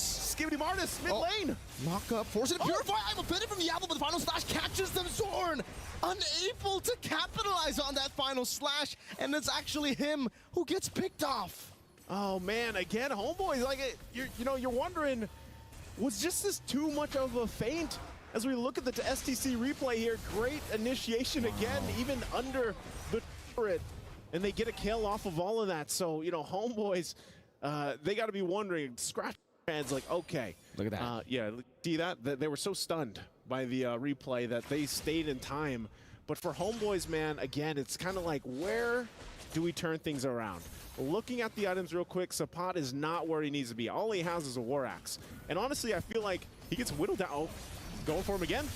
JPO with the G-Kundo. Sapat used the penalty zone, but he gets knocked up, gets decimated, gets pierced, gets everything. Everything. He gets thrown in a Zaman Force. You know, and that's what I was going to go when I was looking at Sapat. Even the previous fight before he just got blown up now was, man, you know, I feel like it's just confusion. Like he's swinging that big mace in a Zaman Force and everything is so difficult to lock down, even with the penalty zone, because of the way that even this Martis fits the bill here for this NIP Flash lineup. And so they find themselves, the shields are being popped, of course, from Homeboys already this early on. Lord is still 30 seconds away, so this is a big advantage for NIP Flash. Massive. The fact that they got a holy defense already in the bottom lane with the base turret there without the Lord is impressive. How they've been able to utilize this early game composition has been great, but one thing stays true, which is how are they going to deal with the mid-game threat? Because technically for Homeboys, they still have that to play with, right? Around the neutral objectives as well. They have a very, very good combo. That is bad timing for saying good combo because the final slash literally just missed. But for NIP Flash, this should just be a free Lord. They were all in the bottom lane, so NIP Flash capitalized on it. They weren't even able to go for any trade. They tried to get a kill on JPL. I think even if they did get that, it wouldn't really have been worth it. JPL would have still accomplished his mission. You know, it's pretty much just to be a nuisance to Homeboys right now. Oh! I'm offended, but it's on Sapat. 3-man final slash down to the penalty zone. Locking him down. Eternal Guard down on the back line. Chibi goes in for the shadow kill. Dealing some damage. Sapat able to dash or get out now. As Curteasy gets over the Mortal Coil. The Dragon. JPL finding the flicker play as Hades locks him down. And Vanix executes him. NIP Flash now looking to utilize the Lord. This is, again, so impressive what they've been able to accomplish with this lineup. And man, I don't know. My personal MVP already is going to be JPL here because he has been a nuisance to Homeboys. And now Lord making its way on the bottom side. They're going to try to defend. JPL going to go in again. Good Terrify, but he wants to bait out some of these resources. Two-man Jikundo. He's bought enough time, but Diablo is going to be caught with the final slash. Able to find a Donor Wolf King, but will not be able to escape. Support penalty zone. Locking Vanix down, but he does still have this mod force, and the Decimate gets rid of him. Curtizi looking for one more. TVO going to be caught by the Decimate, but the Piercer doesn't execute him. He's still able to get out with the Quad Shadow, but they have cracked the base open. That's one base turret in the bottom lane taken down. Okay, Homeboys gonna be okay. STC replay here. You're looking at JPL goes in, trying to just actually force this. He's supposed to die in the exchange there, and then they want to get that turret. And they probably could have got a couple kills, but instead they have to go on the defensive. Good try there from Homeboys to even cap out on some kills. But ultimately, it's Chibi that survive. And with that, again, they bought themselves some more time. JPL goes in with Conceal, is not going to find anything. Gets information, though, here, at least for this purple buff. And Homeboys, I mean, you're looking at it, they're kind of forced to stay together because of what JPL's capable of doing. Not just JPL, Diablo, too. Whenever that flicker is available, he's been doing it time and time again. The I'm Offended flicker combination on this Ruby has been hell to deal with for Homeboys. So now finding themselves once again on this defensive mode. It's more so like we just gotta farm up. BOD was just picked up here, but I don't know, man. How much time does Homeboys need to equalize things here? I don't know. I think it really depends on Nets. But even then, he's actually opted to go for a little bit more of a defensive utility build with a Thunder build. Yep. And the Endless Battle first item. That's a build that I don't really see too often. So already a very interesting build path. But speaking of interesting, Hunter Strike, normal. Sky Piercer, normal. Queen's Wings, third item, by the way, for Curtizi. So his plan is, I go in, I get a kill, and hopefully I get out. Hopefully I get out with the wings, but also the Mortal Coil. Like that. And that's what I'm saying. The way team fights go, it's really difficult for Homeboys because they're. If you're looking at the lineup from NIP Flash, it's like, how do you catch some of these guys? You know, they're literally, again, it's ninja-like in a way, and they're going to be able to go ahead and just get this Lord because Homeboys, it's so difficult for them to fight. They're way too late to approach this. I'm not sure. Diablo could possibly force a situation, but they don't. They take the discipline route. They're like, you know what? We're going to go ahead, wait for the Lord to come in. We got 2 base turrets to knock down from Homeboys, and then here we are 1-1 in the series. They could possibly be a game-winning push here. Depending on how this goes, they're probably going to take the purple buff as well. Divine Glaive now locked in too for Vanix. So for Homeboys, I'm really just thinking here, you know, 8,000 gold behind. You somehow need to withstand the pick-off potential that's going to be forced from NIP Flash as they kind of just have to watch. Oh, hold on, Zorn. And that's Shane canceling out that final slash, but for them, it's all about utilizing the Lord, right? They don't want to get too aggressive, but right as I say that, that's a conceal from JPL. Able to Jikundo, possibly onto Udil, uses the Shunpo, and he was able to zone them away from that base turret. Easy take for NIP Flash, as now they're looking for the final base turret up top. Chibi sent to deal with it. Hades now looking for it. Shadow kill used up, the winner crown is there. Chibi dashes forward, watch out, JPL with a Way of the Dragon, and Diablo takes him out. Final penalty zone onto 3 members. That's going to enhance Shane to knock them up straight into Vanix's damage. On this Hunt Force, Vanix going wild. Getting a triple kill as Curtizi goes godlike. NIP Flash 1-1.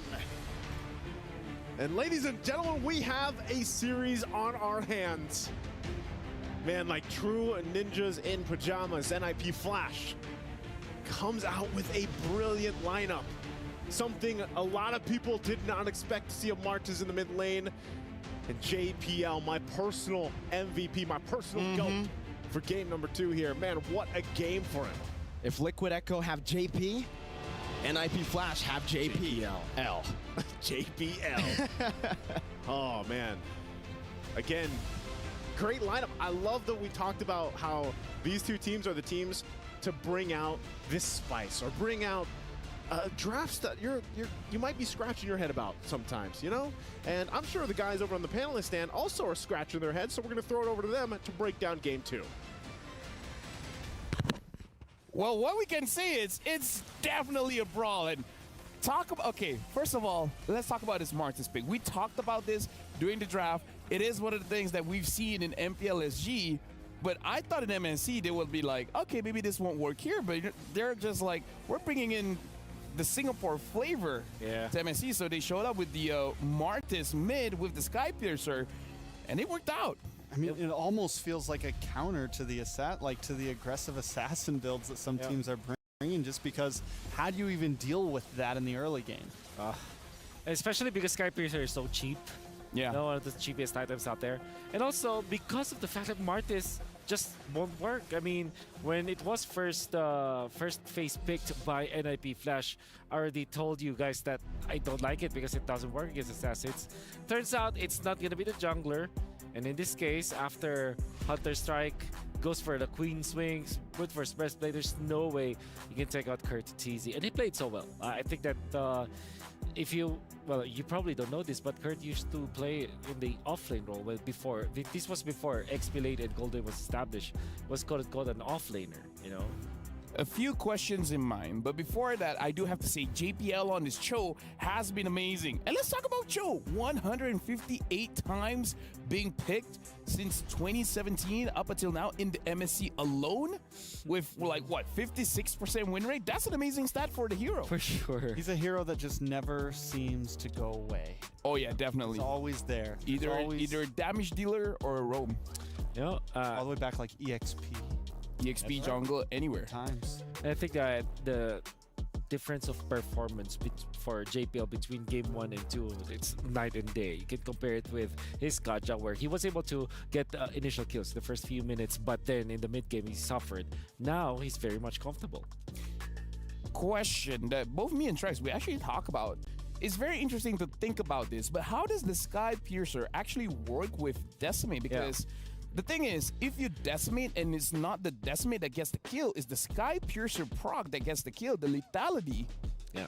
Does it reset the decimate or does it not reset? You know, it's like a lot of questions when it comes to the item. I say yes. I believe that if you use the decimate and if it doesn't kill, if any other damage input is the one that takes out the opponent, it will not reset the decimate. Let's just say that for some reason you have glowing wand, for example, with the decimate. Or an orange buff. Or an orange buff. But don't orange buff and glowing wand apply separate damage? Yeah, that's separate. I'm pretty sure Sky Piercer is part of your damage. Yeah. It just adds what's needed to your attack. So it's not like it's not like when the numbers pop up, it's a separate number. I think. Right. So it still counts as the decimate. I mean, I don't know. We usually see the true damage 999. So is that? Oh yeah, the 999. Right. So it might consider as a, you know, again, this is one of those things where we nerd out behind the scenes, like we're talking about how it works, etc., etc. But again, this is a brawl. NIP Flash going up against Homeboys, really living up to what they've been talking about before the match even starts. They just want to fight it out. And I gotta say, Kurt Easy, fighter mid, that might be the adjustments that makes it so that Homeboys is like, okay, you know what, we've seen this before, but we would not thought we would fight against it. So what's next? How do you answer this? At the same time, it's like a Hayabusa and Harith picked up first 2 picks though, so I think NIP Flash would know better how to handle that. So I think it's not much about the choices here for NIP Flash, but you revealing so much in your first 2 picks. And I also have to talk about how the performances of the roamer really does impact the team, because in this game, Zorn using the Arlet, he was the first one to die in that exchange in the mid, and then after that we didn't see a lot of good pickups coming in from Zorn using the Arlet. He's amazing on the show, but honestly, this might be the matchup where as much as the strong damage dealers are impacting the game, we gotta talk about the roamers as well. Well, I think Zorn, he's the type of roamer who wants to be in your face all the time. And when you see a lot of roamers like that, when they take an early death, it immediately kind of puts them in this place. It's like, oh, maybe I can't be the Zorn that I normally always am, right? Maybe I can't be the roamer that I normally always am. And then it kind of sets him back towards JPL comparative to game 1. And now he's the one who's in their face, and the whole table has been flipped a little bit. But I'm wondering, you know, should Zorn have, after that, should he have kept on getting vision for his team? You know, he's kind of put in a weird spot, and I think that's where the Martis comes in. It was a cheesy pick, right? It comes in, it throws you completely off guard. You don't know how to play against it. You don't know what to do, especially roamer to roamer. Like, how many times do you think Zorn's ever gone up against a Martis roam, you know? Oh yeah, for sure.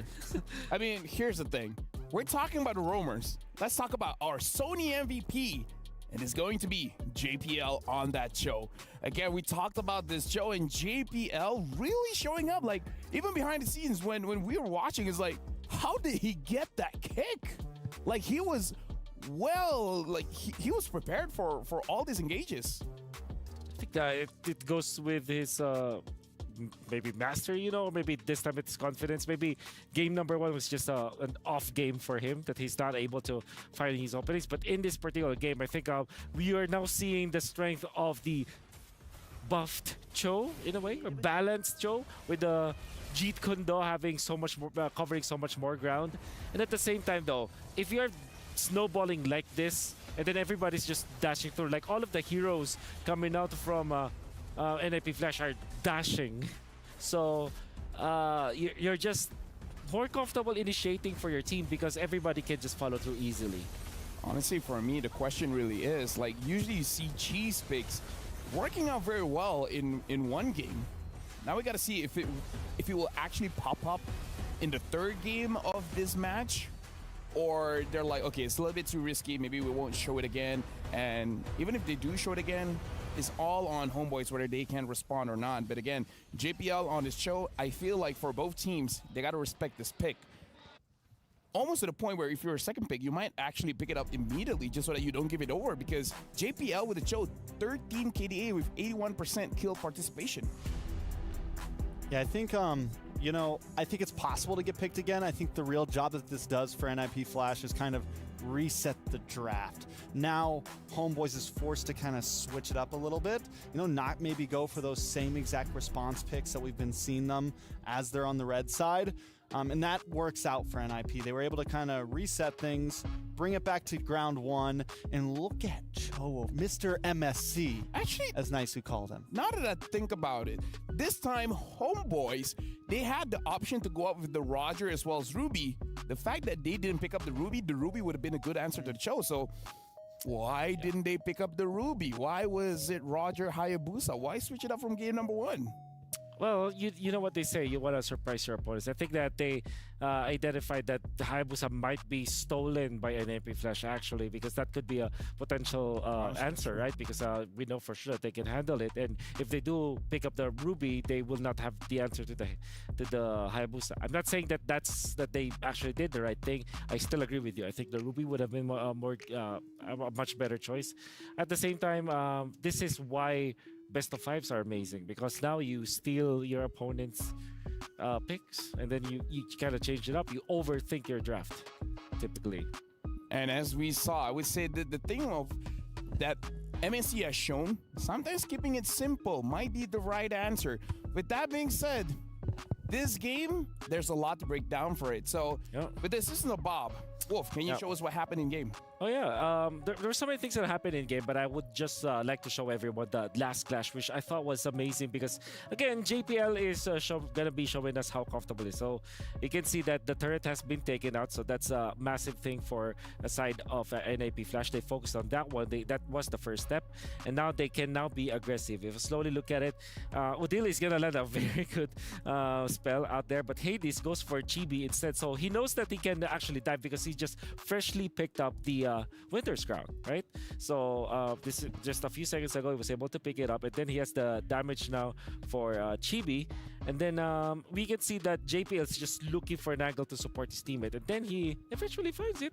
Now they now corral to anyone who gets into their box. Although technically speaking, assassin-based lineups like this one for NIP Flash don't necessarily have a box kind of strategy or a formation because you're like all over the place. But once you eliminate one of your opponents, and then what usually happens is that in this case, Homeboys will desperately want to get a pickoff. They will get into the box of NIP Flash, and then they get decimated one after the other. Although I have to say, looking at the highlight that you showed just now, it's all about Hades on that Julian. The enhanced chain really is a big game changer when it comes to the engages. I think just with the coils, the enhanced chain, and then JPL throwing in a kick here and there, they always had some way to kind of catch Homeboys off there. Nobody was safe from that composition during that game. Yeah. So honestly, looking at game number 3, it's really about the draft as well, because we've seen game number 1 and game number 2. It's been very, very impactful. Game number 1, it was pretty even between NIP Flash against Homeboys, but game number 2, it was, honestly, in my opinion, it was all NIP Flash. Now it comes to the question, are they going for that Martis mid again, since Homeboys didn't seem to have an answer, but now that Homeboys have seen it, what's going to be the plan? Because like you guys have said, you don't usually see this kind of things in scrims. I think that this Martis in the mid lane is more of a special sword that you bring out on special occasions. Maybe a special China that you chose, that you show when there are special guests. You bring out the nice China when the homeboys are here. Exactly. So I think might not be repeating that kind of stuff, but if the situation calls for it, they're gonna bring it out. Can I just say I have no idea what you guys are talking about? You know, the special China? The special China that you bring out when the homeboys come over? Yeah. The good plates? Are you acting now, or it's one of your best plates, like a good design, usually fragile ceramic, actually top of the line. That's what you guys are talking about. Bring out the good silverware. The real silverware for the homeboys. I only have paper plates. Well, we'll get you some. We'll get you China. All right, thank you very much. And now we're jumping into the draft pick here. Homeboys is going to be the first pick, NIP Flash, second pick here. Homeboys is still betting the Louis, even though they have the option to pick it up, and they're betting out the Moskov. NIP Flash betting out the Chip as well as the Angela. So even though they switch sides, in terms of the ban, not that much different here. Yeah. That means Roger is the priority for Homeboys, I would say. I think this is the actual time where we will know the priorities of the teams. Like, for example, Homeboys, they're first picking the Roger because of the fact that the Harith was picked up anyways. In the moment where they do have the chance to pick up the Harith, will they pick up the Harith? We'll find out. I mean, this is a good opportunity for NIP Flash to kind of switch things up as well, because now finally the side changes. NIP Flash on red side, they get second pick, and it's going to kind of change up. Like, I think we really start back to ground 1 here in terms of draft, at least. I don't think it's going to be exactly the same as game 1, and I don't think it's going to be exactly the same as game 2. I do agree with the Roger pickup here now that the Ling has been banned out, and then Harith. Oh, they're picking up the Harith. So interesting. At least between these two teams, Harith should be the priority. That's been proven. Ruby Roger for NIP Flash now. The mirror draft. I think they will want to go Cho, actually. Yeah. Cho Roger. But then Homeboys will pick up the Ruby just to fight back. Yeah, that's also very true. So, or Moscow is banned, unfortunately. So yeah, this should be Roger Cho. That's my guess here for NIP Flash. Maybe do they pick up the Ruby? Oh my God, I'm the wolf now. All right. Yeah. I mean, now Homeboys, it's asking Zord. Now that you've seen the Ruby, do you want to pick up the Cho? I kind of personally feel like might as well just pick up the Grok while it's still open. Pick up the Grok and then have an aggressive mid laner just so that you can actually start applying pressure in the mid. What if Homeboys just picks up the Martis? They should exchange. Like, I'm the captain. I'm the captain. I'm the captain now. I believe that the better option, I would say Grok looks good. Edith for Homeboys also looks really good. Pick up a Vex here, maybe? Did they want to get the Odile hero as soon as possible? Oh, Nolan Cho. Oh, they're accepting the challenge. Cho going up against Ruby. And the Nolan, that is tough because the Nolan too wants to dive in, and if you get hit by just one of those second skills, man, it is you're stuck, and that's all Roger needs. That's all that's all anybody needs, just that half a second of time. Okay. And the Hayabusa pickup here. Wow, this is you know what? Both teams familiar. Both teams might as well just share the same hero pool. Are we sure they're on the right side? Are these drafts are on the right side? Oh my God! Well, the AR says so. So literally, Homeboys. This is like the first 2 picks. Oh, it's not really the first 2 picks, but the first 2 picks of Homeboys are the heroes that NIP Flash used against their composition, which happens to be NIP Flash's composition. So we'll. Okay. If Hayabusa wins again, do we just want to say, at least in this match, the Hayabusa is better than the Nolan? At least between these two, yeah. At least between these two, yeah. Or is it all because of the Ruby? Interesting. That's what Mirko always says as well. Interesting. Interesting. Interesting. Okay, I do like the Grok. I thought that Homeboys could have utilized that too, but they do ban it. Well, because that was their hero game number 1, right? That was Sword's hero, so they just banned it. You know what? Maybe they just banned Vexana. Was it Vexana in game 1? It was Vexana, right? For Udil. I think Vexana was game 2. Okay. Udil, I think NIP Flash had Farza in game 1. Yeah, NIP Flash had Farza, yeah. Udil had... Vex. He had one of those heroes. He had a a mage. Yeah. He had Xavier. There you go. So, we haven't seen it for such a long time, even we can't remember it. Enemy Flash. I would say banning out the Vexana could be a good pick here. So yeah, Vexana has been He's banned just out. literally just... Okay, this is what works with us. Let's ban it out. Interesting. Okay. Homeboys, did they ban... if they ban Xavier here, I'm gonna... Okay, so it is going to be the Kaja. You're gonna be looking for your mage, probably for NIP Flash. What if they pick up the Edith? Just put the either or EXP and they pick up the Farsa instantly. Okay. It's gonna be their answer, the Farsa. I'm honestly not mad if Homeboys picks up the Xavier Lilia. again. No Grok's banned. For Homeboys, it could well be the Xavier, right? Is Aurora fine here? Aurora is great. Yeah. Yeah, for any of the teams actually, but then again, the Farsa was already taken by NIP Flash. That eliminates that factor. And yes, Aurora is really good against the composition of NIP Flash. Then they will be looking for what? Teresa at the end, good combination. Have so much sustain, and then maybe the outlier is Edith, but I'm thinking like Aurora plus the Edith now. Or sorry, Aurora plus Teresa for Homeboys. I don't know, man. The Aurora is kind of immobile, so it's a little scary up against a... They go for the Xavier. That's been their lean-to here, man. Maybe they just like the Xavier Farsa matchup. Yeah. Do you want to go Lolita now if you're NIP Flash? Okay versus the Harith. Great versus the Xavier. There's nothing more what about the satisfying than Minotaur? sending back a Dawning Light. Yeah.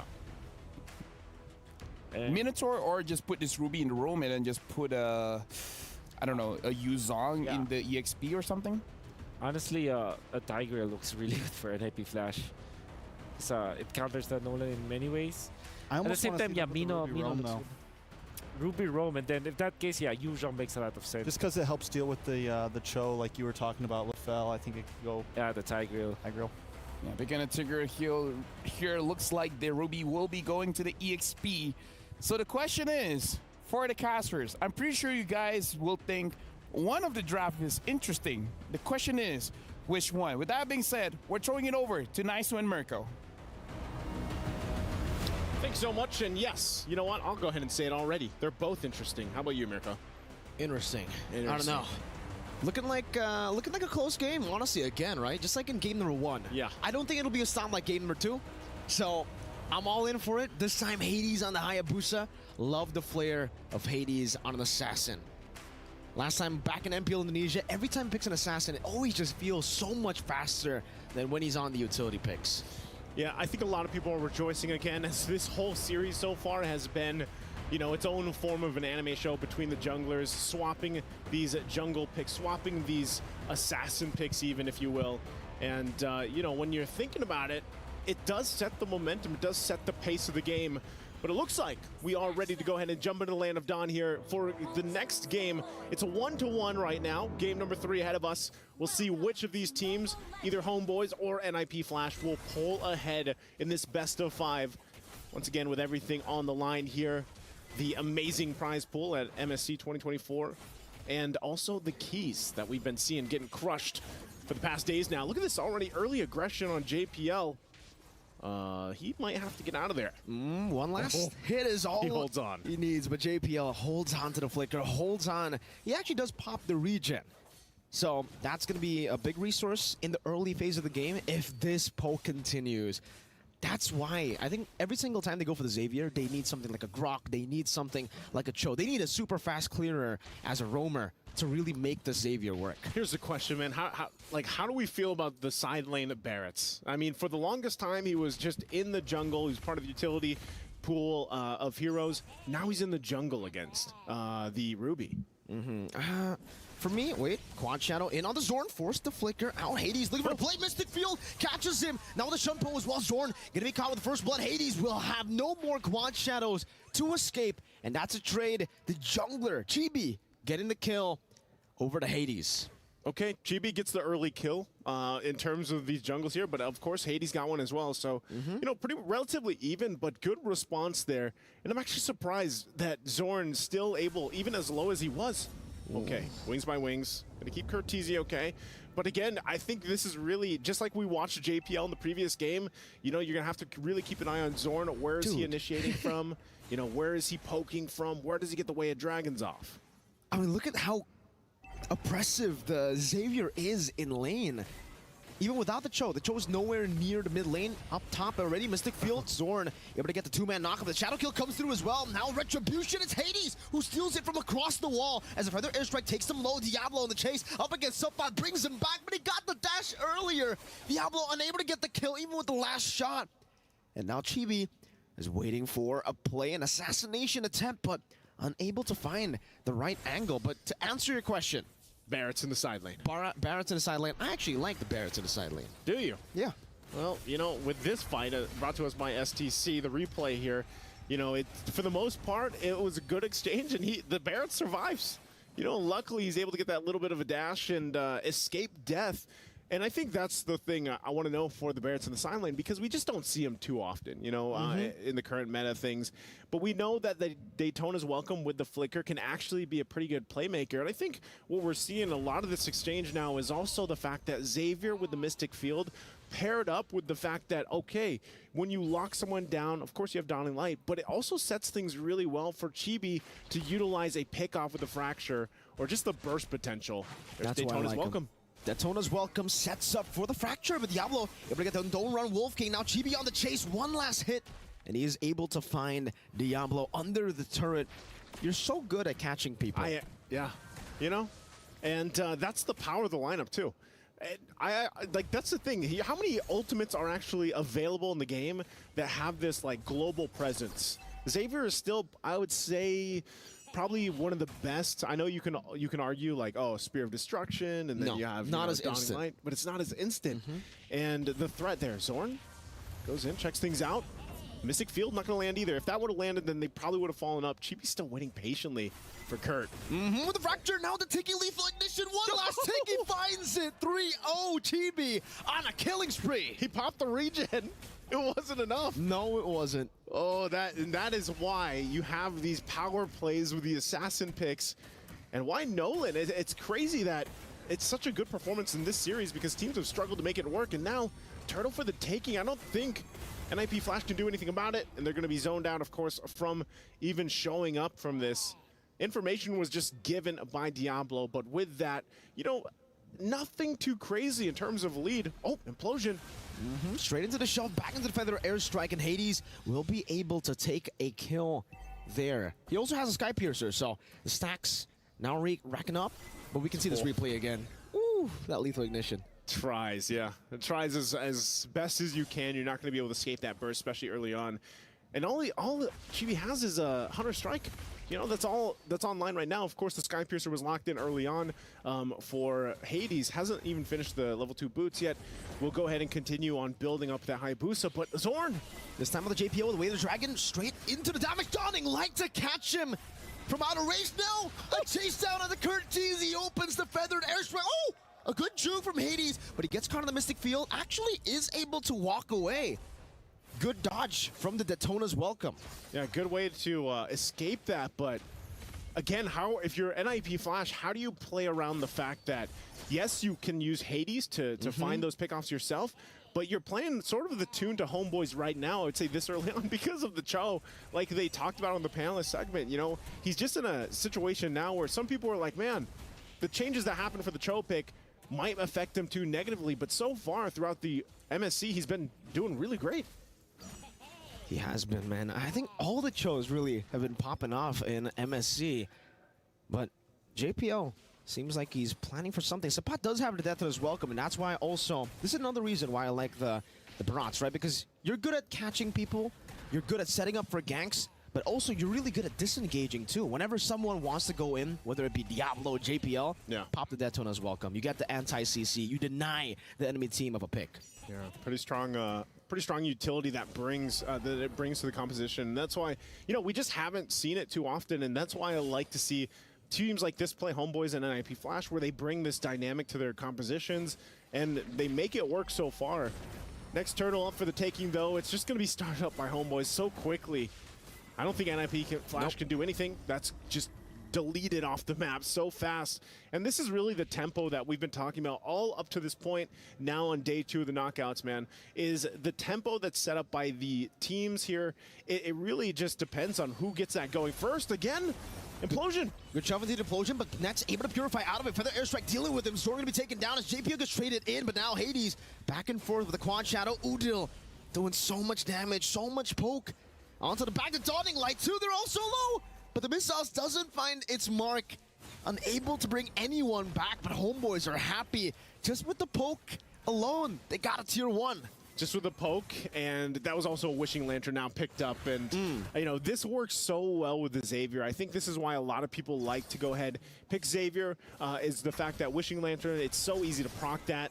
Oh. Shadow kill onto the assassin. Good move by Chibi, bringing him into the minion wave. Zorn, Way the Dragon, bringing Diablo back into the Mystic Field. 2 members caught under the Mystic Field. Diablo panicking, popped in. I'm offended, now flickering out. Zorn looking for the chase down to flicker forward at the Jikundo to knock him out in the back as Kurt Teasy gets caught. Wishing Lantern and the big chomp. Trex would say nom nom nom as he continues stomping on the ground on Hades and JPL, forcing an implosion. Fanix caught in the Mystic Field. They can't go for any trades, and Zorn ends it all with the TP! Udil from downtown finding a Dawning Light. Homeboys in the Xavier again. Talk about the threat. Okay, GB goes in. Desperate Shadow kills Zorn. Finds the way the Dragon times it well, gets brought back into the Feather Airstrike, but it doesn't matter. Not to the TP King. All right. That's a whole lot that has just happened. If we have an STC replay, I don't know what they're going to replay. Because the whole 8 minutes. The whole past few minutes here. And, you know, now you're at a point where you're almost 9 minutes in. Lord's now up. And so far, it's been difficult. So let's look at STC replay here. Boom. Okay, we get this. Zorn goes in. Talk about setup potential. So that's one Dawning Light. And in just a few seconds, you'll most likely see another if we still have this in the replay. But again, a great try to set this up. Implosion as well. And just when you think you're to the safety of your base. Nah. Oh. Mystic Field, 3 members. Chibi now with the Fracture Implosion catching him. Zaman Force Nets able to dish out some damage. Now Zorn is able to find the way to Dragon of the Hades, but it's not enough damage just yet. 2 members taken down. Now the Shadow kill into the Dawning Light. Everybody low. The Wishing Lantern getting rid of him, but Udil takes Hades out, making it a 3 for 3. Udil scouting every single bush he can. And so far, it's just going to be an equal trade. Equal trade, I don't know, man. I know yesterday when we ended the day yesterday, as we take a look at the replay here, we were like, you know, that's the best series we've seen so far. But I got to say, as we go into this game 3, this has been a back and forth between Homeboys and NIP Flash, just like we see from this replay. And why, again, you know, the fact that Xavier is picked up now a lot, it's prioritized in a way where Udil just gets to go ahead and do this time and time again. You know, he's just got the Wishing Lantern and the Enchanted Talisman. That's it. And there's not enough defense just yet for NIP to Flash to deal with this, so they might just have to watch this Lord get taken. Zorn, Jikundo, Detonah's welcome on towards JPL, forcing him out of the skirmish. 3-man, I'm offended, but into the way to Dragon. Now JPL looking for the angle to go for the implosion. Unable to go for it, but Vatic takes the kill away. That Sapot traded in, but it's a Lord for Homeboys. Yeah, again, I guess the big value, as we just saw with the Barrett's pick, is you're kind of a wall. Like, who's going to go past the big dinosaur, especially when your enemy jungler is trying to get in position? Look at the damage dealt already. You know, for Udil, this is what we're talking about with the Xavier pick and the Wishing Lantern. But now NIP Flash will go ahead and find themselves on this defense. They should be able to clear this Lord okay. They're holding it together, but they are going to lose this tier 2 on the top.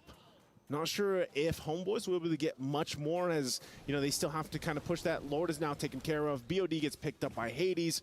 So NIP Flash still in a good position to actually turn things around here.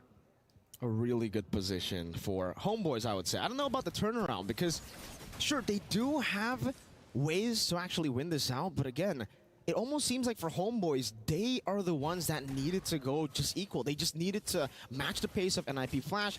As long as they didn't fall behind in the early game, they would have the late game because of the Xavier. And now that they've been able to dominate in the early game, getting into the mid game with all these power spikes hitting together, it just seems so tough for NIP Flash to look for a comeback here. I think it has to come through a big combo, but even then, you're going to have to bait some of these Purifies out first before you can go for those combos, right? JPL, these implosions, not easy to find with those Purifies. Hades, up top.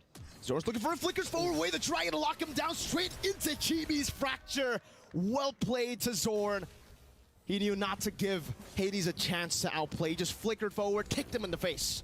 I guess it's just like Hades, like, you know, I got to push where I can. I got to try to get something for the team here because, yeah, if they want to turn things around, it almost comes at the cost of Homeboys making a huge mistake, making a blunder at this point. Because if you're looking at it, Nets is 3-0-4. Udil has not died either. So those are the two main sources of these the burst damage that can come through. And then, of course, you have Chibi on the Nolan. But two Purifies you got to work through from Homeboys here. So for NIP Flash, I'm looking at how can they lock this in? How can they hopefully claw back into the game? And that might be part of it. Vanix does get a Malefic Roar. He's got a good damage. But honestly, it's just, I feel like it's more so Diablo and JPL's job. They have to be able to somehow, it's probably going to come to a base defense, you know, where they're at the base defense. Next Lord's eventually going to get taken here by Homeboys, and we're going to just kind of predict the future a little bit here. NIP Flash will have to go in for a defense. It'll be up to JPL to get a great implosion off. They might try to get into the zone here with a conceal play or something, but ultimately, I just feel like the firepower just isn't there yet for NIP Flash, and it might be better off if they're trying to do this from a defense stance in the base. For NIP, it's really all about slowing the game down. But even then, if you slow the game down, these dawning lights will come crashing down on you. Hades still has the regen, so he's able to deal with that burst. But remember, as we close into the later stage of the game, Udil's just going to have an 11-second cooldown on this dawning light. He learned the hard way in the match against Liquid Echo that, you know, you can really abuse the Xavier come the 13th minute, come your item power spikes. Yeah, I feel like it's very close to that, as you can already see. Forced to go in with I'm Offended on the spot, able to find a death as well, but he gets bursted down with the feather airstrike. There's Vanix, gets caught all alone inside of the Zaman Force. Oh, Zorn. Zorn's on the hunt here. He already used the conceal. I'm not sure if they were able to actually see him there. Okay, they know. They've got eyes on him. But they're down Vanix. Oh, he Light gonna be dropped again. Yeah, get the flicker out. Zorn's still holding on to his and the way of the dragon here. They might be trying to force something from NIP Flash, force a response. There you go. That's the I'm Offended catching Zorn. Still with the Sean Post, still has the way the dragon finds it on Cortese, but he's able to purify out to safety. JPL, no flicker to play with Chibi. Going to be able to lock him down. Diablo, whoa! Gets his HP bar absolutely deleted. The shadow kill from Hades as he's able to get out as well. But the dawning light there almost caught him. It still will be Homeboys with a way better trade there. It's 2 for 1, only losing Zorn now with the Enhanced Lord. Yep, big trades there in favor of Homeboys. Winter Crown also being picked up here by Sapat. You can get ready for a forced initiation. He's pretty much nearly fully tanked up now that Winter's Crown is available to him. And really his only job is just to go in, get a Daytona's welcome off if he has to. But they should be full force for NIP Flash on this defense. They'll try to hold on to what they can. Base turrets all still available. Of course, no shields to work with. Dawning Light is going to be on a very low cooldown. Lord charges in. A couple hits away here. NIP Flash will have to have a defense of a lifetime against this power spike already showing from Homeboys. Lord Steel, Dawning Light once again, just keeping them at the base nearly. They're waiting for that next wave to push in here. Bottom isn't there just yet. Zorn though. The conceal together with Chibi. JPL going to be caught on the smart missiles. Wait, the dragon to bring him back into the fracture, and implosion catches the Nolan. And now the shove back. Chibi going to be taken down as well as Zorn. Hades still able to escape. Vanix very low. One Dawning Light might be able to snipe them down, but it's not up just yet. Homeboys though, they were able to find a base turret. Cortese, you know he's thinking about it. He's thinking about when the Dawning Light will come in, when he'll have the sidestep, but it's not up just yet. Udil cannot utilize it. Oh, hold on. Nets is here. He's going to fight Diablo. He has the Zaman Force, and he forces Diablo out, but I think the bait has already been done by NIP Flash, bringing Nets all the way there. Hades going to be very low, forced to go out with a quad shadow. That's a pullback when I'm offended. That did not connect, but they don't even need it to connect. Vanix deals enough damage. As long as the Herod doesn't have Zaman Force, it's an easy kill. Yeah, that's at the point, you know, when you're on this side for Nets, you just type takes 5. You know, at that point, because, yeah, I don't know. The way I look at it for NIP Flash, that was a pretty good defense given how far behind they were. Good. You know, they managed to hold on to the one turret in the bottom side. They punished Homeboys for that forced initiation, and it's bought themselves enough time because really when you're looking at it, now that they're locking in, you know, 3rd, 4th items here, and even for Hades, he's fully locked in. They just got to get some turrets, man. That finally the tier 2 on the top goes down. This one in the mid lane should go down shortly as they push this wave in. They're going to pull him. Winter Crown by Sabat, caught on the bad spot. JPL able to shove him back. Zoran looking for the flank. Hades doing the same onto Udil. Great assassination from Hades. As now Homeboys are on the back foot. 2 members taken out by the crazy angles of NIP Flash. Now Hades again with the quad shadow, but this time just trying to zone Chibi away from the jungle. Don't tell me Homeboys is going to let this slip through their fingers. Again, they were so far ahead just minutes ago. And now that we're reaching this point, 17 minutes in, Lord's going to come up here. They're down 2 members for another 10 seconds. Chibi might try to get the information he needs, might try to pull something, a miracle off, but I think they can only just watch. Oh, shadow kill! Hades with a solo kill! The assassin assassinates the assassin. NIP Flash are truly ninjas in pajamas here as they continue on towards the Lord. 70 minutes, Dotting Lane! If Hades used the Retribution earlier, that would have been crazy. The Wishing Lantern almost forcing Hades to go for some crazy maneuvers there, but he's able to survive, able to retry, and now we have the game fully turned around. Oh, I'm not going to say it, but earlier I was like, let's predict the future, you know? NIP Flash was able to defend successfully their base, and now they've turned things in their favor. They have a Lord on the top side marching in. It's relatively pretty much even in terms of economy. And for NIP Flash right now, they are just outplaying and outmaneuvering Homeboys here. So fully locked in for Hades. Divine Glaive finally gets picked up by Udil. He's going to need that for these Dawning Lights to clear some of these waves and help with this defense right now. Hades could possibly put enough pressure himself alone into the base even before they push into these turrets. Conceal going to be used though. Chibi wants revenge. I don't think he's going to find it. Zorn will go ahead and force them out. Vanix is also half health. He's going to back off, picks up a Host Claws to heal back up. They're all waiting. They're managing these waves to push them in at the same time. Lord will now make its way top and get the charge in. Homeboys on the defense here.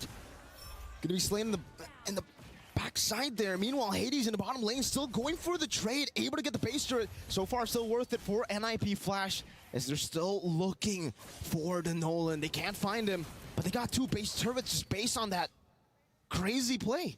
It's even. 1 turret each.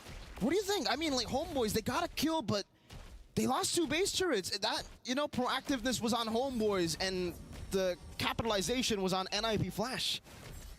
Man, I don't know. I feel like this whole series, I have been on the edge of my seat for this one because it's always these assassin picks too. I know they've traded this time around. You know, we have this just a back and forth between the both teams, and now we get into territory, Mirko, where it's like, all right, we've got some immortalities. We're going to have some more Winter Crowns. We might even see the juggling of those items start to happen here as we get to this point. Trex asked for it, man. He wanted a longer game. Well, Trex, have they delivered? Because now we are nearing the 20-minute mark. That next Lord is up in about 40 seconds, so that will be the crucial one. As we've seen for a lot of these games, and there you'll see it, Kurt teasing now, picking up the Winter's Crown himself. Sapat also has it. And, I mean, there's multiple. There's 4 locked in, 2 for both teams right now. So more defensive items being picked up, too. And that's the thing, man. They're always going to have to deal with these 10-second Dawning Lights from Homeboys. If he's at full stacks, I believe it's 11 seconds, right? So if he's not at full stacks, I think it will be a bit longer. We'll see how Homeboys utilize this, because the last few minutes, it does feel like, especially after NIP Flash, got those base turrets down, Udil's been a bit more safe when it comes down to using the Dawning Light, because one thing that the Dawning Light does is, all right, obviously deal damage. The other thing is, it reveals where you are technically. Yeah. So for Hades, he's been able to utilize that to scout wherever Udil is. When you spam those Dawning Lights, it gives Hades information, and we saw that one time that Hades was able to get that. It was Udil slain. Nothing you could do about it. Now he does have a winner crown, so he should be able to say something about it, but still not much if no one is there to follow him up or to help him. Yeah, he can buy a little more time with it, basically, that Winter's Crown. That's really where that's going to come. But look at the placing here by Homeboys. They might just be looking for a possibility to get the numbers advantage.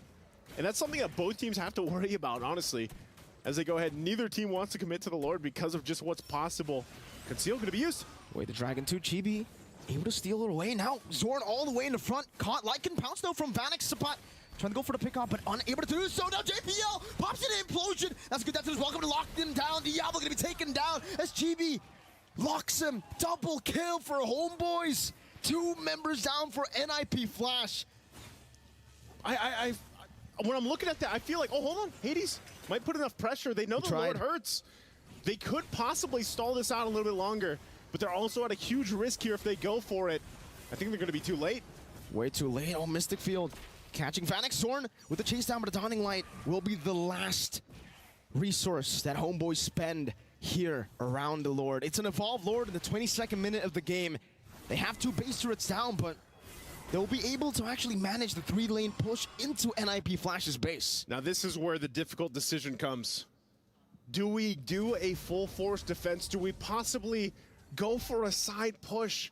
Can we actually put pressure utilizing the Hades on this Hayabusa, or do we get ready for a full 5-man defense because of what's coming here? This Lord is going to take some time to deal with as they hold on to that bottom base turret. But this is one beefy Lord as it approaches the base. They got to watch out for Zorn as well. Only multiple immortalities. Zorn going to go in on the front side. Look at Vanex losing almost all of his HP. Diablo with I'm offended, unable to catch it. Zorn with the win, the Dragon Gawkin. Hades down. That's still doing some damage. Chibi getting rid of Vanex now with a double kill. Looking for more. It is going to be Homeboys winning out of the skirmish despite Hades locking a few of their members down. The base is wide open. Sipat flickers back to stomp on it as they secure match point. Again, a great game of back and forth between Homeboys and NIP Flash, but Homeboys will ultimately come out on top of it. And man, I hope we continue to see these Battle of the Assassins, because man, is it exciting. It was a great attempt at a defense throughout the game, but ultimately by that time, past that 20-minute mark, man, it was gonna be tough to be able to withstand that. And also with Curtiz being taken out in an instant, like 1 or 2 seconds, he was blown up. Zorn shows again this Cho pick, the strength of it. And just the lineup that we got to see here really utilized from Homeboys to answer what NIP Flash had. I don't know, man. Ultimately, I almost thought it would have gone either way for this one. Definitely. I mean, the fact that NIP Flash had such a massive advantage in towards the later stage of the game, I thought they got it. Well, let's see what the panelists have to say about this one, because it was an exciting one. Boys, take it away. It's definitely exciting because we got to talk about this. 11th of July is the date where we see the assassin matchups between Chibi as well as Hades. Both incredible junglers being extremely impactful in every single game that they're in. Definitely, the showdown that we're seeing right now is long time coming, I would say. And not only that, everybody was also stepping up. I think Zorn versus JPL is gonna come through. Unfortunately, in game number 3, Zorn proves to be the better roamer this time. Looking for good angles and initiating for his team in a very good manner.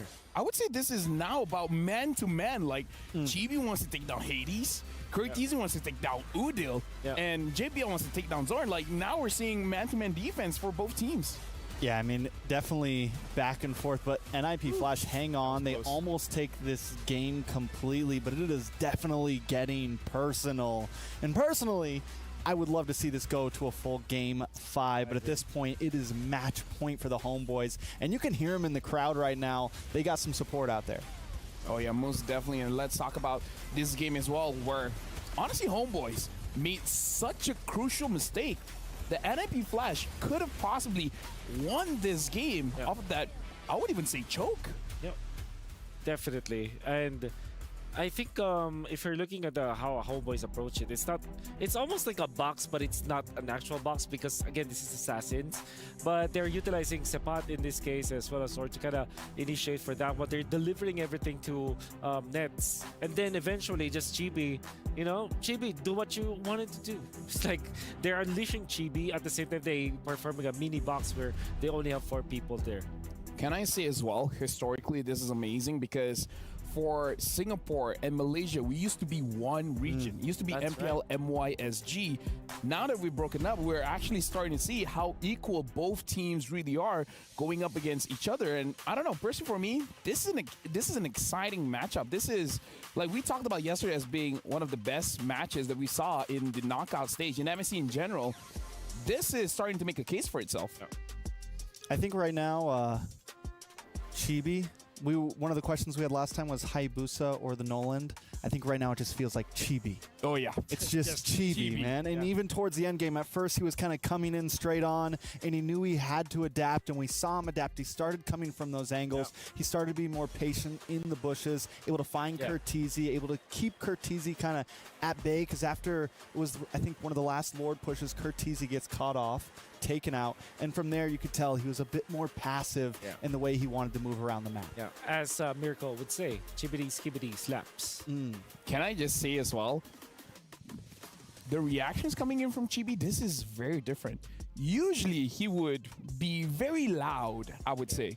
Honestly, looking at the reactions in the game, he looks pretty chill. Yeah. When I say chill, I think the better word for it is that he's hyper focused. Like he's taking this game super seriously. That he's not playing around. It's not like yo, baliwe, and nothing like that. It's 200K on the line, man. 200K. 200K USD on the line. So you gotta stay really laser focused. After getting that 200K, do what you want. Exactly. Exactly. Yeah. Yeah, but I want to write on what Trek said just now. Like, we're looking at the jungler matchup here. Looks like the heroes, I feel like, has big impact. We did see Hades win a 1v1 going up against Chibi. Yeah. But again, looking at both junglers, Chibi is winning for now. And now we got to look at our Sony MVP of this game. It looks like the MVP is going to show here. It's going to be Udil, dealing the most amount of damage just now. Interesting. Over 100K damage, if I'm not mistaken. There was a time where they were actually winning because Udil was just sniping everyone with Dawning Light, and not only that, the pokes that he was able to get. And every time that Hades wants to come in, obviously there were times that Hades eventually gets the kill, but in the early stages, mid stages, and the latter portions, you can see his skill 1 and 2 combo wherein you actually get the stun with the Mystic Field. That is actually a threat on the Assassins. And this is where he gets the snipe all the way. Oh, this one. Hold on. Okay. Oh. Like you would think you're safe, walking, Vanix running, and then in comes the snipe. Bam. You're never safe from Toby Rama. Never safe from Toby Rama. He always gets you. That's right. I mean, his contact rate on that too is just insane. From all the way across the map. I know it's a quick skill, but still to continuously hit those back to back to back. There's just some game sense in that. Something about Homeboys, man. This time they're, oh my goodness, 24 KDA. Wow. 24 KDA. Super Marco. Yo. Yo. 96% kill participation. Yo, Udo, you know what? We're talking about the last spicy Kage. Toby Rama, Toby Rama. Toby Rama Udil. Toby Rama Udil. The new moniker. Oh, man. Toby Rama Udil is just... Yeah, like I said, he's a bully, I would say, even in the laning stage, even outside. Everywhere, honestly. And to be fair, it's been an amazing match. But for now, we're going for a short break. After this, we're going to be seeing the continuation of this match. So we'll see you guys then.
Former pro player and also champion of MSC back in 2019, now here again for 2024. We are joined by Anti-Mage. How you doing? I'm good, I'm good, I'm good. Well, Anti-Mage, right behind us, we have two teams battling it out, Homeboys and NIP Flash. What would you say is different between these two teams? I think Homeboys plays is normal and play aggressive, but NIP have like cheese strat. A lot of cheese strat because they pick Martis in mid and they pick Minsitar for offlane. Very unique for me. So, between these two teams, you got to be voting for one. Which one do you think will win? Of course, Homeboys, because I have my ex-teammate Udil in there. Udil, definitely supporting him. Now, any words of advice to those out in the audience watching, supporting from Indonesia? Don't be sad because Indonesia team doesn't qualify to playoff, but we will be champion in the M6. Ooh, M6. I know Kyrie's listening to that one. Well, you hear the crowd going wild. We're going to sit back and enjoy the show. Thank you so much for your time, Anti-Mage. And shout out to Onyx and shout out to Indonesia as well.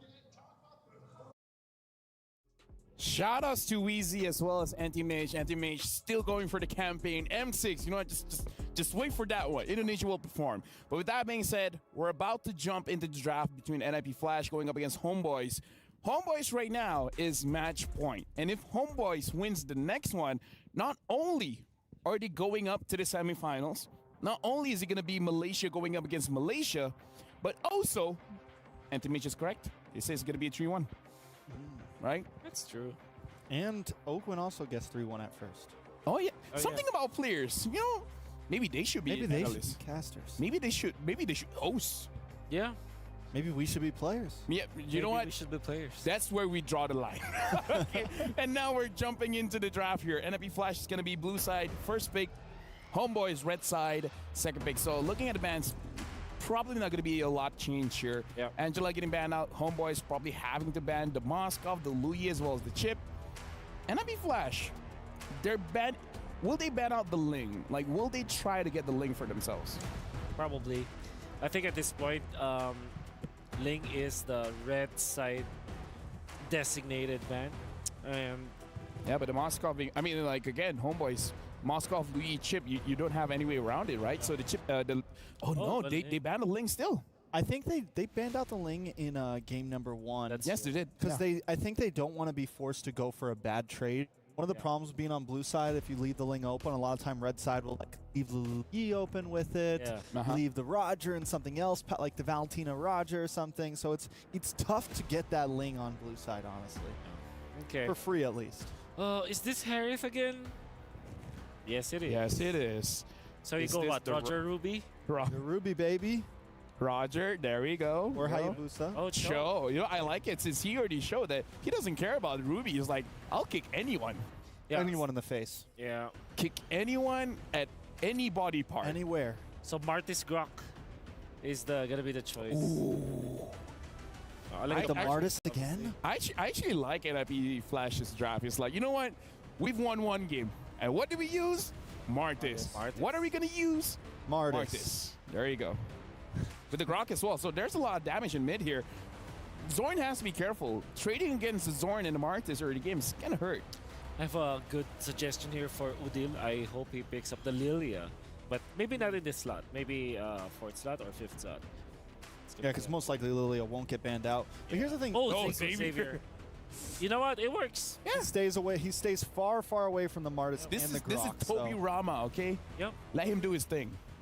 And you get the Mystic Field stun. It still kind of gives you some viability against if it ends up being that mid lane Martis again. Yeah. It can slow him down. It can stop the Grok and the Martis in their tracks on those heavy engages. So I think it's a really strong pick from Udil here. What if NIP Flash and Homeboys just ban out all the assassins? Like a Nolan for NIP Flash. I wonder if Homeboys, they're banning out the assassins because they want this Roger onto Chibi and then pick up a Claude for Nets. That's right.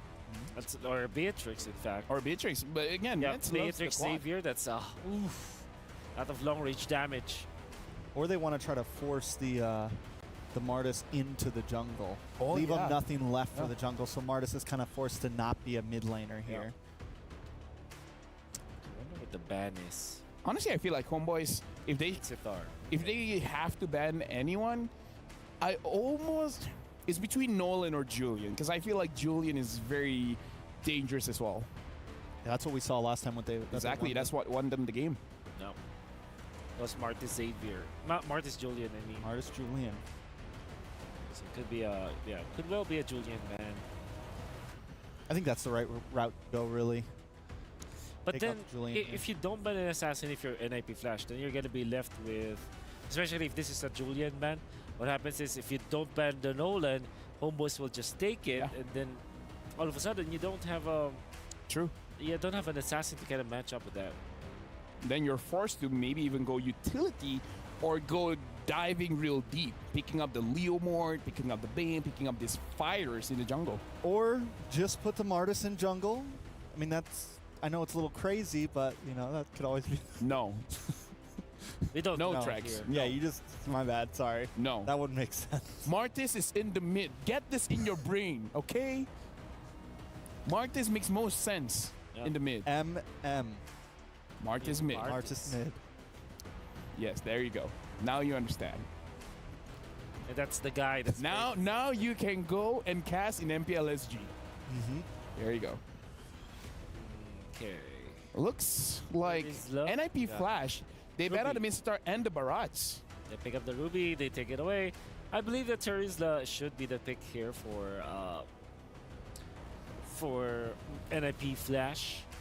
Or do we want a spicy Diablo pick, like a? By the way, just say Homeboys, they did ban out the Nolan. Oh, so it's Benedetta and the Gwyn. And baby Gwyn. All right, Benedetta and Gwyn. So again, Martis mid. Just saying. Ruby, so they're looking for a marksman, or maybe jungler, because again, the Roger could be marksman. Yeah.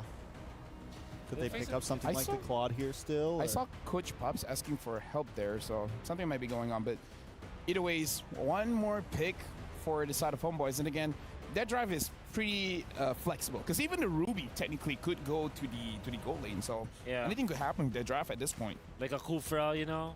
For Zorn, that's big Kufra.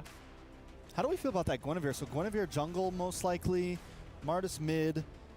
We did see Hades play the Gwynny in group stage. Claude. Okay. The Claude, yeah. So looking at the composition from Homeboys, they do have the pre-linear movement where early to mid to late, like there's a very clear condition of how they want to play for this one. But again, this time Diablo is on that damage dealing Benedetta. We'll see if that makes an impact. With that being said, the draft has been completed by both teams. And with that, I hope the casters are ready, because we're throwing it over to you guys. Thank you, gentlemen. Oh, we're ready. And this one definitely looks like they want to unleash a Diablo. Great to see the Benedetta come to play here. But yeah, again, it's me and Nice2 joined here on desk with Mirko as we bring you possibly the last game, unless some way, somehow, this lineup can bring it to a game number 5 ahead of us. As with everything on the line here, both for NIP Flash and Homeboys, their keys, the chance to be one of the top 4 teams to round out MSC. we jump into the land of Dawn once again. Game number 4 here for NIP Flash. We're gonna have to look. I still think, you know, a lot of people are probably okay. We like the Marches in mid after what we saw before. I think a lot of people will be happy with the Xavier mid too, but Curtizi already pushing the pace in the early parts of the game. JPL gonna be very low though. Udil spamming out the skill ones, the Reds. Now the Mystic Field, Kurt with a flicker forward straight into the Mortal Coil, but he's unable to get any of the executes. Decimate is level 4, but Diablo, the Devil now trying to go onto Udo with the eye for 9 to petrify Diablo. The lethal ignition take Zorn down too. The Singaporean Devil strikes, but now Chibi goes with Lycan Pounce. Diablo still able to escape with the Mortal Coil from Curtizi. NIP Flash with an extreme advantage all the way in the first minute.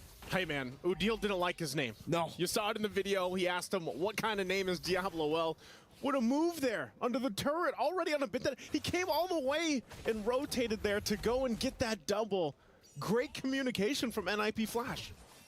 Devilish moves from Diablo. That was really, really good. And, you know, the analysts already spoke about it. Now Kurt gonna be caught in the Mystic Field. Chibi won't go for the overcommitment here under the turret, but what they talk about?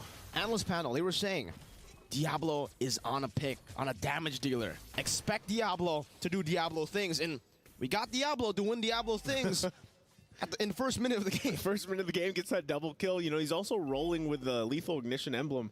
So there's a lot of surprise pressure, I feel like, because honestly, we've, like, for the XP lane especially, it's been pretty standard. Oh, already, look at this. Clean eye for an eye to get out of the Dome Realm. Wolf King Supa won't be able to participate in the skirmish now, and Zorn we force back, it seems. There's no way they can go for this final slash to petrify. There, Chibi gonna be locked down, still able to escape with the Lycan Pounce, and Zorn gets caught. Decimate one last hit, and he slashes him to bits. Chibi gonna be caught again. Hades finding the projectile eye for an eye from Diablo. He's mad about the name call, and Udil will be able to escape, getting the Mystic Field. Sapat now running away. Diablo still trying to run. The final hit from Sapat gets him down, as Hades will have to respect Sapat here. Together with Udil, he won't be able to steal it away, but JPL does force it on Sapat. Yeah, Sapat got it. So at least it goes to Homeboys, but yeah, after everything we just said about Diablo, and then he goes, and it looked so close. It looked like he should have been able to get that kill on Udil, and maybe, yeah, you know, he's like, hey, here's the reason why I am Diablo,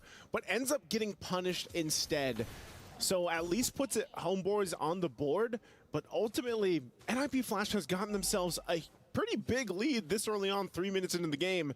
And so they'll find themselves playing around the momentum they built themselves. And this is one of the things, even with the Guinevere, we haven't talked too much about Hades on this Guinevere, the amount of CC that this hero brings to the table with everything else, I mean, even for JPL, is already enough to deal with a lot of what Homeboys wants to throw at them. So, you know, that's where, again, you kind of have to rely on, Zorn. Oh, and he's going to be chased. Good Violent Requiem straight into the wild charge and the Decimate from Curtizi. That's almost like the perfect alley-oop. It is. Right into the Decimate. Look at this top. Oh, flicker Decimate from Curtizi there. And the rest of the team will be able to help him with the Mortal Coil to grab him a killing spree. 3-0-1 Hades with a Thunderbelt. And it seems there are no trades available for Homeboys because of just how oppressive Diablo is on the Benedetta. Cutting in the bottom lane, now using Final Slash, or Final Blow rather, to get out now. He's gonna have to time the eye for an eye perfectly. Dashes again, Petrify. GB looking for the pounce, but the eye for an eye to outplay Diablo in the bottom lane. Outplaying Chibi, forcing him on 0-2 on top. Violent Requiem straight into the alley-oop. That's the Decimate. Curtizi able to escape with the Mortal Coil. Perfect timing for the turtle. Talk about timing. They're also just going to force Zorn out of here. But man, great team fights and just like these little skirmishes happening across the map. Diablo, though, again with this Benedetta. I'm surprised we haven't seen it on him, you know, even earlier in this series, but it's great that they pull it out for this game because as we look at their STC replay, boom. I mean, nearly shattering the replay as well. Great setups that are coming through here, and really, Curtizi before this, I believe, just picked up the Sky Pierce. You can see how good they're feeling about that over in the camp there. And again, you know, it goes back to it. The Decimate Sky Piercer is going to be deadly for Homeboys to deal with. Udil at this point is now picking up his Enchanted Talisman, and this is where we start to see, you know, a little bit more of those spamming of these abilities from the Xavier. Once you get that available, And they'll go ahead and just kind of try to slow things down a little bit. I'm offended going to be used. With the way the Dragon, but it kicks him all the way to the other side. Good Mystic Field, though, as a Violet Requiem will be used up. Hades able to escape, so with the flicker forward, Hades! The young plays continue for NIP Flash, even dodging away from the Dawning Light as Vanix gets rid of Chibi on the other side, forcing Blazing Duet from Nets, who's unable to really lock anyone down. NIP Flash are absolutely styling on Homeboys. I thought these guys are absolute ninjas. They're ninjas in pajamas. Look at the replay here. Hades, how does he survive this in Zorn and punches? And then he didn't sidestep. He just took it. He just took it and still survived. Oh, again. Man, NIP Flash. They're playing this game with their hearts and everything else on their sleeves.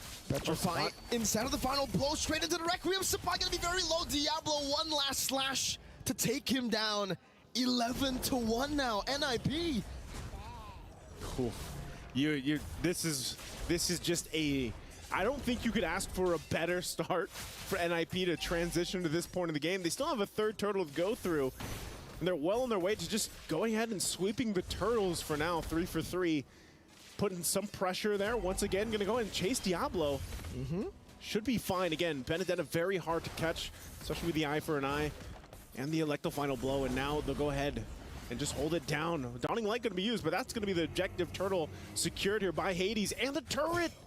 And Vanix will just push Nets back. Wild charge into the spatial migration and the Requiem into the Decimate. The alley-oop skibbity Decimate.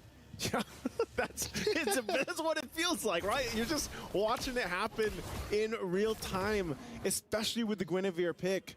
This is a lineup, again, that a lot of teams throughout here for the Midseason Cup have not been willing to bring to the table. It takes a team very special like NIP Flash to make this work so well. And they're going to go ahead and continue to play with the fact that they've gotten themselves nearly a 8,000 gold lead. Dawning Light already going to be used. And they get that turret, that tier 1 already. Zorn. Oh, what's he going to do here? Vanix has the Purify, doesn't even need to do it now. Oh my god, again, the Requiem into the Decimate. It does half of Nets' HP. And Diablo gets spotted out. He does have the eye for an eye, will be able to escape. Sapat unable to go for the chase, but every single time, even when Homeboys are actually in range, they have so many anti-CC abilities. They have the Mortal Coil, they have the Power of Nature here for JPL. Look at him, he's just walking up, now into the final blow. Ooh, he's gonna be caught again, Diablo. He's taking that interview answer personal. They are taking it more than personal. At this point, they're taking everything also on the map from Homeboys. Still 30 seconds away from this next objective, the Lord here. But Homeboys, they can't do anything. They have nothing. No turrets, no turtles. I mean, nothing across the board, aside from the one kill that they got earlier on. And they'll just have to watch the bases and the turrets be destroyed and worked on here. Right now, NIP Flash are massively ahead. 10,000 gold at the 8.5 minute mark is absolutely insane. And they're playing so in sync. As Curtizi picks up the wings and again, still putting the pressure in the mid lane. Chibi.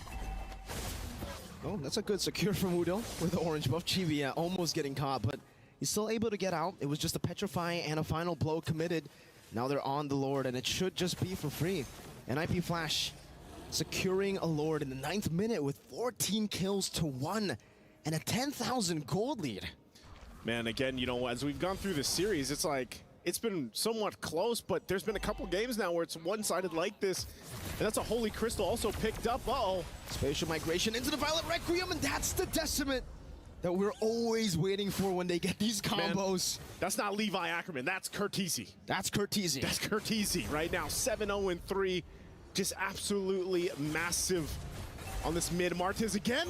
They're gonna go in. Spatial migration, eye for an eye from Diablo as he pops in final blow. He doesn't have the Petrify, so no combo just as of yet. It's a 1,000 gold lead, or 10,000. Oh, 11K actually, 1,000 plus 10. Yeah. Quick maths. Quick maths. NIP Flash as they continue to try to bait out these holy defenses with the minion pushes that are a bit staggered. Lord up top with another wave coming down as well. JPL, a good barrier to place them in an awkward spot, but there's no real follow-up, and they will not go for anything too crazy. Not just now. Not just yet. Shields are all going to be popped, I believe, even the bottom one. But, you know, it's just Homeboys trying to hold it down together. Another wave going to be pushing in. There you go. Patience Diablo, eye for an eye, missed time, get kicked by the way to Dragon, now into the Lycan, pounds the shutdown, but the Violent Requiem catches him in the back hurt, that's one, he's looking for more, no one's low enough, Kurt forced to flicker out of Chibi, gets very, very low, Hades is able to body block for Vanix as he takes some of those shots. 2 for 1.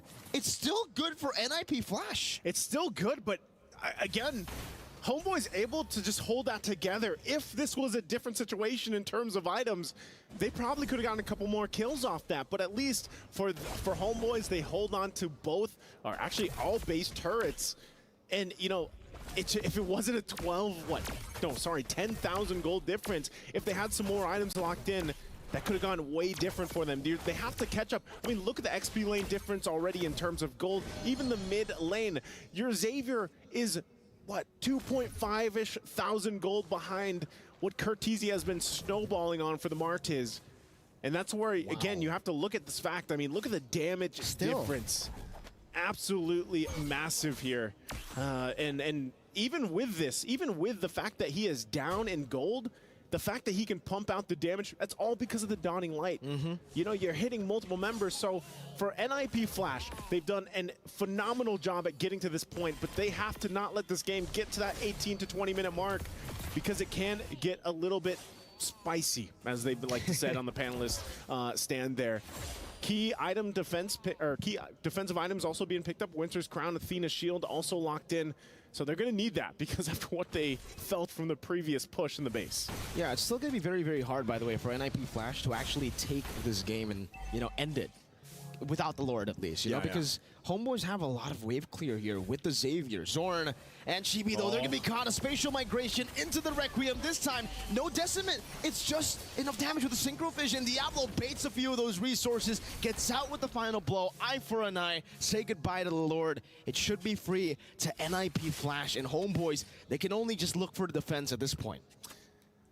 I'm trying to think, too, as this Lord is just going to get taken. Oh, hold on. Okay, they're just going to force... All right, they're going to force JP out of the jungle there. But, you know, really for all of this, Miracle, like, we haven't been able to see just yet Nets get to that point. Again, this is the thing with the Claude. You know you need a lot of time to build up, to get those 3-4 items locked in, and then you're hoping for a great, massive, blazing duet. And it might just be a little bit, you know, too early for him to be there. He's already, so he's got 3 items actually. The problem is surviving even that initial burst that is going to come out from NIP Flash. Another Winter's Crown. Oh, they stopped Zorn. Oh, Zorn gets spotted out. This might be a 4-man fight all the way to the start. Now, final blow by Diablo. Zorn is running circles around him. Good maneuvers actually stopping the siege from happening from NIP Flash, a 5-man siege, but Diablo will be able to catch up on the Zorn, still able to use the G-Kundo. Meanwhile, up top, it's a base turret falling down. Diablo's still on the chase. JPL gets a 3-man wild charge, but none of them use the Purify. Bottom lane, that's finally the solo kill happening. But I think, hey, all things considered, that was good. That was good for Zorn. Maybe not for long, though, as NIP Flash, they still have some of these resources to utilize up against Homeboys. Udo gonna be forced back. Curtizi finding the Decimate straight into the Winter Crown as Chibi we forced back by Diablo. That's another Decimate used up. It's shut down now by Chibi as he is able to take him down, but it's 1 against 3. Vanix, Hades, and Diablo up against Chibi, who's gonna be locked down, knocked up, and taken out. Equalizer to send us to game number 5. 23-4. What a dominant game here. Exactly when they needed it for NIP Flash to bring it all to a best of 1, basically. 1 game, the deciding factor between the Homeboys and NIP Flash to go forward, to possibly give up their key in the hopes of getting to the grand final here for the mid-season cup at EWC. It's all on the line. It's all going to come down to that last game. But what an amazing series it's been so far. I know you guys over on the panelist stand have a lot to say about it, so let's go ahead and throw it over to them and see what they have to say. First thing that I have to say, something about Malaysian teams. We like to go all 5 games, but in this one, again, I gotta say, giving Diablo the damage dealer and Martiz mid again, it's working out well for NIP Flash. This is also NIP Flash has taken over the game, taken over the draft now. They have their ideas when they're going up against this composition, and I think that a certain meta developed just between these 2 teams. so far, we have seen Hades with the Assassins, but then come game number 4, at match point for his enemies, he turns up with the Guinevere and is actually unstoppable in this game.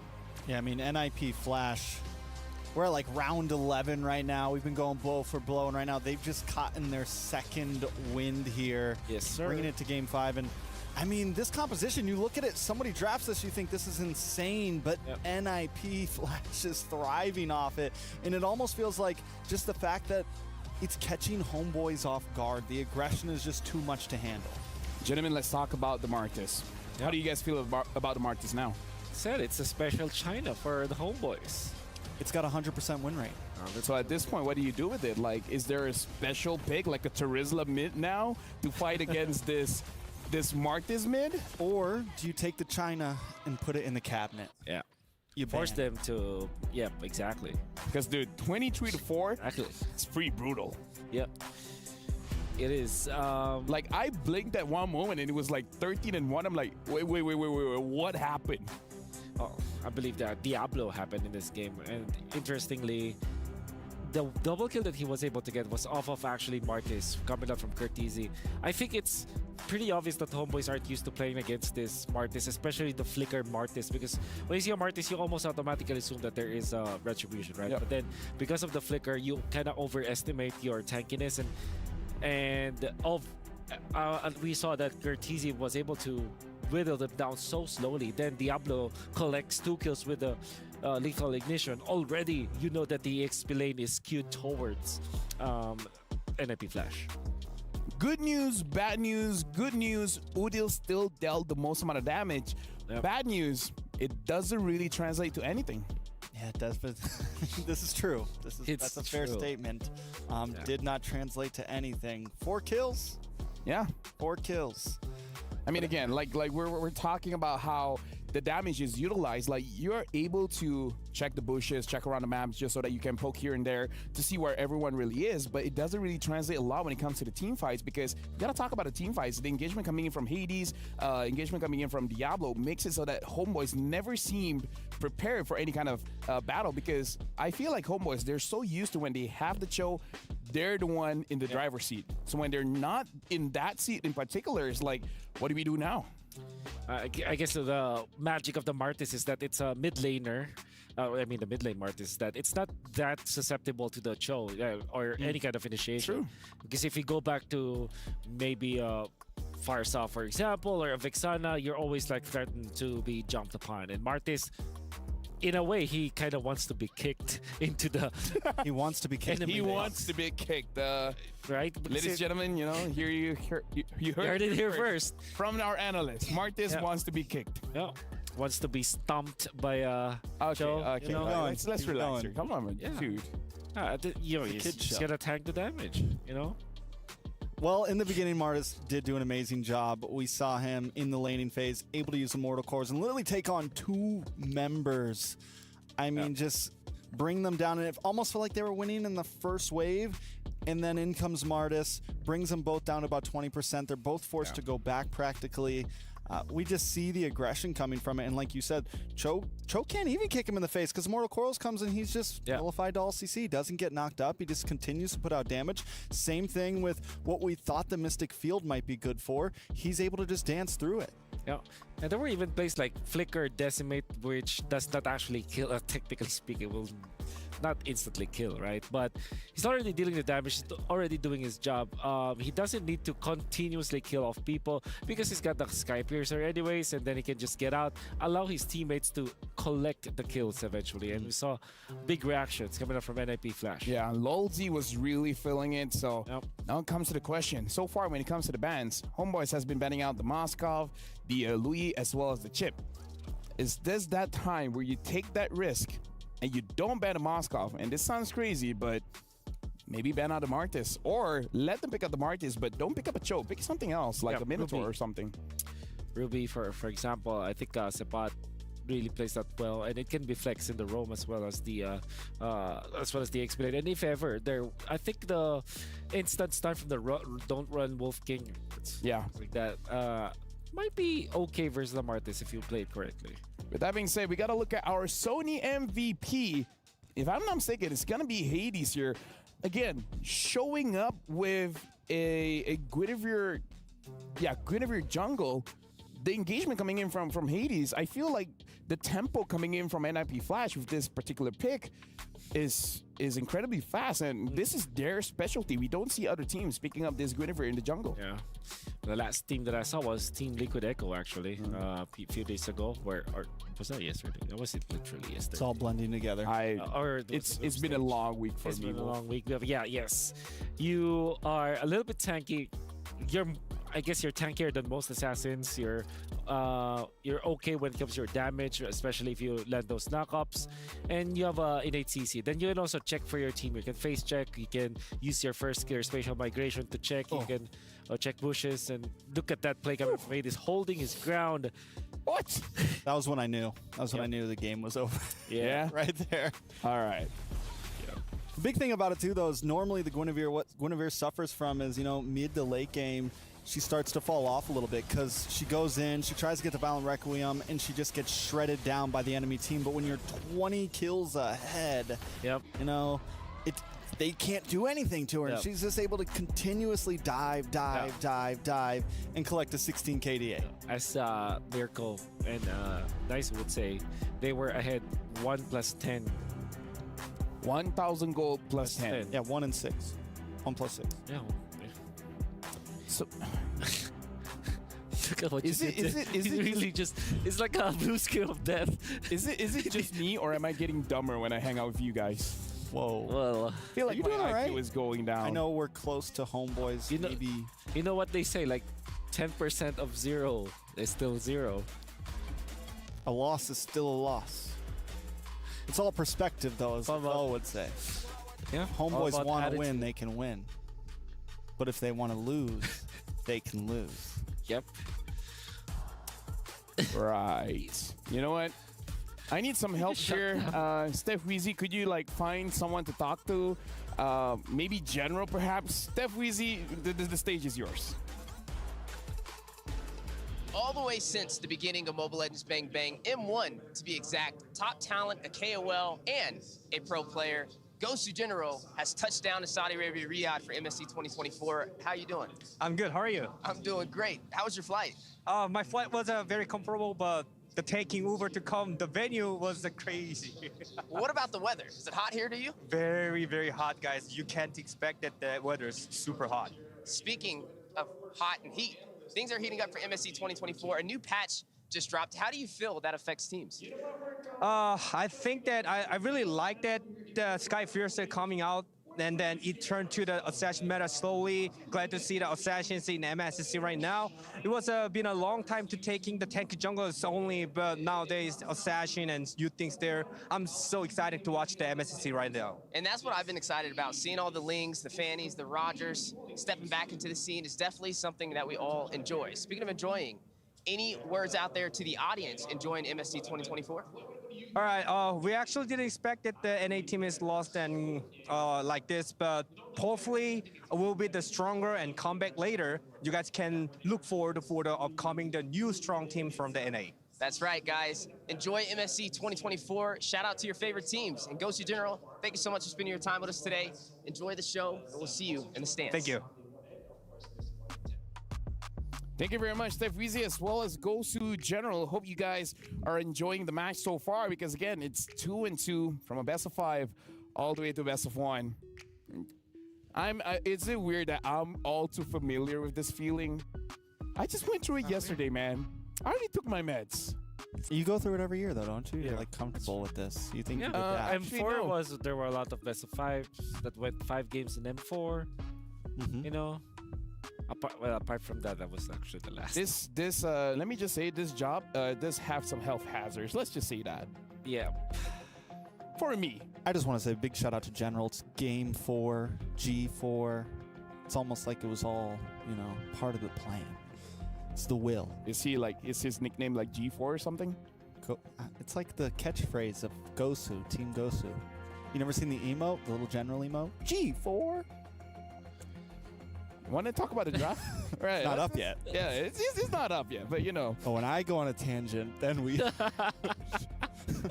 You gotta bring it down to Southeast Asia level. Either ways, before going into the draft, shout outs to Leo as well as Gideon. You know what? Great friends. Gideon, a fellow Malaysian, I'm pretty sure he's feeling the pressure. Another G. Yeah, another G. Another Homeboys, okay, Homeboys is first picker at this point. Homeboys blue side, NIP Flash, red side, Moscow ban out, Angela ban out. So I don't want Homeboys to ban Louis at this point. Like, save one ban just in case for that Martis, or have some kind of answer, because okay, the ban on the Louis. What? I don't see a Martis ban on there yet, though. They've got one And they more haven't. choice. They must have something. But the open. What the if open they right pick it? There you go. There you go. The China is now back in the cabinet. All right, at least Covered. all the Martis ban. Yes, sir. Ban out the Ling or Roger here. Let it be known that No, our you're both friends open. from Malaysia and Philippines have been giving us a lot of offerings. Valentina ban. And, What else thank do they you. have? Oh, they leave the Valentina open as well. So Homeboys either gets Ling, Roger, or Valentina, but no matter what, NIP Flash gets both in response. I feel like they opened the Valentina because they think that Homeboy is going to pick up the Ling, right? That's right. So this should be Ling. And But I think Homeboys, and then Roger Homeboys have shown Valentina? us that They can when pick up Ling the is Val- available, they will pick up the Valentina first. Actually, no, they pick up the Ling. Yeah, they pick up the Okay. Ling Wolf. Understandable. I think at this point, Homeboys is just like, we got to take the risk. Yeah. Risk it for the But- biscuit, baby. To be fair, Ling is not that much of a risk nowadays. No, I mean, like, what if they pick up the... Oh, they actually pick They're up gonna the give Valentina Valencho. Cho. Valencho. Okay. Roger Terizla? Pick up a Glock Teresa here? is just. If they pick up Roger Teresa, this is literally Homeboys cosplaying Falcon Sabi brand. Is there anything wrong with that? Nothing. You're going to at all. cosplay any team. Exactly. You cosplay Liquid Echo. Like, oh. You're. Wait, what? I mean, Nothing. Yeah. Okay. Yeah. If didn't get it. I would It's like okay, you know. I would like to cosplay as Badang, but What? I can't. I don't have the With that requirements. attitude, you can't. No, I feel like it's more than just I the thought attitude. it's more than just the It's attitude. more than just the attitude at this point. But either ways, Ling picked up here. Yep. Farsa getting picked up here. So Farsa going up against this Valentina, and they don't actually take prefer the the Arlet. Okay, so Can I say this is an actual Liquid Echo cosplay. I told you. Yeah. Don't fight. You're going to fight. You're gonna fight. Oh, okay. So the benefit of this for NIP Flash is that they're giving Diablo the option and the opportunity to actually show himself. And that means that you should ban Teresa nonetheless if you are NIP Flash here. No, I do agree because having, like, here's the thing. I kind of want this Arlet to be on the EXP with Sapat, because Zorn with the Arlet, he's very all in. Like, if I go in, I do good damage, great. If not, then he's gonna be the one dying most of the time, because we see whenever Homeboys is not doing well, it's usually Zorn that's not doing well. So I don't know, maybe pick up something a little bit safer. But I don't even know what's safe, because if you pick up the Grok, it's going over to the Valentina. If you pick up the Minotaur, it's going over to the Valentina. If you pick up the Tigreal, it's going up to the Valentina. Yeah. So honestly, not a lot of good roamers going up against Valentina at this point. To be fair, MP the King told me yesterday or last night where they had to face the Valentina of Suns, where they have 4 big ultimates like Roger ultimate, they have the Gacha ultimate, they have Terizla ultimate, they have a Farsa ultimate, the Vixana ultimate. I mean, it's like options paralysis all over again. Like you overload the Valentina with so many good ultimates that you will not have the Carry ban. Carry what, ban. Roger ban from Homeboys? That's an interesting ban. Are they going for a tanky lineup? Huh. Like, are they going for like a Boxia or something? Maybe they are. Or maybe they are. they pick up the Roger here. Yeah, I And think then Homeboys, what do they have left, right? Nothing but a Claude, really? What about a Beatrix? Beatrix is still, we've been talking about it. Yep. Yeah, but I feel like the Claw might be a little bit better going up against the Benedetta. Show, they pick up the Roger. So yeah, is Ruby still available? Ruby is still available. Yeah. Maybe Claude Ruby for Homeboys. Yeah, I mean Ruby for the gold lane. Yeah, I was thinking gold lane as well.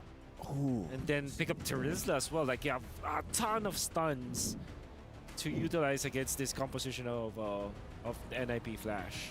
Honestly, I'm all for it. Just put all the weight on Chibi's and Udil's shoulder. Let them carry the game. Yeah. But then again, Edith still looks good for Homeboys. We can put it in the roam, R.EXP, and then get a Claude. I think overall, even when we say there's the okay. Okay.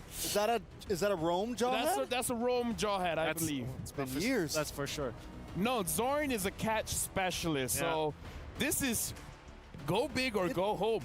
And theoretically, it can work against the Roger. You want Roger to come to you. You want the dive to happen. For sure. And maybe that's why they haven't been picking up and respond with it. Think about the Jawhead now. His new passive is basically a focusing mark. It grants your team more damage.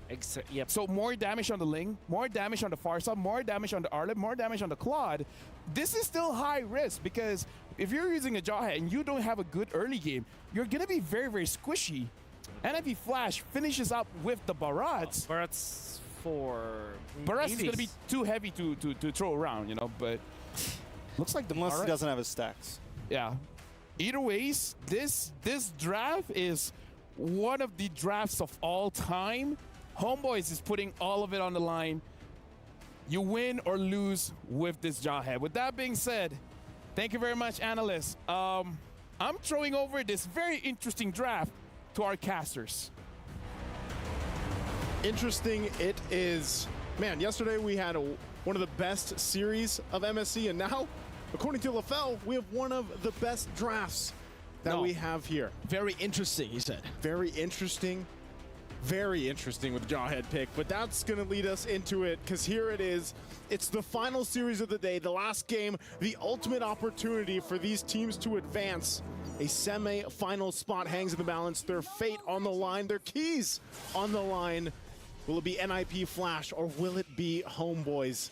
This last match in this amazing best of 5. Oh, this is intense already, man. All the way from the start of the game, just with I think all the way from the draft as well. The fact that Zorn can actually go and leash for Chibi will make it so good for Homeboys in terms of pathing at least. And for JPL, he's no longer going to be able to just stick in the mid lane, clear these waves together with Cortese. You can see those missiles, JPL forced to flicker already. That's the power of Jawhead. It's the damage, my guy. It's the damage. I love that, you know, they already talked about some of this too leading into this. And, you know, Jawhead is, I don't know, it's a throwback pick, really. And, you know, Zorn is a specialist on it, too, because obviously it's going to take a really certain type of player to make this work. You have to be able to lock on the right targets, utilizing just the kit of the Jawhead alone. Because remember, you can also throw your teammates, right? You can inject them to the fight, and that could play a part in this unless, you know, we have those potions being bought. But also for this, part of this is actually the surprising amount of damage that Jawhead can do. And I feel like because, you know, we heard yesterday back when we saw the Zask pick up, we heard that, yeah, it surprised us. It was a pick that necessarily you don't get a lot of time to practice against. Well, maybe the Jawhead can be that for the Homeboys here in this matchup, unless NIP Flash just plays like they did even in the previous game here. Already, JPL going to get poked down a little bit, but no pickup just yet. Turtle is spawning, though. Uh-oh. Up top, the Petrify locking him down. Zorn going to be taken down on the Jawhead. So far, hasn't worked out. Diablo up top, now punishing Subpon, even forcing the Flicker out. Should be able to clear this out, and this will be a whole lot more prio for NIP Flash. With the first Turtle being held down by Hades. Udil is trying desperately to go for a little bit of a, you know, go for that position, but the final blow will be used up by Diablo, trying to zone them away. We'll be able to do so right now. Good eye for an eye to counter the Tempest of Blades, and just like that, there isn't going to be anything else Homeboys can do about the Turtle, but they can go for the trade. Great maneuver with the Ejector. Diablo getting the pick as well. That's a 1-for-1. Yeah. And a Turtle. And a Turtle. Going to the hands here for NIP Flash. So, you know, exchanges, and hey, like we saw previously, Diablo's got 2 kills under his belt. We saw what kind of confidence that brings this man to the table. And now that he has the 2 early kills on a Benedetta who is very hyper-aggressive, especially in the hands of a player like Diablo, will be tough to deal with for Homeboys, especially just in the lane alone. It's something you want to deal with. You want to be able to shut it down, and that's exactly why they're putting Zorn up there on that top side. If they can work with that, make possibly a play, that'd be great for Homeboys to get some momentum in their favor. It's nothing too crazy, right? This early in the game, NIP Flash has just garnered themselves a little bit of a lead. But it looks like, too, you know, Diablo knows that they're after him, that they have their eyes set on him, and he's going to get forced out. So good little check there also from Hades to keep Diablo safe. He also has 2 kills on the board, right? So Diablo still... It almost seems like it's just deja vu to the last game. He got a double kill in the first minute, this time in the first turtle, so a bit later compared to game number 1, but he's still utilizing the pressure so well. Final blow in the Petrified combo on the Sapa straight into the G-Kundo, and Sapa won't be able to flicker out of this one. It's still on cooldown. Zorn ejector, but he's onto the small camp there. Feather airstrike, oh, gets cancelled, Hades! Punishing Udil for popping the Feather airstrike a bit too early. Chibi still able to secure it. Now pops in the top of the blades, picks up the blades as well, and will be able to disengage, but still, for NIP Flash, they'll take that win. They'll take that for now.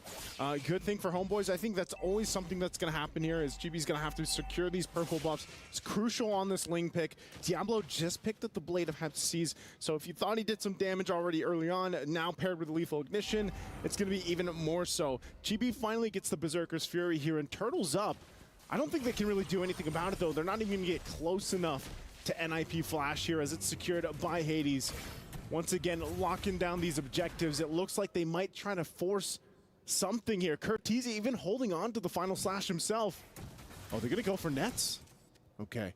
Here's the response. Unstoppable Force dodged away from Way the Dragon, now bringing Zorn back into Curtizi's damage, but it will be a Feather Airstrike to take them down. Even Vanix, not with the light compounds, but he will be traded back. Nets able to get the kill down. It's a 2-for-1 in favor of Homeboys, only losing a 0-1 Jawhead. Yeah, not too bad. Kind of, you know, pretty much worth it at that point. Also puts nets on the board here. And so Homeboys is going to be happy about that trade. Good read from them previously and good response on rotating down. They'll go ahead and work on this turret as Diablo's working there on the top side. Chibi stops him from just capping out the tier 1. Uh-oh. 1v1, Tempest of Blades used up. Diablo final blow and a solo kill. Chibi still able to dodge away. Zorn, Unstoppable Force. Oh, Diablo! Still able to get him down. But it's a shutdown for Chibi, it seems there. No, it was Zorn that picked it up. So still, it's a bounty picked up now in the bottom lane. JP with the G-Kundo. Vanix gonna go for it with the help of the Way to Dragon. Nets taken out in the bottom lane as a Feather Airstrike will be popped in by Udil, and JP will just walk out of every single shot. Okay, I don't think they want to, yeah, okay. Yeah, I was waiting for the final slash possibly to use, but they don't have enough backup, especially after the Feathered Airstrike was used. But man, if this hasn't been the picture of the series, what is? Look at this play right here. Chibi able to survive for the most part, but here comes a Zorn. Great from Diablo, too. If he's like, you know what? That was an anime moment, bro. Yeah, it was, man. It's like, if I'm going down, I'm taking you with me. And that is also just going to help them out further, but at least for Homeboys, too. They kind of need those moments where they're able to get some of these kills if they can find them, because of the fact that now you're looking at 2,000 gold now in the hands of NIP Flash to work around with ahead of Homeboys. You can see the glowing wand rush for Udil is helping him out here. But it comes down to poke, but still, it seems like if he's only able to hit one of those shots, NIP Flash, they can just regen back up very easily. And the fact that they have Diablo in the side lane means that they'll have auto pressure almost every single time. Auto prio in the sideways, because even Chibi, he wasn't able to 1v1 him. Hades walks up after he secures the turtle, pops into Retribution. Zorn gonna be brought back. No, dodges away, pops in the ejector to get the movement speed to get out of those missiles. Yeah, I mean, to get brought back, Final Slash gonna be used. Right into the Feather Airstrike, but Death's Welcome gets used up as well. Zorn still with the Unstoppable Force and the ejector, bringing him back. Hades will be taken down. JP with Way to Dragon now straight into the final blow, locking him down. Subpot taken out 1-for-1. Roam. No, it's a jungle for the XP as JPL looks for more, but he doesn't have the Way to Dragon. Seems they're just trying to contest this purple buff, not letting Chibi get it for free, forcing at least a Retribution out of him, and they will be able to do so. Okay. Gets his buff, but you know, then again, it's just Zorn was able to toss Hades up in the air, even with the fully stacks, of course. Fun to see a fully stacked Barrett's be thrown over the head. But with that, items fall into place, of course. Like we mentioned, Thunderbelt is there for Sapat. Over on the other side, though, you look at the build Diablo's going with, and that's why he's such a threat. He's also, yeah, he's got the Sky Piercer now, too. And so at this point, they got to lock down Diablo somehow. They have to be able to survive, too, that Petrify combination with the Electro Final Blow. It looks like right now, though, Homeboys wants to set their eyes here on this top side, but look at the response, Diablo and Hades. Final blow. Zorn, you're not going to be able to spot him. Nets going to be caught in the Petrify, forced to Purify. Diablo still chasing again. One last slash should do it. He finds it, but Nets is able to escape now. The re-engage from Sapat as he finds the vengeance. Diablo unable to escape from Chibi's. Tempest Ablaze, but Nets' welcome catches him now. It's going to be JP on the way to Dragon with the flicker as well. Now Sapat chasing Curtizi, finding the vengeance, and continuing this onslaught with the unstoppable force by Zorn. Vanix unable to find the shots, 2 for 1 in favor of Homeboys. Again, a back and forth between both. And it looked like I was saying, Diablo would be able to get a kill there, but you know, maybe that's also just that change that we saw from the Sky Piercer where, you know, that little extra % does make a big difference because he couldn't get it to proc against Nets. So Nets also great job at staying alive there. Final slash. Great pull back onto Vanix. The Purify gets him out for a bit, but Sword flickers forward, gets the ejector into the missiles, and takes the gold lane down. With the thumbs up to add salt to the wound. And now Lord is up here. Vanix is not part of the picture right now. Homeboys full force. Diablo will make his way now for the fight. They're going to have to fight it out. Another unstoppable force, this time canceled out, but a death is welcome. Diablo in the backline still trying to go for a flank. Right now, the final slash will be used up. Now Diablo chasing Udil, still able to escape Nets, going back to save him. Diablo on the chase on the Chibi as Hades gets taken down earlier. Sapat in the midst of it all, JPL with the Jikundo, but Sapat flickers out of it. And Homeboys again win out in these small trades. Homeboys will go ahead and get a minor win for that, but ultimately NIP Flash just wanted to stop them from securing the Lord, and they did that. Sky Piercer also picked up now for Chibi, has the Haas Claws with it. They still go ahead and start this Lord. I'm not sure if NIP Flash has anything they can do just yet. Ultimates are online. Hades just got up, and they're just gonna have to watch it taken down. Final slash used from Sapat, but nothing comes of it. So now they find themselves at this shift in this game at 10 minutes in. Lord will go ahead and spawn up, and their eyes are going to be set on these turrets. Again, they don't have any turrets down. Homeboys is yet to get the space they want to work around with. And this, once they get these tier 1s down, it is going to be playing a big part here. Damage dealt, though, of course.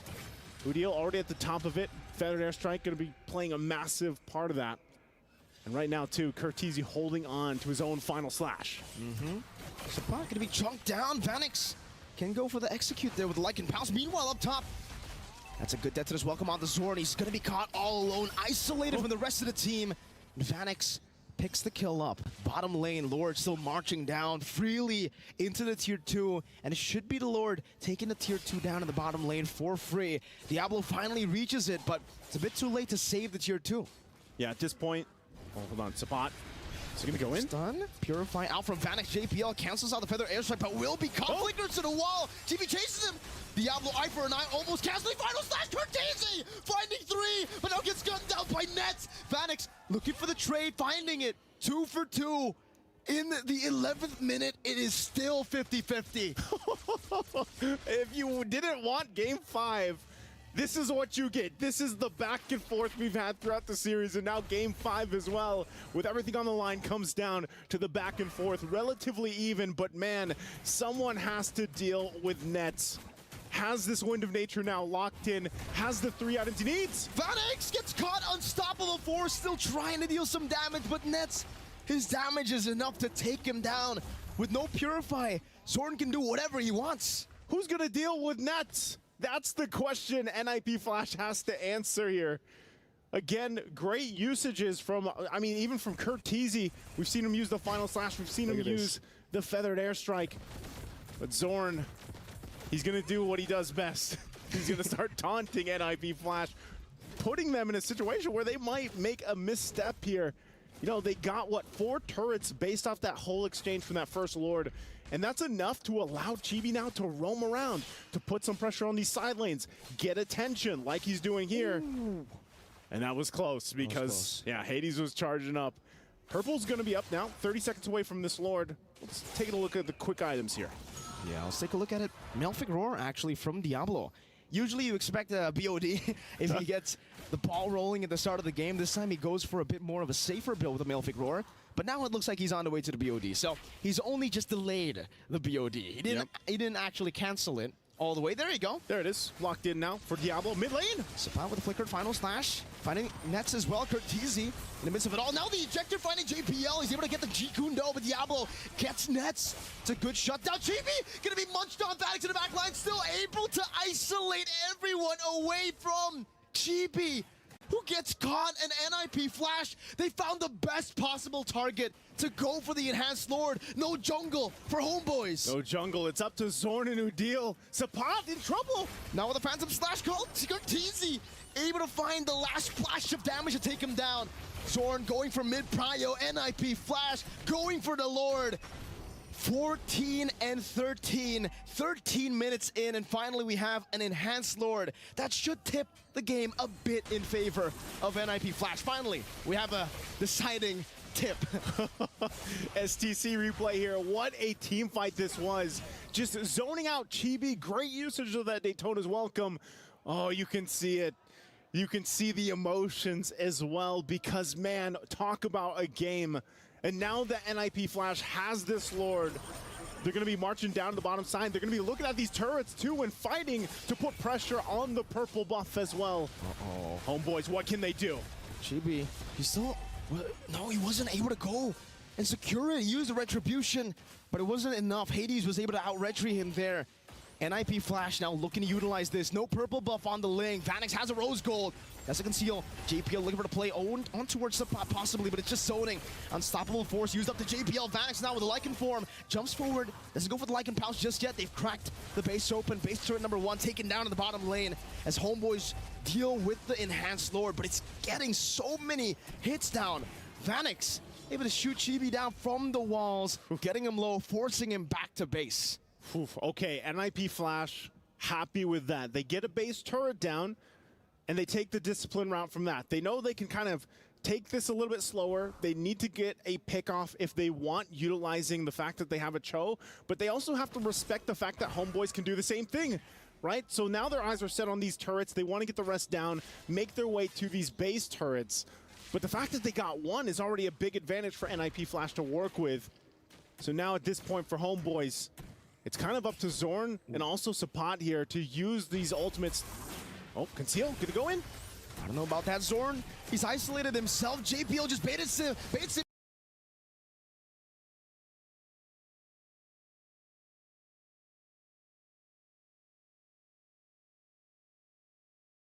I don't know about that, Zorn. He's isolated himself. JPL just baits him. Ejector final slide from Curteasy. Straight into Diablo's damage, but Curteasy will be taken down now. His net is able to turn the tides around. Vanix continues the onslaught like a pound. Onto the back, finding a triple. The last Kage gonna be taken down as well. Vanix is a maniac. Oh my goodness. NIP Flash. Off the decision of Zorn to go in on this giant. It's only Chibi. He's going to try to cut the wave, try to buy time, but it might be too late. Now base of mid lane, taken down. That's a base turret. Straight to the crystal. They go Diablo's Eye for Night, tanking all the hits. NIP Flash win out the best of 5. They send the Homeboys home. You can't stop these ninjas in pajamas. NIP Flash will send the boys home, locking in at their semifinal spot to face up against SRG. Again, what an amazing series to witness this day. Just like yesterday, a 5-game series to close it out. And ultimately, the best team won in this exchange as it was a back and forth. What an amazing performance. The pride of Singapore. It's been 3 years since we've last seen an MPL SG representative make it to top 4. And it was also with JPL. It was Evo's SG back in M3.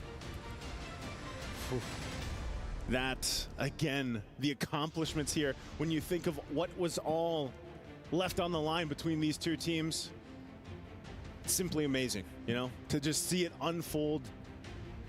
Wouldn't have it any other way. 5 games going the distance here. You can see the emotions, of course. That's got to feel good, especially with Diablo locking in that Benedetta twice in the series, man. Having phenomenal performances. Feeling good about that, what they've accomplished. get to this point. And like you said, it's been 3 years. It's been a long time. Yeah. And now they're able to finally reach that top again. Top 4 secured for NIP Flash. They'll have to face off against SRG next. Well, that's going to be it for us here on the desk. Again, I'm Naisu, and that was Mirko. We're going to throw it over to the stage to go ahead and give it to our hosts and our winners. Ladies and gentlemen, once again, the best of 5 series goes to the bitter end, to the final and 5th match of this series in the knockout stage for MSC. And NIP Flash send the homeboys on their way home, and they claim the 4th and final spot in our semifinals. And here with us today, Kurt, congratulations. You were able to send homeboys home, and you were able to match Singapore's best finish since Impunity SG back in MSC 2017. How do you feel about this competitive landscape and bringing Singapore back on the map? Masaya po kasi po kami yung magre-represent sa Singapore, and first time ko din po makaapak ng gantong sa place po. He's really happy that they're able to represent Singapore, and it's his first time to be able to be here on the international stage. What about the competitive landscape? Mas dumali po kasi po wala siyang lower bracket. Mas parang kaya po naming malasan, ganun.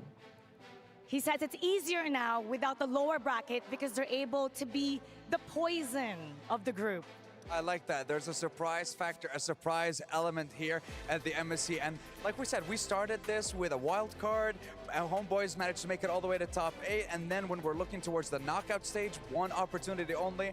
And you guys managed to seize that. But I have a question for you. So now your next opponent is going to be Selangor Red Giants, the undefeated champions of MPL Malaysia. How do you feel going up against a team that hasn't lost a series in over 100 days? Feel ko po kakayanin po namin since nabuild po kami ng momentum, and Malaysian team po ulit sila. He feels that they're able to defeat them because Singapore was able to build momentum, and you know that you can beat another Malaysian team. And because of what you've done today, you will now receive your opponent's golden key. Homeboys, you may now proceed to Kurt to hand over your key. This symbolizes your success in this tournament. Thank you so much. And this symbolizes the end of the journey for homeboys and the continuation of the journey for none other than NIP Flash. And ladies and gentlemen, we finally have our top 4 teams. We have NIP Flash going up against Selangor Red Giants and Liquid Echo taking on yet another Filipino team, and that is going to be an incredible day, and I cannot wait. But don't forget this right here. This key, it's not going to be intact for much longer because you have another task ahead of you today. You get to apply 5 tons of pressure to that key in a few short moments. So tell me, how do you feel about that as well? That's going to be quite an interesting touch, I want to say, to this tournament as well. Anong pakiramdam na ngayon hawak mo to at mamaya dudurugin mo yan, yung golden key na yan? Hindi ko po alam. He can't express himself right now. He just knows that he's really happy. Congratulations, and we're looking forward to seeing you in the semifinal. NIP Flash, Singapore's dream team, have done it all. They're going to the top 4. Congratulations, and now we're gonna break it down for you. We're gonna head to our panel. Time to shine. Thank you very much, Mara, as well as the Wood Sandstorm. And let me just say, let's put this into perspective. Okay. With what has happened here today, the top 3 regions in MLBB for now is Philippines, Malaysia, and Singapore. Where later on, I mean, Philippines is definitely going to be at least top 2. That's right. Now it's about Malaysia and Singapore. Which one is going to be top 2? The SIMP region is just SMP now. SMP. MSC SMP. Yep. Yeah, Singapore, Malaysia, Philippines. Yep. Proven and tested. Proven tested. Welcome to the... This is the new age. This is the new landscape of MLBB. to be fair, I think that in this particular game, this Jawhead makes a lot of sense. You saw how it made the bats with full stacks look like it's like melted. Oh my god. Yes. That was intense. He hit. Yeah, actually, yeah. That's how frustrated. That's how frustrated he is. But yeah, it made it look like Bats was very squishy in the early stages. However, the looming problem for the X-Borg is that, for the Jawhead is that you're kind of all in. If you don't get your pick off after that initiation, you kind of don't have a reset button.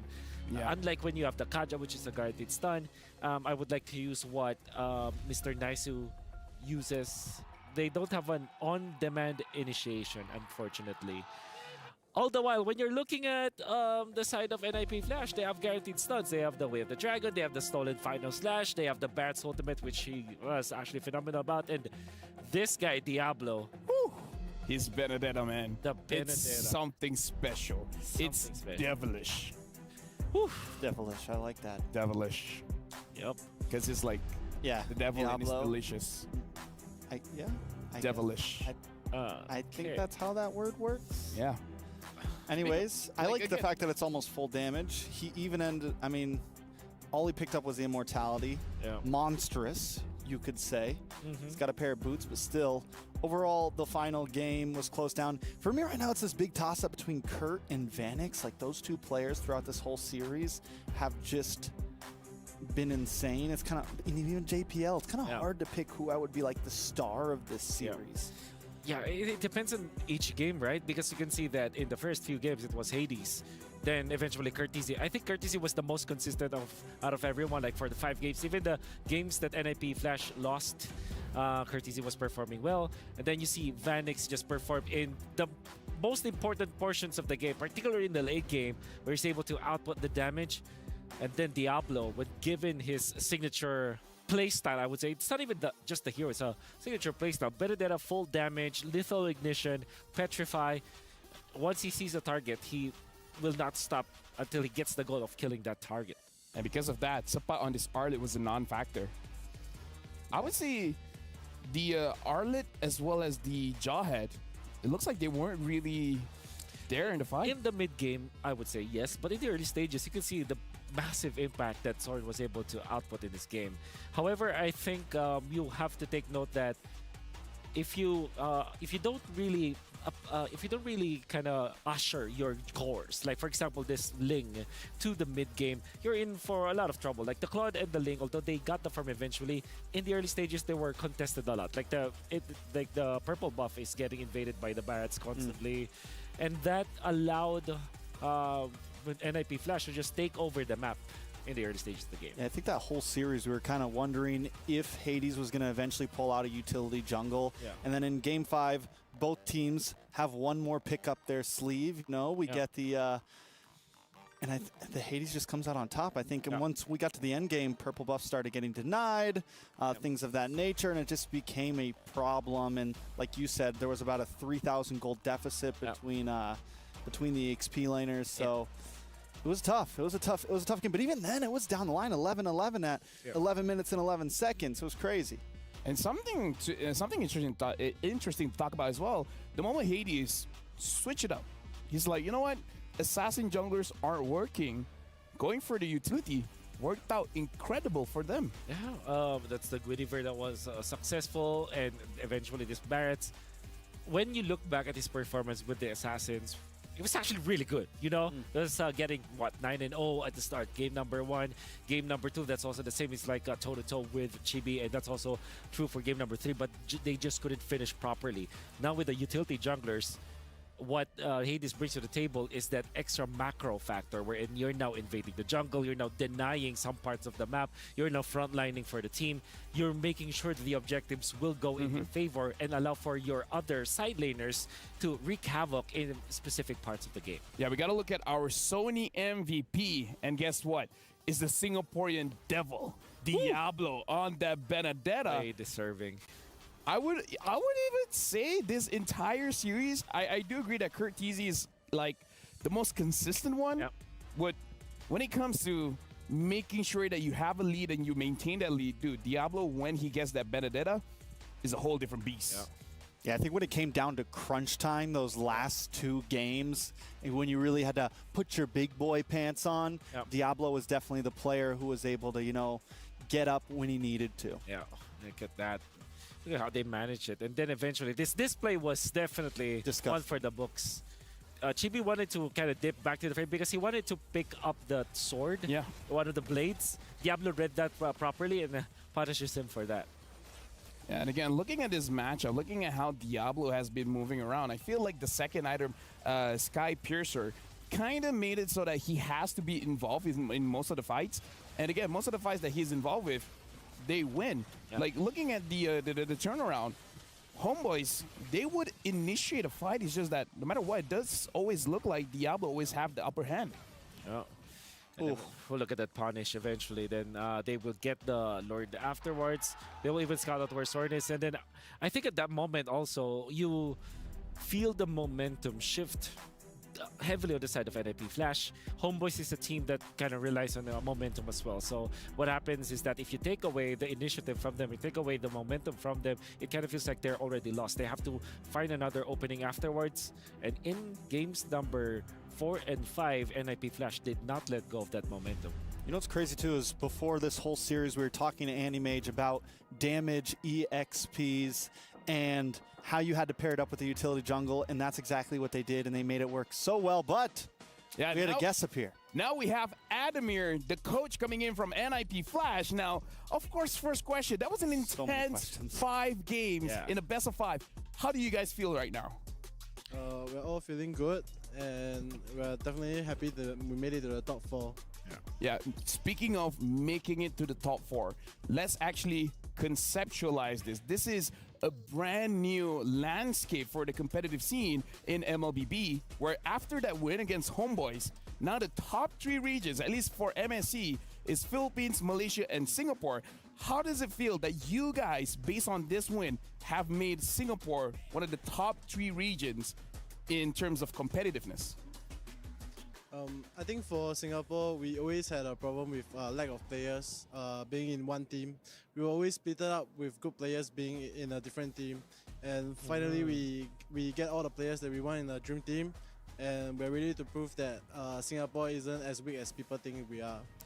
I mean, right now, being in the top 4, securing 200,000 USD as well, like, that's a huge statement. Speaking of which, game number 5, the Jawhead, did that throw you guys off? Did that change your plan in any kind of way?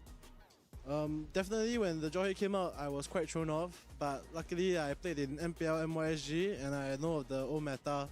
So we just continued with our plan, knowing what the Jawhead would do. Right, now we have to talk about as well throughout this best of 5. A lot of the early stages of this best of 5, the first 3 games, we're seeing a lot of assassins, but you guys shifted up game number 4 and game number 5. Was there any particular reason why you guys went for that strategy going up against Homeboys? I think the switch was because if we were gonna lose, we wanted to lose on our best heroes. And what is Diablo known for? He's known for his Benedetta. And we wanted to make sure that he at least got to play the Benedetta at least once. That's great. I mean, here's the thing. He was able to play it twice. And honestly, I want to ask as well for the Benedetta pick. Was it Diablo himself that asked for that pick? Or you guys, the coaching staff, is like, Diablo, you got to use this hero? I think it was both. Diablo wanted to play Benny as well. He was tired of playing Ruby and Alan. Yeah, so he wanted to be the damage dealer. And we were also okay with it because we trusted him. And in that full best of 5 series, I have to ask as well, what was the most difficult part going up against Homeboys that pushed it to all 5 games? I think definitely Chibi and Zon are very, very good players, and their synergy is quite insane. Besides that, I think those 2 are the only key players for us to watch out for. Hold on. Are we just? There's a question we have to ask. Yeah. Give us the theory, the crafting, the Martis the Martis mid. Did you plan on pulling that out of your sleeve at some point in this event? I mean, did it just seem like it worked, or tell me about it? I think the Martis mid is quite a direct counter to Udio's hero pool. Yeah, so we studied Udio quite extensively, and we came to the conclusion that Kurt is just better than Udio. So we'll just give Kurt the Martis, and we'll see him work his magic. Work his magic up until it has to be banned out. Now, honestly, congratulations. That's an amazing win.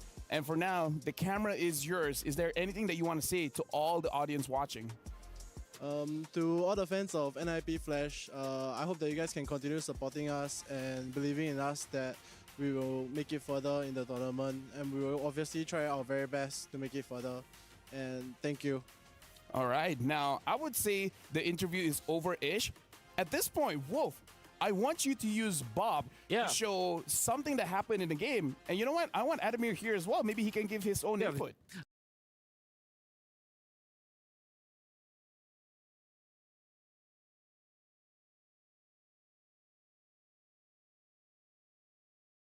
Thank you for saying that, because it will feel very awkward for me to discuss their play. But this is amazing. All right, so we're gonna be looking at the biggest turning point around the 12-minute mark, where it's if you can see through the gold, the difference. Homeboy is actually leading by 2,000, but there will be a play in the middle that will happen. First off, I want you to look at the information that was given to NIP Flash. So Zorn is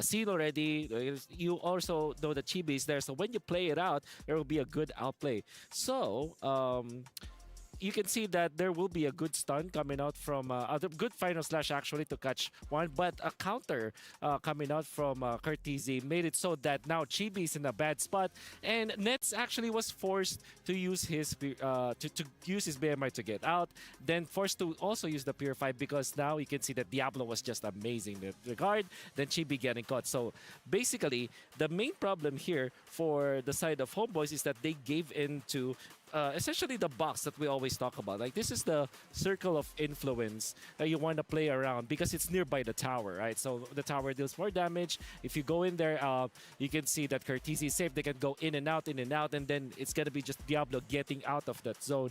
And the reason why Homeboys eventually lost this fight is because they obliged to get into the box that NIP Flash played in. And obviously, of course, Curtizi was phenomenal this year. I think that it is true that in this particular game, yeah, surely Curtizi's Valentina is superior. I mean, at this point, Adamir, I do have to ask, after watching that clip, throughout this entire best of 5, which player of NIP Flash that you feel like they've really shown their best here? I think a best player for me to choose, I would choose Vanix. Oh. Yeah. So my reason is because he hasn't been to much international tournaments. I think this is maybe his third or second, and he's proven himself that he's one of the he is the best goal lane in Singapore, and I'm quite impressed with his performance, despite his lack of experience. Yeah, despite his lack of experience, we can definitely see his amazing performance as a goal laner. And with that, we got to look at our STC play predictions to see what the audience felt about this game. It looks like 67% for Homeboys, 33% for NIP Flash. Despite a lot of people saying Homeboys, it's not as far apart as I thought. What do you think, Adamir, after watching this difference in terms of audience prediction? I definitely think that Homeboys had a chance of winning us as well, and that's why we respected them as much as we could, taking out Zon's signature heroes such as Cho when we could, and also enabling our all 5 of our players to play as well, not just sticking to one player, such as playing Sin on Hades for all games. We trusted everyone, and I'm glad that it worked out. All right, now I do have to ask, are you curious how my heart looks like? I think I know what your heart looks like, Lafell. Well, here's the thing. We're going to look at the key crushing, and just so you guys know, that's how my heart looks like. Let's check out the video. Dominating inside of MPL Season 7 for Singapore, and here again for MSC 2024, making it into the top 4 all the way out from NIP Flash. I have Diablo. How does it feel after a Game 5, a best of 5, going the full distance up against Homeboys and taking them down? What were the emotions going through your team's head? Definitely, we felt very happy at the end of the games, out of all the 5 games. And also, during the point where they were leading over us 2-1, to be honest, the first 3 games we were like trying our draws because it's a B05, it's a marathon. We didn't want it to be a sprint. So during the last 2 games, although they had the lead over us, we thought ourselves we just play our best heroes. And if we lose on our best. If we win on our best, yeah. Very, very humble and a major victory for your team. Now, you have the keys to Homeboys. Are you ready to crush the key? To the Malaysian fans, I'm sorry. I have to crush it, yeah. All right, and to the fans out there for NIP Flash, what do you have to say to them? To Singapore, we finally did it. We are top 4 once again. So hope you guys are proud of us, and we will try our best tomorrow or the next day against SRG. All right, here we go. Time to crush the key.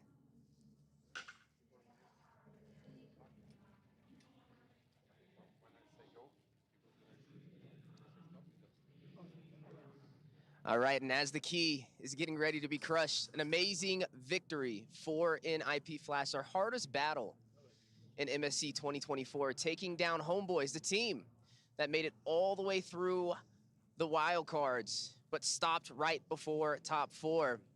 You see it right there inside the machine. Diablo, the one to insert it for NIP Flash. One small step for Diablo, one major step for NIP Flash. As the key is in shambles, we're running lower and lower and lower on teams as we climb up that pedestal. And speaking of the key, there it is.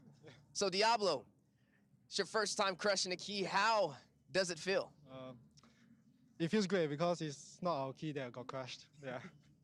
Yeah, definitely hold on to your key for as long as you can. You've officially made it into top 4. How does that feel? Honestly, it's my first time going to top 4, so definitely excited. And also, it's been one of my dreams in the international stage to go to top 4, and I finally did it right here. Yeah. Well, top 4 hopefully isn't the finish line for you. Who would you like to face in the grand finals? Definitely Liquid Echo, because I want to face off against Sanford. You'd like to crush Liquid Echo's key? Would you be the one to do it? I can't say that. Well, time will tell. We won't spoil that one, but congratulations again, Diablo. NIP Flash, one step closer to the grand finals. We look forward to your future matches.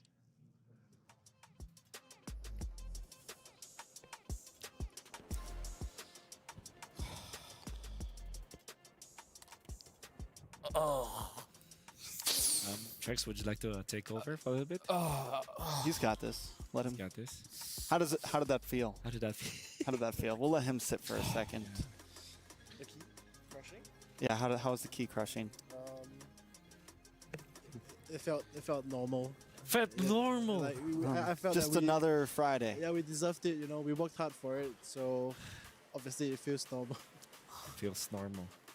It feels normal to crush Homeboy's key. They still have another team. It's just Don't my worry head at about this them. point. It's just my head at They have another Malaysian team. They'll be fine. LaFell will be fine. Yeah. I'm sorry, LaFell. Look him in the eyes and tell him it felt good. why are you doing that? Like, Adamir's a good guy. He said sorry. Yeah. But he's still But it felt good. Yes, he did, LaFell. It felt really good. Thank you. We're gonna look at the brackets if you don't mind. So let's. Thank you so much. Thank you. Do you guys want to talk about the brackets? Yeah, I do want to talk about the brackets because it's now shaping up to be a really good bracket, especially because it will be SRG going up against NIP Flash, the MYSG that's split about what 2 or 3. It's been a while. It's been a while. 5, 6, I think the last time season 7 was no. I think the last time they were together was season 6. Yeah. All right. So yeah, 3 years.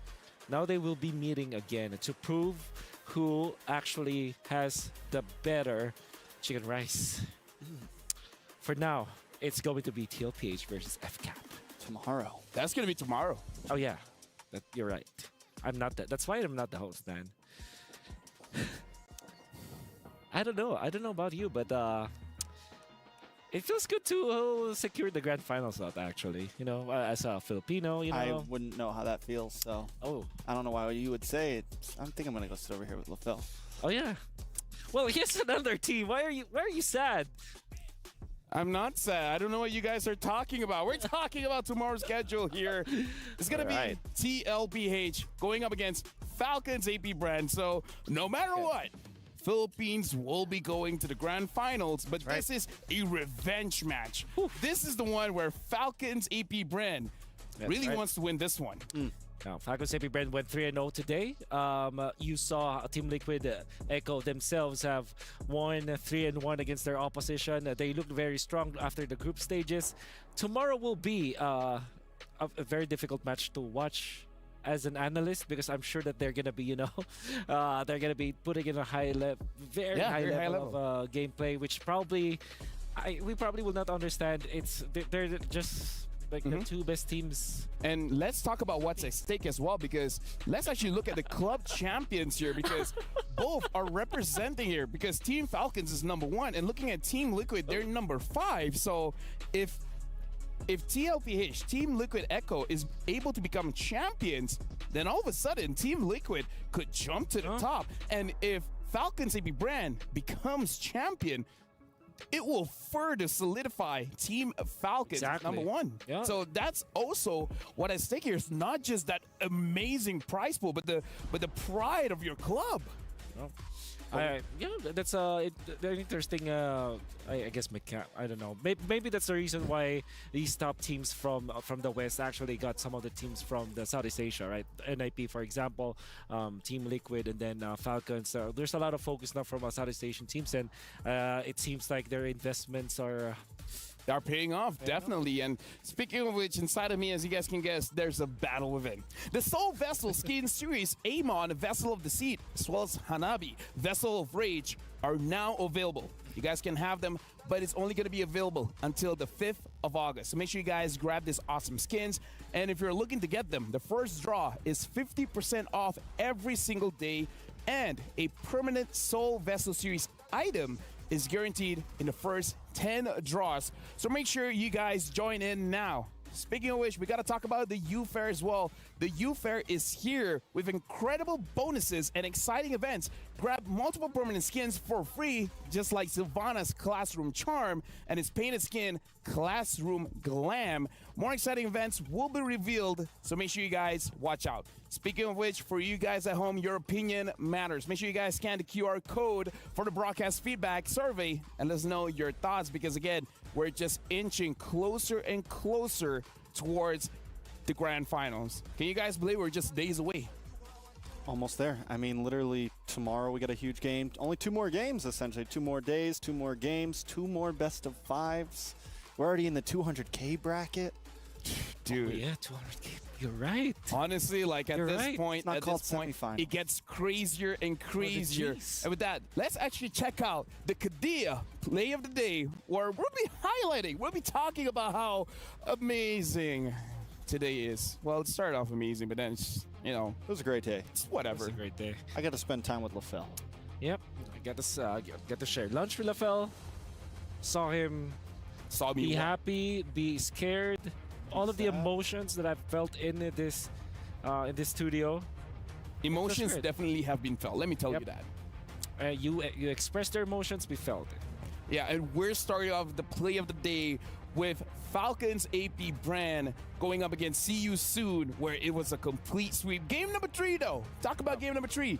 It almost went to See You Soon, but Falcons AP brand's like, nah, I'd win.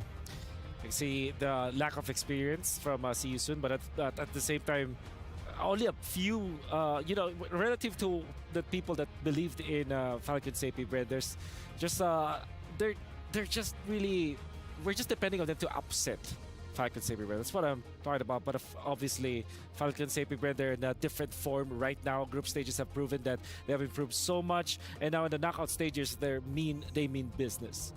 I mean, we got to say that for them, the entire tournament so far has been pretty easy, Trex. Actually, it's true. I mean, they've just been sweeping through. They haven't neither team has lost a single game yet. But tomorrow someone has to lose something.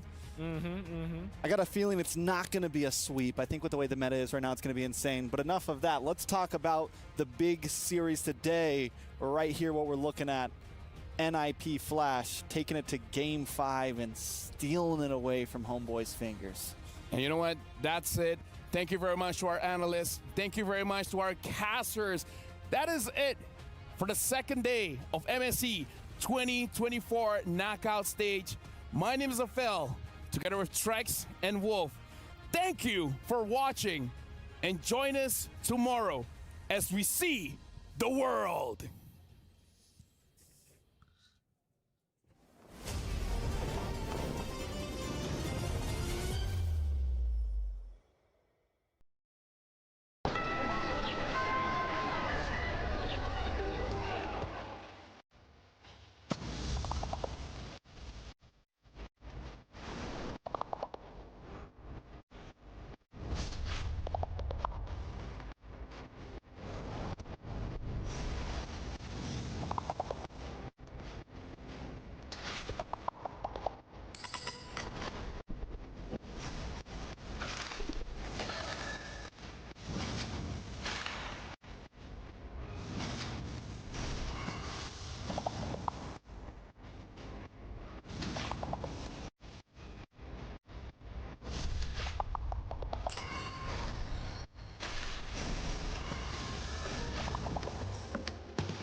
لحظات البداية عاشت معنا،